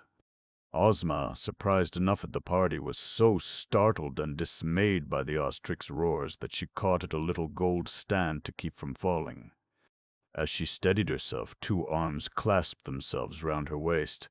"Oh, oh, someone is trying to steal my magic belt," wailed the little fairy, swaying dizzily from side to side. "Take this!" "Take this!" Bounding to his feet, Peter picked up the ostrich egg and fairly forced it into Ozma's arms. As he did so, there came a blood-curdling screech, and then perfect silence. "It's Ruggedo!" puffed the Patchwork Girl, who had picked herself up by this time. "Look for a blue patch, look for a blue patch," panted Grumpy, standing on his hind legs and sniffing the air anxiously. But there was no sign of a blue patch anywhere, for Ruggedo, at the first glimpse of the egg, had commanded the magic cloak to carry him to the royal stable. Here, trembling and shaken, he cowered in the hungry tiger's stall. Furious to have been frustrated by Peter at the very instant when success seemed sure, he raved and sputtered and tried to think up some way to get his belt in spite of the hateful egg. Meanwhile, in the palace, the utmost confusion prevailed, and when the hand of Kuma again flashed into the banquet hall and flew like an arrow to Ozma and dropped the note of warning into her lap, the courtiers fled in every direction, while the celebrities crowded close about the little queen to protect her from these confusing and invisible enemies. "Stop! Stop!" panted Peter as Sir Hokus, waving his sword, made determined swings at the flying arm. "It's the helping hand." "It belongs to a friend of mine, sir." Tugging at the iron coat-tails of the knight, he sought to dissuade him from his grim purpose, but not until Ozma clapped sharply did the good knight desist. Leaning back wearily in the chair to which the Scarecrow had guided her, and still holding the great ostrich egg in her lap, Ozma turned to Scraps. "What does this mean? Who are these strangers, and where is the Gnome King?" asked Ozma in a faint voice. As she spoke, Kuma's hand patted Peter approvingly on the head, doubled into a fist under the knight's nose, and, sailing upward, settled quietly on the green chandelier. "I've been a queen, I've risen fell, and have a thrilling tale to tell," puffed Scraps, tossing back her yarn dramatically. "Never mind the thrills, come to the point, growled the Cowardly Lion, looking uneasily at the ostrich, who was strutting pompously up and down the banquet hall, and at Grumpy, who was casting longing eyes at the banquet table. Now the whole company turned expectantly to the Patchwork Girl, and, enjoying the importance of her position and news to the very fullest extent, Scraps told her story and Peter's, while the little boy kept a sharp lookout for the invisible gnome. Scraps's own adventures were surprising enough, but when she came to Peter's experiences with the former Gnome King, the sea quakes, their escape in the pirate ship, and the magic casket of Soob, the sorcerer, the excitement of her hearers knew no bounds. Clapping on 2 pair of specs, the Wizard of Oz rushed from the room to fetch his encyclopedia of magic and his black bag, for he felt that his utmost skill would be needed to prevent the gnome from carrying out his wicked plans. "It must have been Ruggedo who pinched you and pulled the Cowardly Lion's tail," whispered Dorothy, who was standing between Sir Hokus and the Scarecrow. When the good knight heard how Kuma had dispatched his hand to aid Peter and Scraps in their escape from Patch, he waved apologetically at the arm resting on the chandelier. It at once descended and began shaking hands all around, and Peter, staring at that gay and brilliant assemblage, thought he had never seen so interesting and strange a sight. The Hungry Tiger, now that the story was told, was all for going on with the party, but the wizard, realizing the extreme danger they were in, said no. "Put all the magic treasures together and place the ostrich egg on top of them," commanded the wizard, "for Ruggedo dare not touch them so long as the egg is near." So Ozma unclasped her belt and, placing the ostrich egg in the center, put her magic box and wishing pills beside it.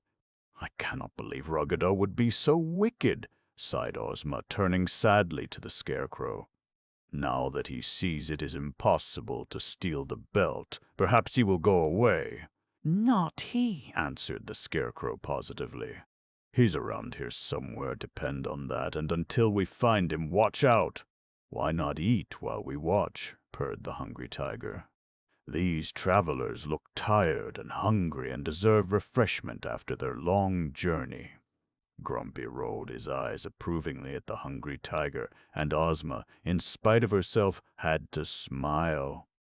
As she nodded her royal head, the Scarecrow burst into his speech of welcome all over again. The footmen began pulling out the chairs, and everyone settled down as if nothing at all had happened.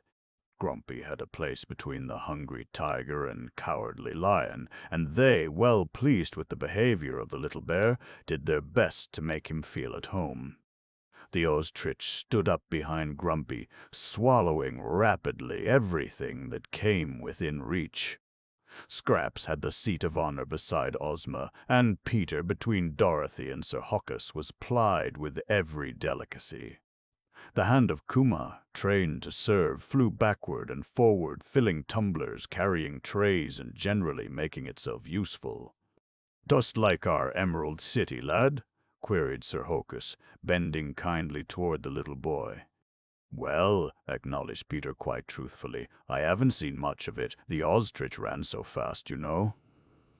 A rare and exceptional bird, murmured Sir Hawkus mildly, but not my idea of a giddy steed. Nor mine, whispered Peter, winking sociably at the knight. He goes 20 feet at one jump and travels like a hurricane. Between bites, Peter told the knight how they had run over the bookman and a little more about the pirate ship and the Sultan of Suds, while Scraps, at the head of the table, gave a spirited account of her experiences as Queen of the Quilties. So light-hearted and gay are these dear people of Oz that soon they were laughing and chatting as merrily as if no danger threatened their little ruler or themselves. Only the wizard seemed to be bothering about the Gnome King. He had placed his encyclopedia beside him on the table and, nibbling absently at a chicken leg, continued to pore over its finely printed pages in an effort to trace the magic articles Peter had found in the sorcerer's chest. It must be confessed that Peter glanced from time to time at the chair where the magic belt lay, marveling at its wonderful powers and hoping that when everything was over it would safely transport him back to Philadelphia. After the party we'll have the Cowardly Lion take us all over the Emerald City, promised Dorothy, as Peter dipped his spoon into a heaping saucer of Oz cream. Blissfully Peter nodded. Then, glancing again at the magic belt, dropped his spoon with a crash and pushed back his chair. "The egg!" gasped Peter wildly. "It's hatched!" And it most certainly had. As the startled company sprang to their feet, the baby ostrich stepped awkwardly out of its shell, wabbled to the edge of the chair, and fell off. And that was not all. For as the ostrich with great strides rushed to the side of its child, the magic belt, the box of wishing pills, and the magic box disappeared, and a blue patch began to flutter and dance before the horrified eyes of the now thoroughly alarmed guests of Ozma. "The Gnome King," groaned the wizard, slamming his book with a bang. "The belt!" screamed Peter, dashing toward the blue patch. Feeling that something might happen that would enable him to carry out his plans, Ruggedo had returned to the banquet hall and, watching from a safe distance, saw to his utter relief and astonishment that the egg had hatched. Instantly its power over him ceased, and dashing forward he had pounced upon the belt and clasped it about his waist. "Revenge!" roared the voice of the invisible gnome. "Revenge! Next moment I shall send you all to the bottom of the Nonestic Ocean." Not that," faltered the Patchwork Girl, clutching Ozma in a panic. "I never could stand water." Chapter 19. The Wizard Makes the Gnome King Visible. At Ruggedo's words, the celebrities and courtiers clung shuddering together. Knowing the awful power of the belt and feeling that they were indeed lost, they waited for the Gnome King to speak. But Peter, seizing first a tumbler, then a plate, sent them flying at the blue patch. Ruggedo might be invisible, but he was still there. Shaking his head angrily as the tumbler broke over his crown, he cried in a loud voice, "I command you to transport." The plate, crashing against his nose, made him pause, and Peter followed this with a vase and water pitcher. But gnomes have hard heads, and, with an angry roar, Ruggedo began again, "I command you to transport these people." By this time, Peter had thrown everything in reach. Feeling desperately in his pocket, he sent a top, a baseball, and a box of fishhooks whizzing through the air. Then, as his fingers closed on the sorcerer's stone, he flung that too at the invisible gnome. Instantly there was a complete and utter silence. The patch still fluttered wildly before their eyes, and, as the stunned company eyed it in horrified suspense, the hand of Kuma descended and closed roughly on the invisible shoulder of Ruggedo. Hold him," panted the wizard, rushing forward with his black bag. "I remember now the magic to make him visible." The little Wizard of Oz seldom uses chants, and, instead of the verse Wumbo had employed, sprinkled a black and white powder over the Gnome King. Even years afterward, Peter could remember the distorted and furious face of Ruggedo as the spell of the magic cloak was broken and he stood revealed to his enemies. Struggling to shake off the clutch of Kuma's hand, he was desperately trying to speak to the magic belt. But though his mouth moved, not a sound issued from his lips. "Struck dumb!" cried the Scarecrow, unclasping his arms from the knight's neck, where he had flung them in his extreme agitation. "But how and why?" "I have it! I have it!" exclaimed the wizard, pouncing upon the emerald that Peter, as a last resort, had hurled at the Gnome King. "This is the famous Silent Stone used by the ancient emperors of Oz to keep their wives quiet in times of war.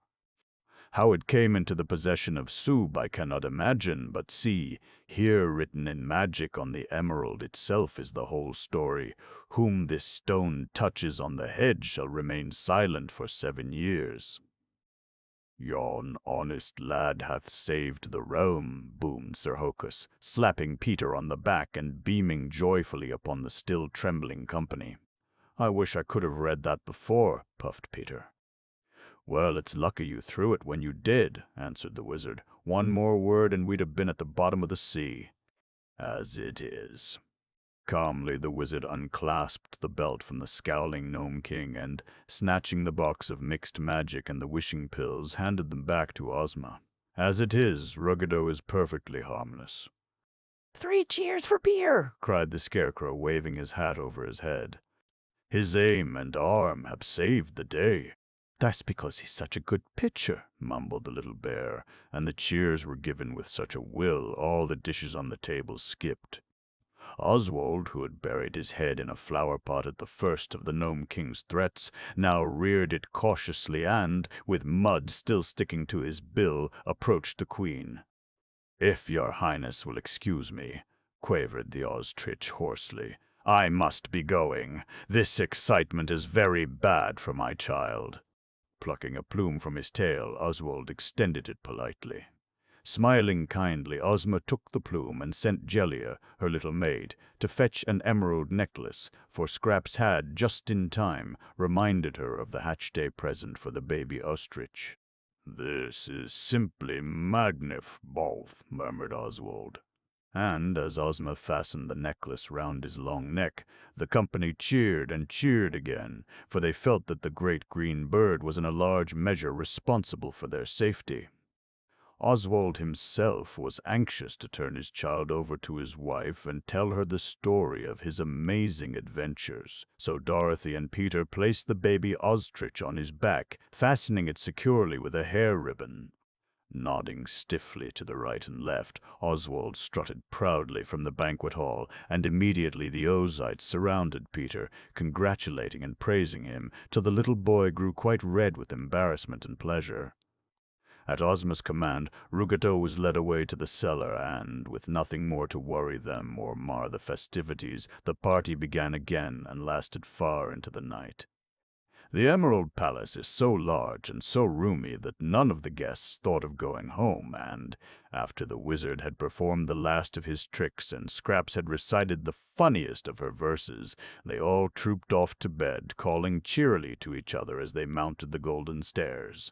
Peter had a royal suite to himself, and, curling down luxuriously in the grand gold bed, wondered if he were not already asleep and dreaming of all this magnificence. A bare little room had been found for Grumpy, and the little bear, well pleased with his new quarters and comrades, was soon asleep and snoring tremendously. Chapter 20. Peter is made a Prince of Oz. With Scraps and Dorothy for guides and the Cowardly Lion and Hungry Tiger for steeds, Peter and Grumpy rode over the whole Emerald City next morning, receiving everywhere the cheers and acclaim of the inhabitants. The story of Peter's prowess had gone abroad, and he was everywhere hailed as the hero of the hour. Right after breakfast he had written a long note to Kuma, telling him the whole story of Ruggedo's treachery and thanking him for his great generosity. Kuma's arm, which had needed for the night only a little elbow room, immediately flew back to its master, with the note and a great bag of emeralds sent by Ozma to express her thanks and appreciation. Luncheon was another party, but, as Dorothy and Betsy explained to the little boy, every day in the Emerald City is just like one big party. "Do stay here," urged Dorothy, and Ozma herself, coming to Peter's chair, begged him to make his home in the marvelous land of Oz. "You shall be a prince," promised Ozma graciously, "and rule over one of our smaller kingdoms." "Prince Peter the First, how is that?" The celebrities waved and cheered at Ozma's words, and Peter, seeing that everyone expected it, rose to make the most important speech of his life. "I'd like to stay and be a prince," said Peter slowly. "But you see, folks, I'm a pitcher, and I couldn't go back on the fellows and on my grandfather, so if your majesty will just transport me to Philadelphia, why that will be reward enough." "Spoken like a true and loyal knight," cried Sir Hokus, thumping on the table. "Good night," sighed Scraps, for she had taken a great fancy to Peter, and had rather hoped he would stay in Oz. "Would you like to go now?" asked Ozma with a merry smile, for Ozma had a little plan of her own. Peter nodded a little bashfully, for it did seem a bit rude to want to leave so delightful a place and company, but he felt that he ought to get in a little practice for the game. So Ozma immediately put on her magic belt and, extending her right hand, said imperiously, "I command you to transport this boy and the pirate's gold to Philadelphia." Instantly Peter vanished, and the Ozites, running up the stairs 2 at a time, crowded round the magic picture in Ozma's sitting room. "Show us, Peter," panted Ozma, for she was a little out of breath from her run. At her words, the country scene in the picture faded, and there was Peter, sitting in the middle of a dusty ball field, with a bag of gold on each side, and a crowd of cheering boys around him. "I thought some of that gold might be real," exclaimed Ozma, turning triumphantly to the wizard.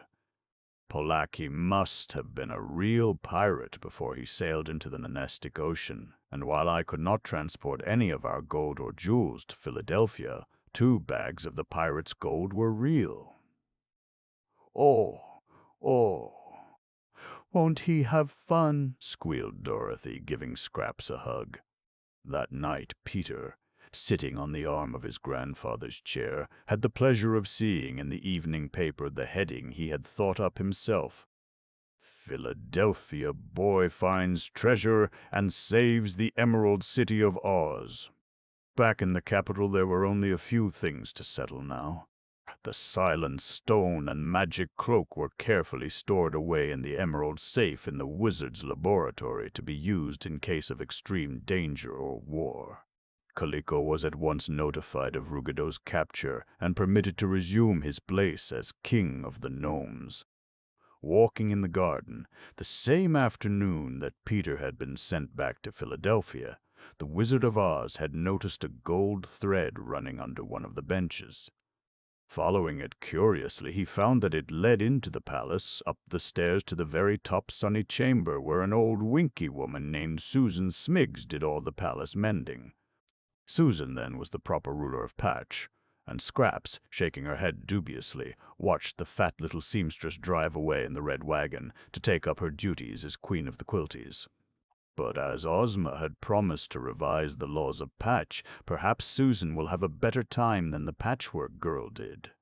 As for Ruggedo, deciding that the loss of speech for 7 years was punishment enough, Ozma kindly granted the gnome his freedom, first taking the precaution to have him dipped into the Fountain of Oblivion.